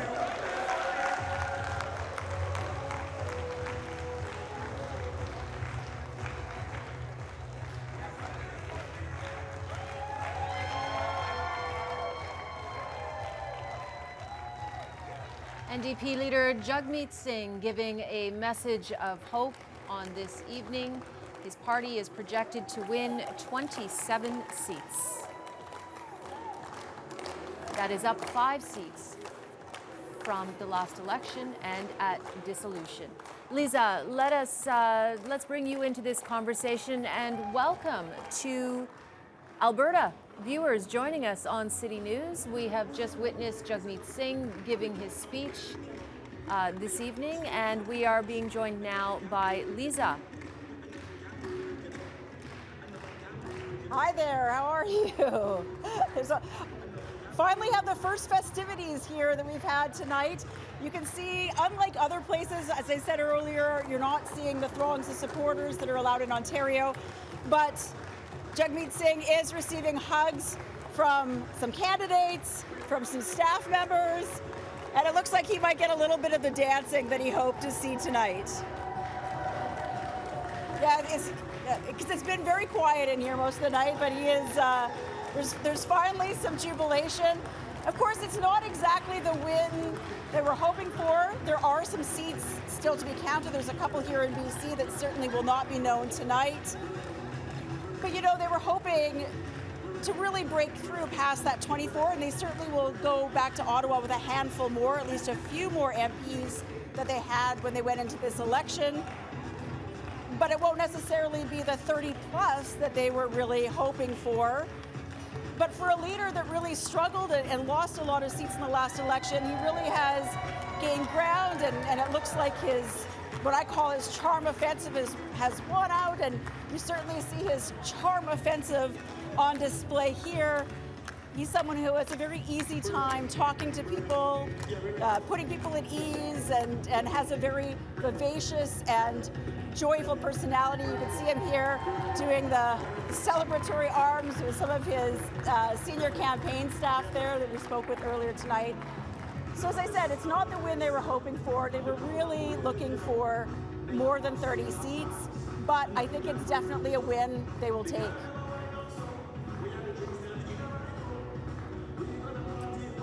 Back to Cynthia, I'm sorry I can't hear if you're talking to me right now. All right. It's difficult in that environment with all those voices. Thank you very much, Lisa. And a victory speech is coming soon in Montreal as Justin Trudeau will remain Prime Minister, but very little has changed in our political landscape in this country as his Liberal Party has fallen short of gaining majority status. And again, we are hoping to hear from Justin Trudeau very shortly. Generally in these situations, the winner is the last to speak, and they give a little bit of time for each of the other leaders to leave the stage. We have just seen we just hear now that we are expecting to see Justin Trudeau in just 2 minutes, but Zhao Li is standing somewhere in that crowd. Zhao Li. Hello. Hello. Hi, Cynthia. Hi. What are you expecting to hear? Is, honestly, it's hard to say. He called this election. He didn't really have a plan. He still won. He didn't get the majority he was asking for, but he's still Prime Minister. Honestly, it's been a long night, and I wouldn't be surprised with anything he has to say when he gets up there. It's really going to set the tenor for how the rest of his term is going to go. We'll see if we'll have a repeat of that Sunny Ways speech. He gave that speech in 2015 in this same ballroom, actually. But, I mean, you can hear now there's a crowd here. There's some energy going. People know Justin Trudeau is on the way, but it's just a matter of when he's going to get here and what he's going to say. Yes, and you referenced his 2015 Sunny Ways victory, Zhao Li, and, 6 years is a long time for a politician in power, and of course they have some scandals along the way. It's inevitable, and Justin Trudeau is no exception, and he has had a few. Do you think that he will become a better leader? Have Canadians still sent him a message in terms of, we're not so sure about you and we're not giving you a majority? Do you think that will make him a better leader and listen more, or do you think he will carry on as if he won a majority? Honestly, anything I say would be speculation on that, but if I had to guess, I would say it doesn't seem likely because, to be blunt, he's yet to be punished substantively for any of the many scandals that his government has become embroiled in. Aga Khan, SNC-Lavalin, We Charity, none of them really seem to have stuck to him, and to be blunt, in the aftermath of all that, he's won another government. So, yeah. Interesting. I'm sorry I keep looking over my shoulder, but the energy here is quite electric, and everyone's sort of expecting him to walk in any second right now. Absolutely. And listen, you've been in a mainly empty ballroom all evening, so this is quite a switch for the background for you. What do you think Justin Trudeau's biggest challenge will be going forward? I mean, we're still in the middle of a fourth wave, and he did not get the majority he wanted, although he was still getting everything that he needed even prior to this election. And do you expect that he will be reaching out to the NDP? And I imagine he's hoping that they'll prop him up as well in this government. He's going to need to. He's going to need to reach out to the NDP because, to be blunt, he's going to need to deliver a substantial legislative win, something that he can point to and say, here, this is what I can give to Canada because you gave me another government. It remains to be seen what that's going to be because, of course, wheels are already in motion for that $10 a day daycare, and it's going to be hard to top that as far as promises or priorities go. We'll see where he goes with that, but he's going to have to work with another party to form a voting bloc to get things like budgets passed. It's hard to see him forming it with anyone but the NDP at this point, because certainly I don't think the Conservatives are interested in doing it, and the bloc, well, they've got their own priorities. Definitely. And we know in this country, Canada has a history of minority governments lasting, a little under 2 years, maybe max 2 years. So we could be at this again not too long from now. Yeah, you're absolutely right. I heard Erin O'Toole's speech a little while ago where he argued that Trudeau was going to be coming right back at it and going for another trying for another majority in about 2 years. Hopefully we're not going to see that, because I think a lot of Canadians are to be blunt, a bit tired at this point after this 36-day marathon campaign. I'm a bit tired, you're a bit tired, we're all a bit tired. Can we not just get on with the business of governing and get us out of this pandemic? Absolutely. Now, it will be interesting to see what does happen with the National Child Care Program. They are promising $10 a day on average. He's signed on with 8 provinces and territories. I was speaking to somebody in Doug Ford's government here in Ontario, and they said that they had actually been having decent negotiations with the Federals on this very issue. So it will be really interesting to see how this rolls out, how long it will take to roll out, and if we'll ever actually see it materialize. I mean, he's going to have to deliver on it, just because, to be blunt, he's talked it up so much, and it's something so tangible that it's not some sort of abstract promise about some sort of in-the-weeds legislative stuff that he's going to fix. $10 a day daycare is $10 a day daycare any way you cut it. And if you don't deliver on that, people are going to remember that kind of stuff.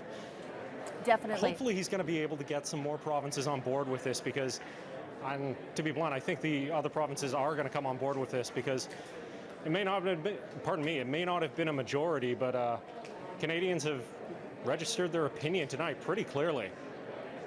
All right, Zhao Li, we've just been told that this speech by Justin Trudeau has been delayed yet again. So instead of making you tap dance there, we're gonna leave you for a moment, and we'll come back to you when he enters the room. But right now, I'm going to send it to Melissa Duggan, put you off the hook there for a moment.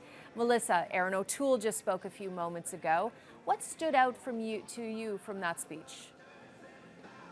Well, what stood out is that his work is not over yet. He's already committed to coming back, to bringing the Conservatives back in front of Canadians and trying to appeal to them even more, trying to engage Canadians, bring them in. His big message tonight, too, was that Trudeau is trying to divide Canadians, and bringing in another election will further divide Canadians, so he's working to bring them together. Is that what we're going to see over the next little while? So that was a big message that he had there tonight, and really just pushing that his vision of the Conservative Party is one that can include everyone. You know, because the message of what the Conservative Party is something that he's really tried to pinpoint during this election. Apparently he didn't reach enough Canadians with that message, so he's planning to get back in it and try all over again.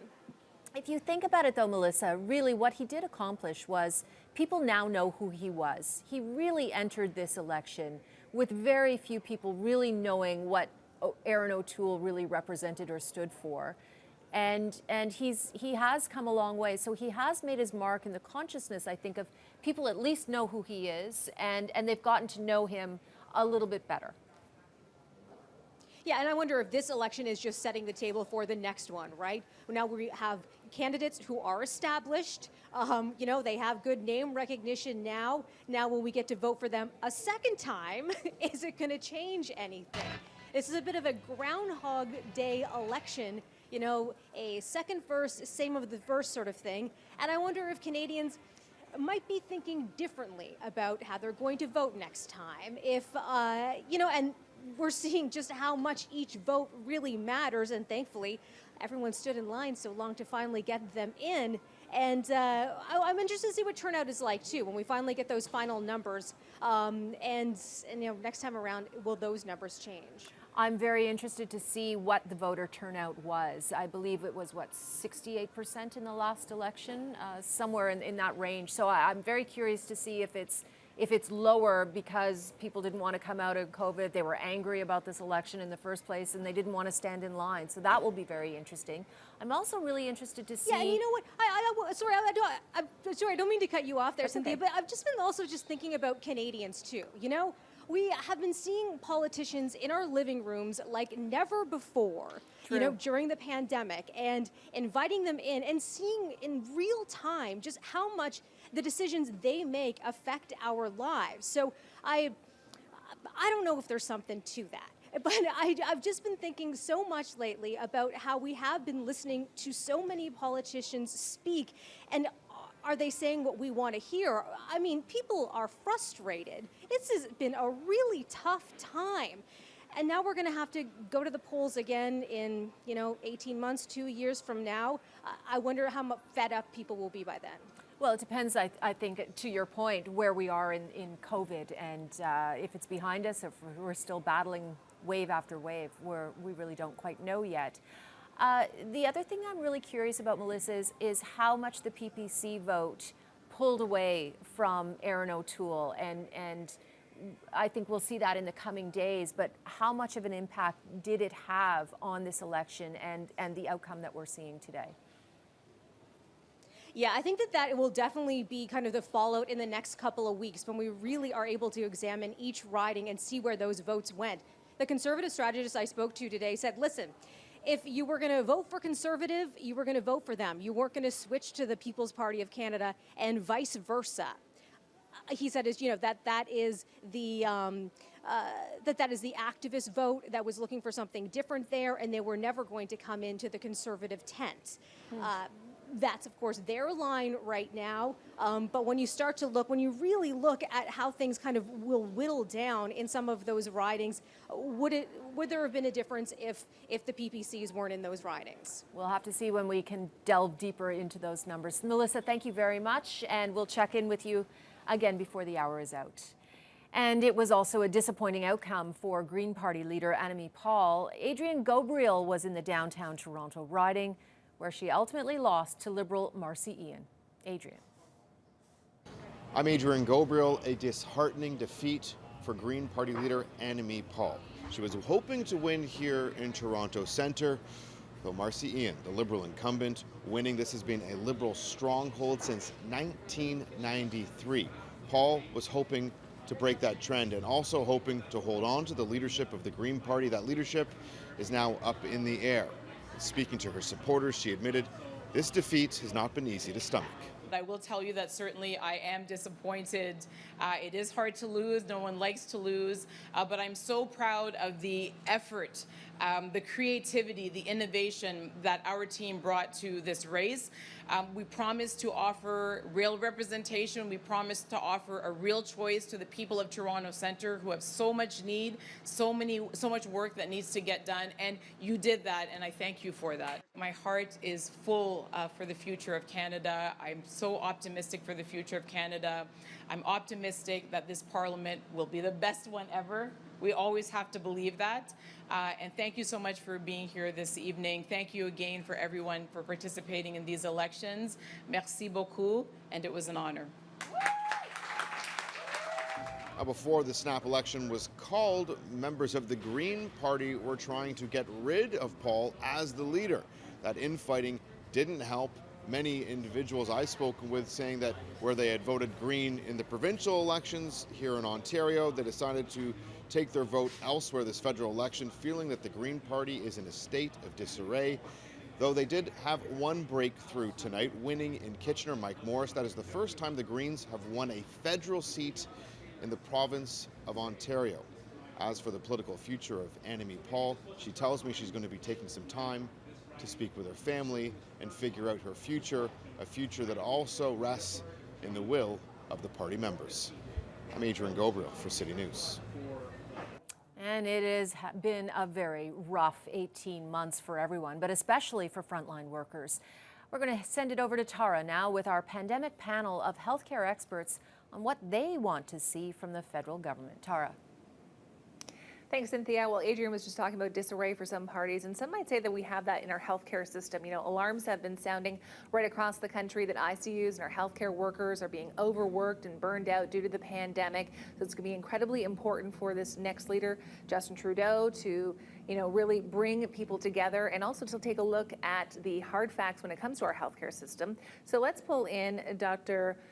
Quam McKenzie, who's joining us from Geneva. So I just want to say a shout out to him for staying with us early into his morning. What did this pandemic expose when it comes to our healthcare system, and how does it need to function post-pandemic? Well, I think there are loads of things that we know that we've got to do with the healthcare system. I mean, we need to deal with the backlog of care that's happened because of COVID. We're going to have a staffing problem because nursing and doctors shortage, because we've got so many people who've burnt out. But actually through COVID, there's been a nimbleness to the health service and some innovation that we also need to keep, like the move towards digital care, which is going to be important. But then I think after that, we need to take a deep breath and we need to rethink, because we've got a lot of things to think about and a lot of problems to fix that we had before COVID. We need to focus on decreasing health inequities.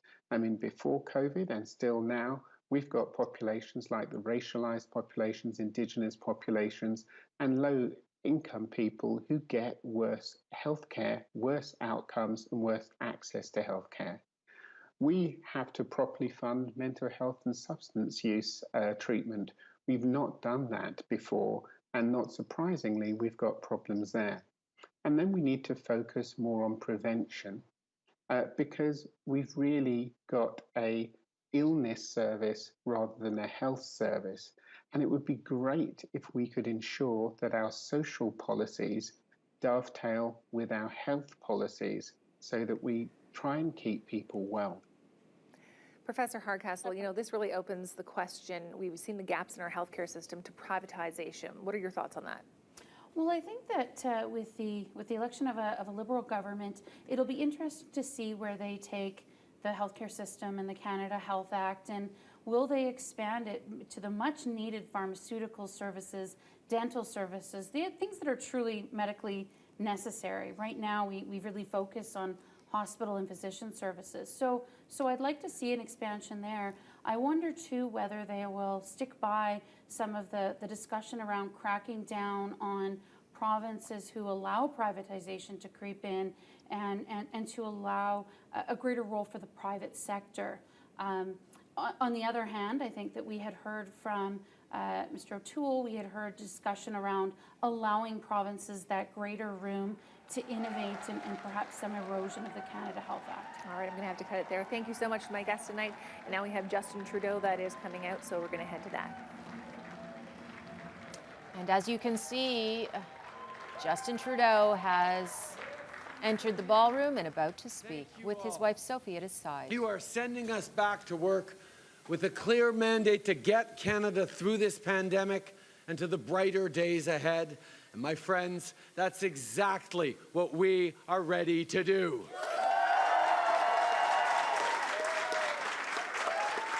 There are still votes to be counted, but what we've seen tonight is that millions of Canadians have chosen a progressive plan. Some have talked about division, but that's not what I see. That's not what I've seen these past weeks across the country. I see Canadians standing together, together in your determination to end this pandemic, together for real climate action, for $10 a day childcare, for homes that are in reach for middle-class families.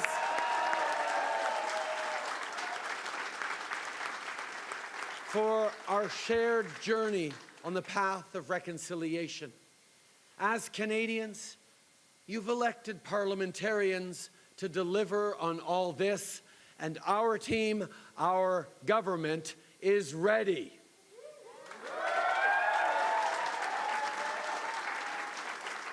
Quand je suis devenu Premier ministre il y a 6 ans, je ne pouvais pas savoir. When I became Prime Minister 6 years ago, I couldn't know what the future held. We didn't know that we'd be facing up to a once-in-a-century pandemic or a worldwide economic crisis. But what I did know is that together Canadians can overcome any obstacle, and that is exactly what we will continue to do. I have heard you. I know you don't want to hear any more talk of elections and politics, but you want us to concentrate on the work that is necessary for you. This pandemic or about an election. That you just want to know that your members of Parliament of all stripes will have your back through this crisis and beyond. The moment we face demands real, important change. And you have given this Parliament and this government clear direction. Vous avez fait un choix.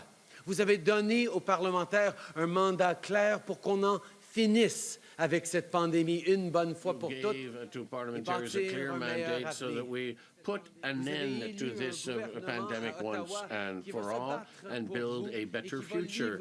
You have elected a government in Ottawa that will fight for you and that will deliver for you every day. We hear you. We hear you when you say you want more daycare spaces and a stronger healthcare system, affordable housing and good green jobs, to continue moving forward on the path to reconciliation, investments for the middle class and for all those who are working hard to join it. Mes amis, je suis prêt à poursuivre le travail.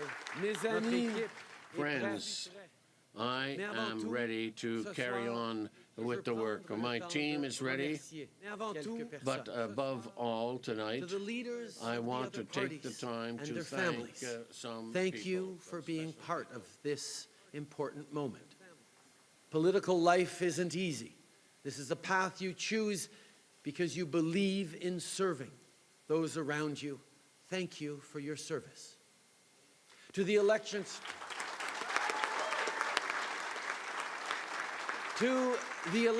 Canada staff and volunteers who signed up to be part of this democratic process and who will be working around the clock to count votes and tally results, thank you. This election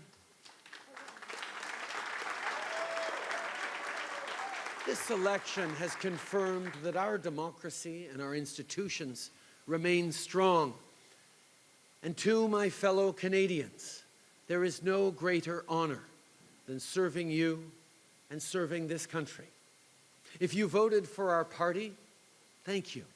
Thank you for putting your trust in our team to keep moving forward for everyone. And if you did not vote for us, I want you to know that we will stand up for you and work for you every single day.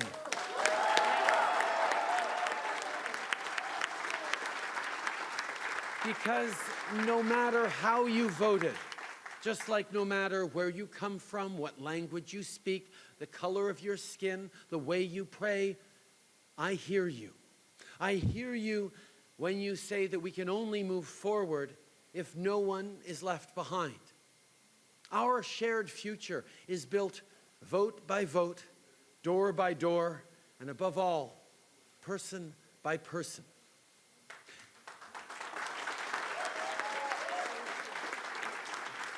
That's something I learned when I first ran in Papineau 12 years ago. Durant les 12 dernières années, en tant que député de Papineau, j'ai eu la chance de rencontrer tellement de gens de différents horizons. C'est un honneur pour moi de vous représenter. C'est avec vous que j'ai commencé cette belle aventure. Alors, merci pour votre confiance. Je vais continuer d'être là pour started this wonderful vous. adventure, so thank you for your trust as well, and I will continue to be there for you, my friends from Papineau riding. Very hard to get here tonight. First off, my fellow Liberals, my friends, congratulations. Whether you're a candidate, staff, or volunteer, I know there have been a lot of late nights and early mornings. There have been tough days, but together we've done something incredible. Bravo, mes amis. We've done something incredible. Bravo, mes amis. Et par-dessus tout, je veux remercier ma famille. I want to thank, as always, my mom, who's here tonight,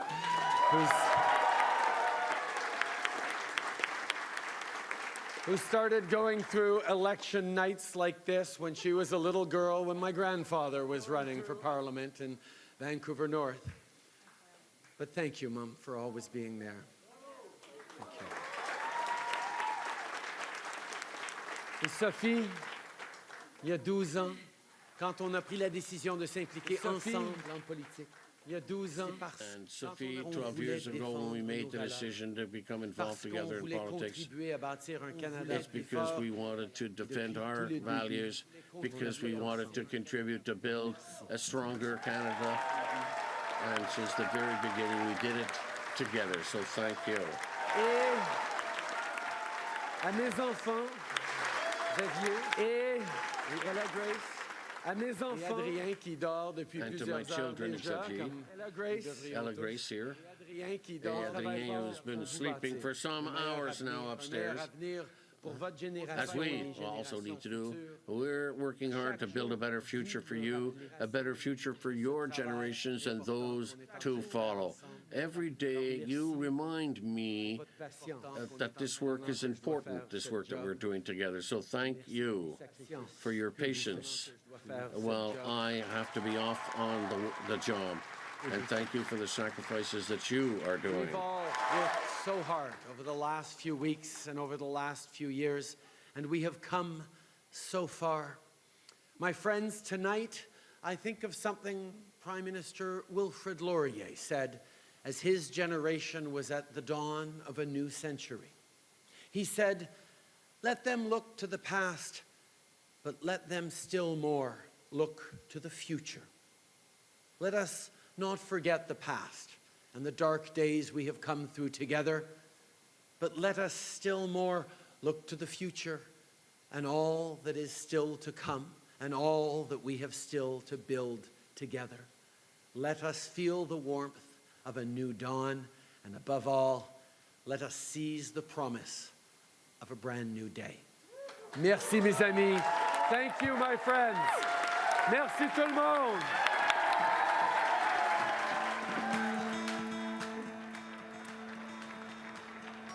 Liberal leader Justin Trudeau giving his speech after winning what surely was a disappointing minority government. Projections show that this $600+ million election earned him one more seat and changed very little in the political landscape. He is joined by his wife, his two older children, his mother Margaret in the front row. And I would say, Jalili, that was definitely a more subdued speech than we have seen from him in the past.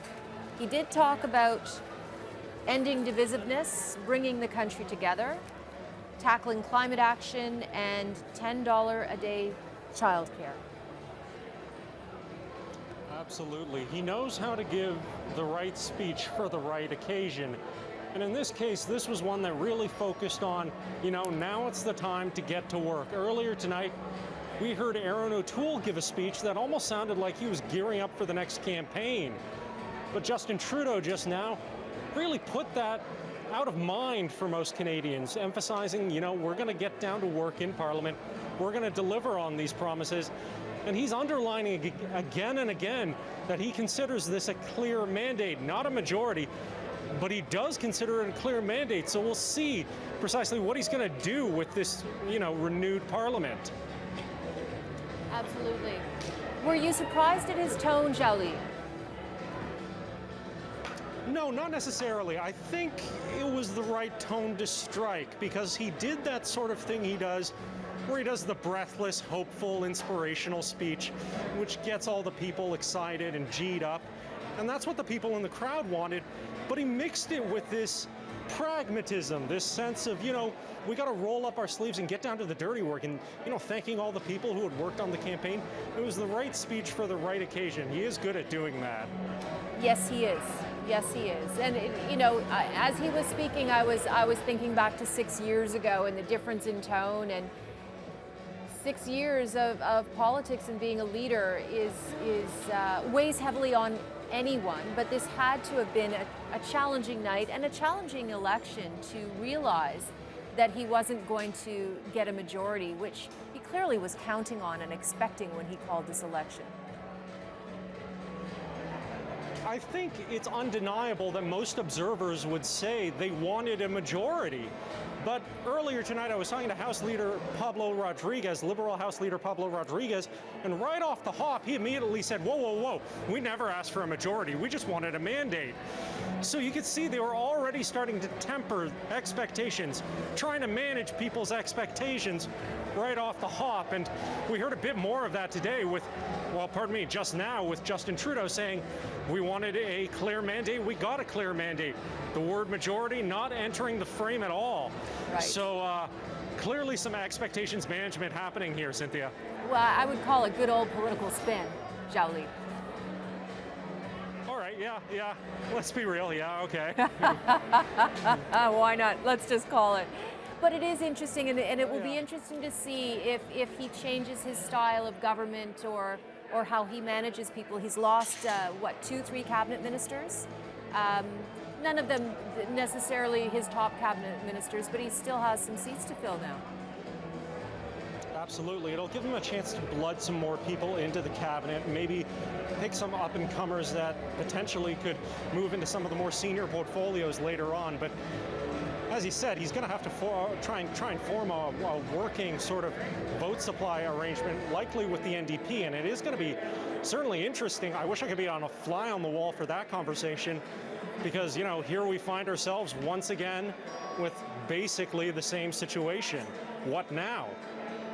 What now, indeed, and how do we get through the fourth wave? How do we deal with people who are clearly disenfranchised from the government, all the protests and anger that we saw through this election campaign? How do we handle, you know, getting more people vaccinated and finally put an end to COVID and people coming into the country, as well as, you know, the hospitals? We've seen what's happened in Alberta. I mean, it's a province that's in crisis. So there are many, many challenges ahead, and many could argue and have argued that should have been his focus all along instead of calling an election. Well, certainly, and I'm glad you brought up the political alienation point, because, of course, over this broadcast, we've talked a lot about the PPC, their rise in support going up to, 6, 7, 8% or something, and it's hard to take that as anything other than just a distrust of established political parties. And to be blunt, in Canada, it doesn't get more established than the Conservatives and the Liberal parties. Clearly, there are Canadians who feel like they're not represented, and it behooves our party leaders to try and figure out what they're going to do with that disaffected 6, 7, or 8%. Absolutely. And, you know, through the campaign, I mean, Justin, you know, after the gravel throwing incident, I mean, he was driving a bit of a wedge in there and really taking them on, and it actually helped his chances. But it's going to make it harder for him to mend some fences and to somehow bring unity back and bring people back into the fold so that they are part of the political system here. Or are they going to stay with Maxime Bernier, and we have to see what's going to happen there. I mean, in regards to Justin and the gravel throwing situation, it's very The moral thing is to turn the other cheek, of course, but turning the other cheek doesn't make for particularly good partisan politics. Yes. And when he's presented an opportunity to act in the way that he did in the aftermath of that, I'm not going to try and justify the reprehensible gravel throwing. He's going to take that opportunity. But perhaps Justin, the Prime Minister, would not necessarily respond in the same way. We'll see, really. We will see, indeed. All right, Xiaoli Li, thank you so very much for standing by for us. I see the crowd is leaving pretty quickly behind you there. Thank you, and we hope to check in with you before this hour is out. Absolutely. There's a party somewhere they're all heading to, so yeah, cheers. I'm sure. Thank you. Well, we heard Justin Trudeau's message to Canadians, but what are people saying online? Our Faiza Amin is tracking the latest on social media and joins us now. What are you seeing, Faiza? Well, Sin, actually, before we put up this question on social media, we heard the speech from Justin Trudeau talking about some areas of focus that his government wants to hone in on. And that's exactly the question we asked. We said, what do you want to see Canada's next government prioritizing? So climate change, transition to renewables, electoral reform, housing affordability, and Indigenous rights, childcare support, and household debt. These are some of the reoccurring themes we've seen in our responses. We also have some non-scientific polls up. Did your loyalty to a party change in this federal election? 24% of people said yes, more than 75%, actually close to 76% said no. And another question we also asked is, do you agree with the results of this election? Leading up to this point, not a lot of people had knew what was going to happen. So we asked this question here. 48% of people said yes, they agree. 36.5 say no, and 15.6 are indifferent. Let's take a look at one more poll here. This is the first federal election and during a pandemic, so voting did not look the same. In fact, we had fewer polling stations. We wanted to ask people if they were comfortable with COVID protocols at their voting station. The majority, close to 85%, said yes, they were, and about 15.3% said they weren't. So we continue to follow this conversation on our social media page, and you can also have your say on our Twitter, City News. All right, and we're taking a closer look at some of the numbers of specific ridings, in particular cabinet ministers' ridings, beginning with Peterborough Kawartha, where incumbent Marion Monsef, Liberal Marion Monsef, who was the subject of some controversy over the summer, has lost her seat, taken by Conservative Michelle Ferreri. That's Peterborough Kawartha. Marion Monsef has lost her seat there. Moving along to University Rosedale, Finance Minister Chrystia Freeland has kept her seat there. A longtime red riding, so not really a surprise there, but incumbent Chrystia Freeland has kept her seat in University of Rosedale. Moving along to Scarborough Southwest, and Bill Blair, Minister of Public Safety and Emergency Preparedness, has been re-elected, and he is there. Scarborough Southwest won his seat as well. And next, in Thunder Bay, Superior North Health Minister and incumbent Patty Hajdu has also been re-elected by quite a wide margin there. I want to show you now a couple of ridings, the two ridings where the Greens have won seats. Kitchener Centre first. Mike Morris of the Green Party has been elected in Kitchener Centre.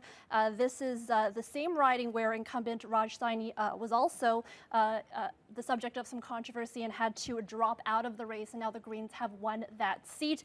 And also Saanich, Gulf Islands, former Green Party leader Elizabeth May has also been re-elected in that riding. Coming into tonight, one riding we were watching very closely here in Edmonton was Griesbach, where NDP candidate Blake Desjardins was looking to knock off longtime incumbent Kerry Diotta of the Conservative Party, who had held this riding since 2015. And well, the winds of change have blown through this riding here at Edmonton. The Canadian Press calling this riding for Desjardins moments ago. So Alberta has its only Indigenous MP, and he comes from Edmonton. Liberal candidate George Chahal is on track to paint a red dot on a largely blue map. In fact, he may be the only non-Conservative candidate to win an Alberta riding south of Edmonton, something his supporters here at his headquarters were very excited about. as you can hear them now. They're waiting for him to come out and address them again. He did address them earlier tonight and reminded them that votes are still pouring in. Canadian Press, however, has called this Calgary Skyview riding for Chahal, which means he would beat out incumbent Jake Sahota. This riding is relatively new. It came into play in 2015 when it was won by a Liberal candidate, but it was flipped in 2019 to Conservatives. It looks by all means that it may just flip back to red.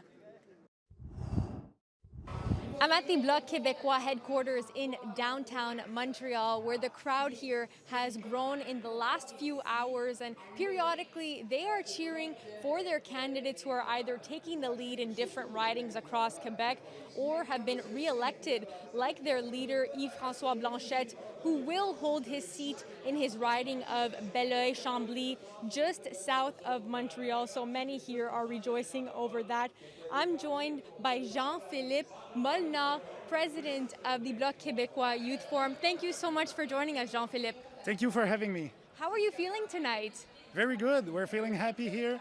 We are seeing the results coming in slowly, but they're coming in and they're good. From when we look at now, we have 29 MPs that will be elected, and more will be announced, I think, when the advance polling will get out of the box. What do you expect for the rest of the night and into tomorrow morning? Well, we expect to win Châteauguay-Lacolle, win Hochelaga, and many more ridings across Quebec. And we will have to wait this year because the advance polling and the postal vote will come later. So we're waiting, and we're happy to see the results coming in, and we hope more ridings to us, to the Bloc Québécois. Thank you so much for joining us, Jean-Philippe. Thank you for having me. In Montreal, Alicia Brubertucci, City News. And now we're going to send it right to Melissa Duggan in Oshawa, where Conservative leader Erin O'Toole's headquarters have just about emptied out, except, of course, for you, Melissa, standing by for us. Yeah, the party is pretty much over around here. They're going to start folding up the chairs pretty soon, I think. It's been a long night. I was thinking back to really early on, hours ago, when we were first starting to get the very first results of this election, and it seemed like the Conservatives were making some gains in Atlantic Canada anyway, and we're waiting to see if that was going to carry through to the rest of the country, and unfortunately for Erin O'Toole and the Conservatives, it did not. And so we're going to wake up tomorrow morning with a political landscape that's pretty much unchanged. Unchanged. The Conservatives have, what, 3 more seats than at dissolution. Not a big change for them, but not a complete disaster, at least, for Erin O'Toole anyways. He didn't go backwards. Right, exactly. And I mean, Justin Trudeau and the Liberals called this election. You'd have to think that they would be keen to win a little more than what they did. And the Conservatives managed to hold them off, but still keep us in this, same position we were in just a few weeks ago. All right, Melissa. Well, we'll let you go before they close out the lights and lock the doors on you. Thank you very much. Oh, they're going to be dragging us out of here. We'll stay all night. All right. Thank you very much for all your coverage tonight. Now we're going to send it to Lisa Yuzda at the NDP headquarters. I imagine it's just as quiet there, Lisa. It is, and really it's been that quiet this whole night. It really has been a stark difference of the COVID rules in Ontario versus the COVID rules here in BC. We didn't have the supporters that they had there, so it has been quiet the whole night. I think there's a certain amount of excitement that they did better than the 24 seats they had going into this election. A little disappointment that they're not going to have, blow past 30 seats. At least it's not looking like that yet, which is what they really hope for. Of course, the total number of seats that the NDP are going to have and the number of MPs that they're bringing back to Ottawa with them won't be known until the final tallies, because there are a few nail-biter races, 3, 2, 4, a few that probably won't be known tonight, maybe won't be known until the final count is done and that they tally up the mail-in ballots as well as all the rest of the ballots. So, it's a good night. It's not a great night for the NDP. Back to you. Indeed. Thank you very much, Lisa. Well, I'm joined by my panel. They have been with me throughout the evening. My kudos to both of you. Thank you so much. Saul, I'm going to start with you. What is it going to take for the NDP to break further ground? Was Jack Layton just a one-off, or will they ever reach those kinds of numbers again? I think it's going to take some time to be able to bring the NDP up again to those numbers where Jack Layton had. And I think, with the minority again, with the Liberals, like I listened to the Trudeau speech, and he needs to stop messing around and just get us clean water. And he needs to stop fighting Indigenous children in the courts, fighting the orders of the Canadian Human Rights Tribunal. And I think those are the fundamental changes that we need to be able to. We cannot just talk about the, words. We just need more action. Like there's kids here in Ontario, in Canada, that never have learned about access to clean drinking water, and that's not right. And I think that those are the harsh realities that we see. And I think for Jagmeet to show up in that type of place, and and I think this is an opportunity as well. Because of the minority, we'll be able to push some of the issues that we actually see here. And I think that's what we need to do. And housing is such a fundamental human right as well.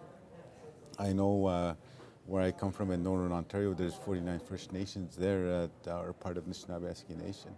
There's a backlog of homes of 5,200 houses.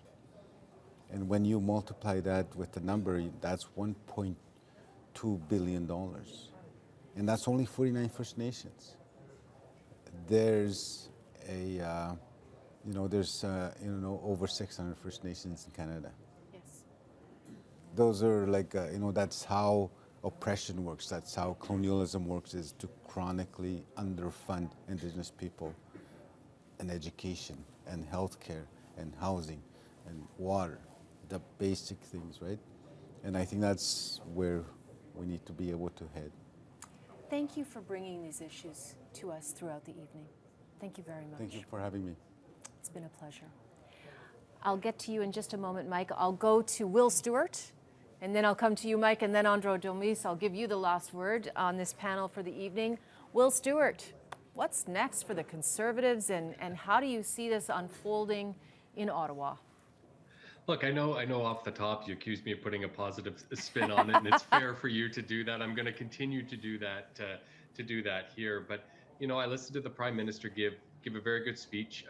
He is the victor tonight. He'll be heading back to, I was going to say 24 Sussex Drive, but I guess he's not heading back there. Heading back to Rideau Cottage, the victor again. And the Liberal Party ran a good campaign again. They were victorious again. But all is not lost for the Conservatives.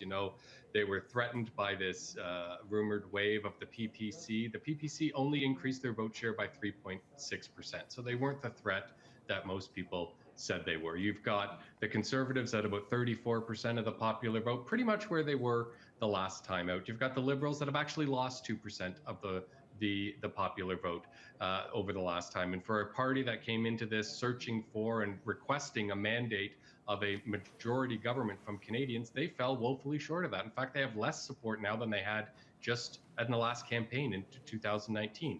This is Justin Trudeau's third election, and each and every time he's the leader of the Liberal Party and they go to an election, they come back with a lower level of popular support. So I think the Liberals are going to have some questions for the Prime Minister as well, despite the fact that he has won. Now, let me be very, very clear and quote Jean Chrétien: winning is always better than losing. There's no question about that. Yes, and the indeed. winners tonight are the Liberal Party.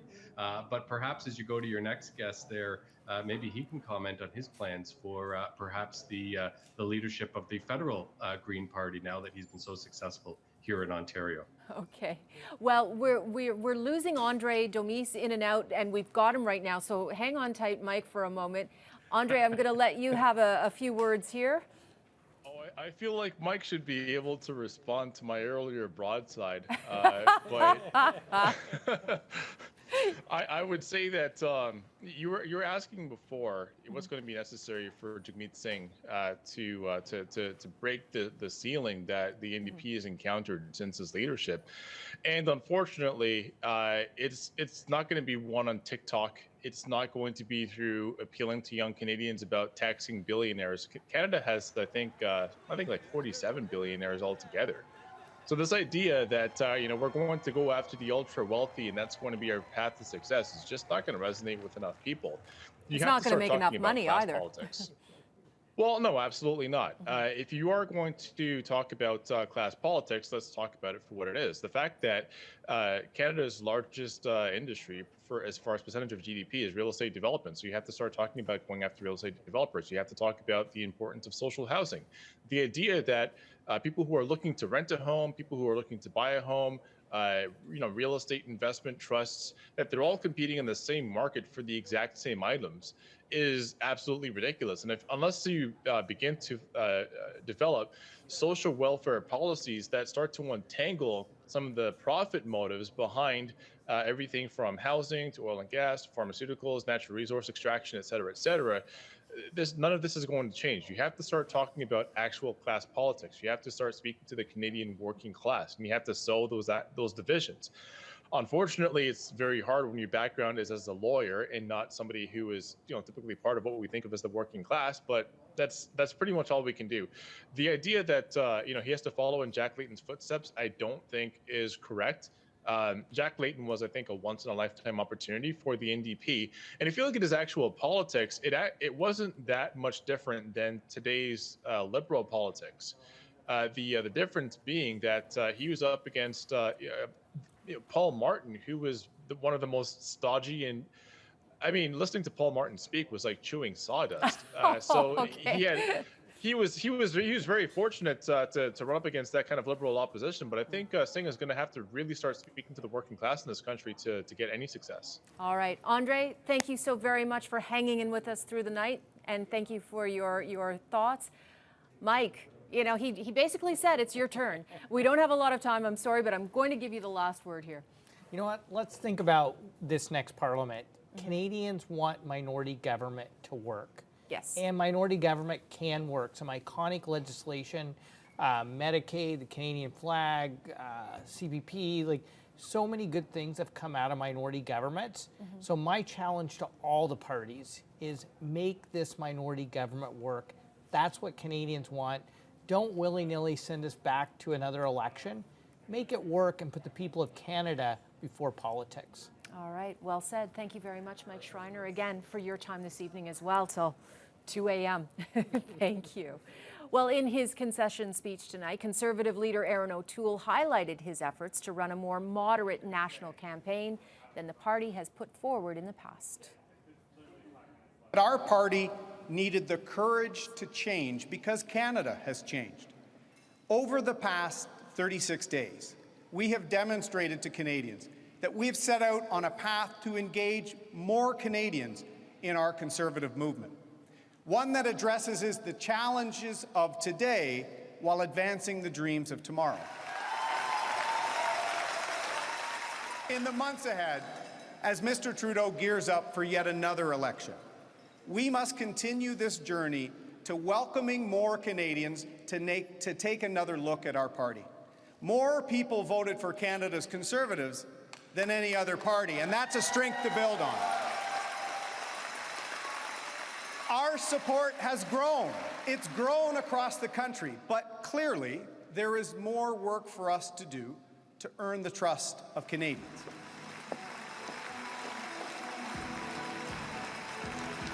Results so far this evening show that O'Toole and the Conservatives actually picked up more of the popular vote than Trudeau and the Liberals, though that was not reflected in their final seat count.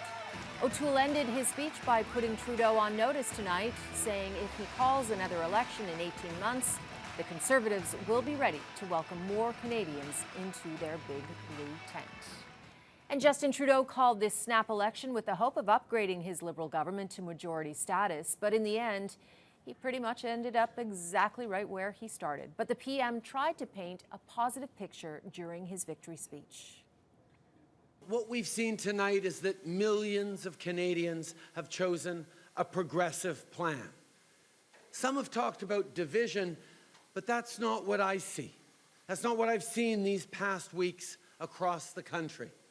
I see Canadians standing together in your determination to end this pandemic, together for real climate action, for $10 a day childcare, for homes that are in reach for middle-class families.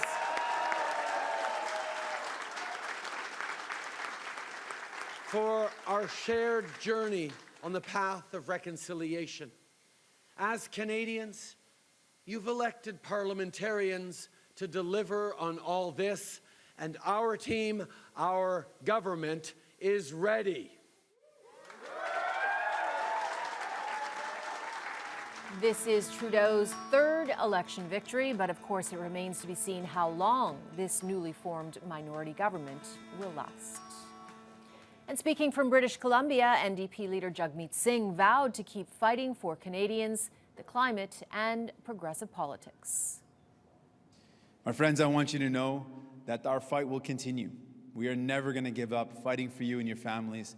As we have done in the pandemic, as we showed you in this campaign, we will continue to make sure you are first, your families are taken care of, that your needs are met. That's what New Democrats are all about. I want to leave you with something that my mom always taught me as I was a kid. She always said that we are all one, and it is so true. We are connected. When people around us are hurting, we're also hurting. But when we take care of one another, when we support one another, when we lift each other up, we all rise. That's what you can be sure of. New Democrats will fight to take care of all Canadians so that together we all rise. The NDP are projected to pick up 3 more seats than they had at the end of the last parliament, going from 24 to 27 representatives in Ottawa. Singh also held on to his own seat in Burnaby, South BC. And earlier this evening, the news came that Green Party leader Annamie Paul was unable to win her riding of Toronto Centre. She called for those who were elected to Parliament to work to bridge ideological divides. I am disappointed. It is hard to lose. No one likes to lose. But I'm so proud of the effort, the creativity, the innovation that our team brought to this race. What we seem to be seeing tonight is that the people of Canada have decided to send essentially the same MPs back in the same proportions to Parliament. They're sending back another minority government in basically the same numbers that we have seen before. And so we are now back to the status quo. I would say that we are back to the status quo, except that we are returning, unfortunately, more divided and more polarized than before this election was called. That is certainly part of the legacy of this election that I will say we shouldn't have had. We need to repair these divisions. We need to ensure that whatever wounds were created during this election are not permanent, because the people of Canada clearly are saying, we want you to work together. We want you to collaborate. You have got to find a way to do that, and you've got to find a way to deliver us the help we need for the rest of this pandemic. Though Paul failed to take Toronto Centre from the Liberals, the Green Party will have at least 2 other MPs in Ottawa. Kitchener is sending Ontario's first ever federal Green representative to Parliament with Mike Morris. And in BC, former leader Elizabeth May was re-elected. Well, there was plenty of uncertainty heading into this evening. Would the political landscape of Canada shift? Would we even have a winner by the end of the night? Well, those questions are now answered. And the government we ended up with looks very similar to the one we started with. We will be continuing this discussion tomorrow and, of course, for many days, weeks, months to come. And a very special thank you to all of our panelists, especially Mike and Saul. You have been here for 5 solid hours. I think you've gotten up once to go get some water, and that's it. Any big surprises? Just if you have one, what would you say? And we've got seconds here. I would say no surprise. No surprise? I'm not surprised it's a minority government, not surprised it's a Liberal minority government. Okay, Saul? Any surprises? $600 million to add another seat right now, you know, like it's, why do we do this? Okay, thank you very much again. And to all of you, our viewers, for tuning in this evening and staying with us here on watching City News. And on behalf of the entire City News team, good night and thank you for being with us this evening.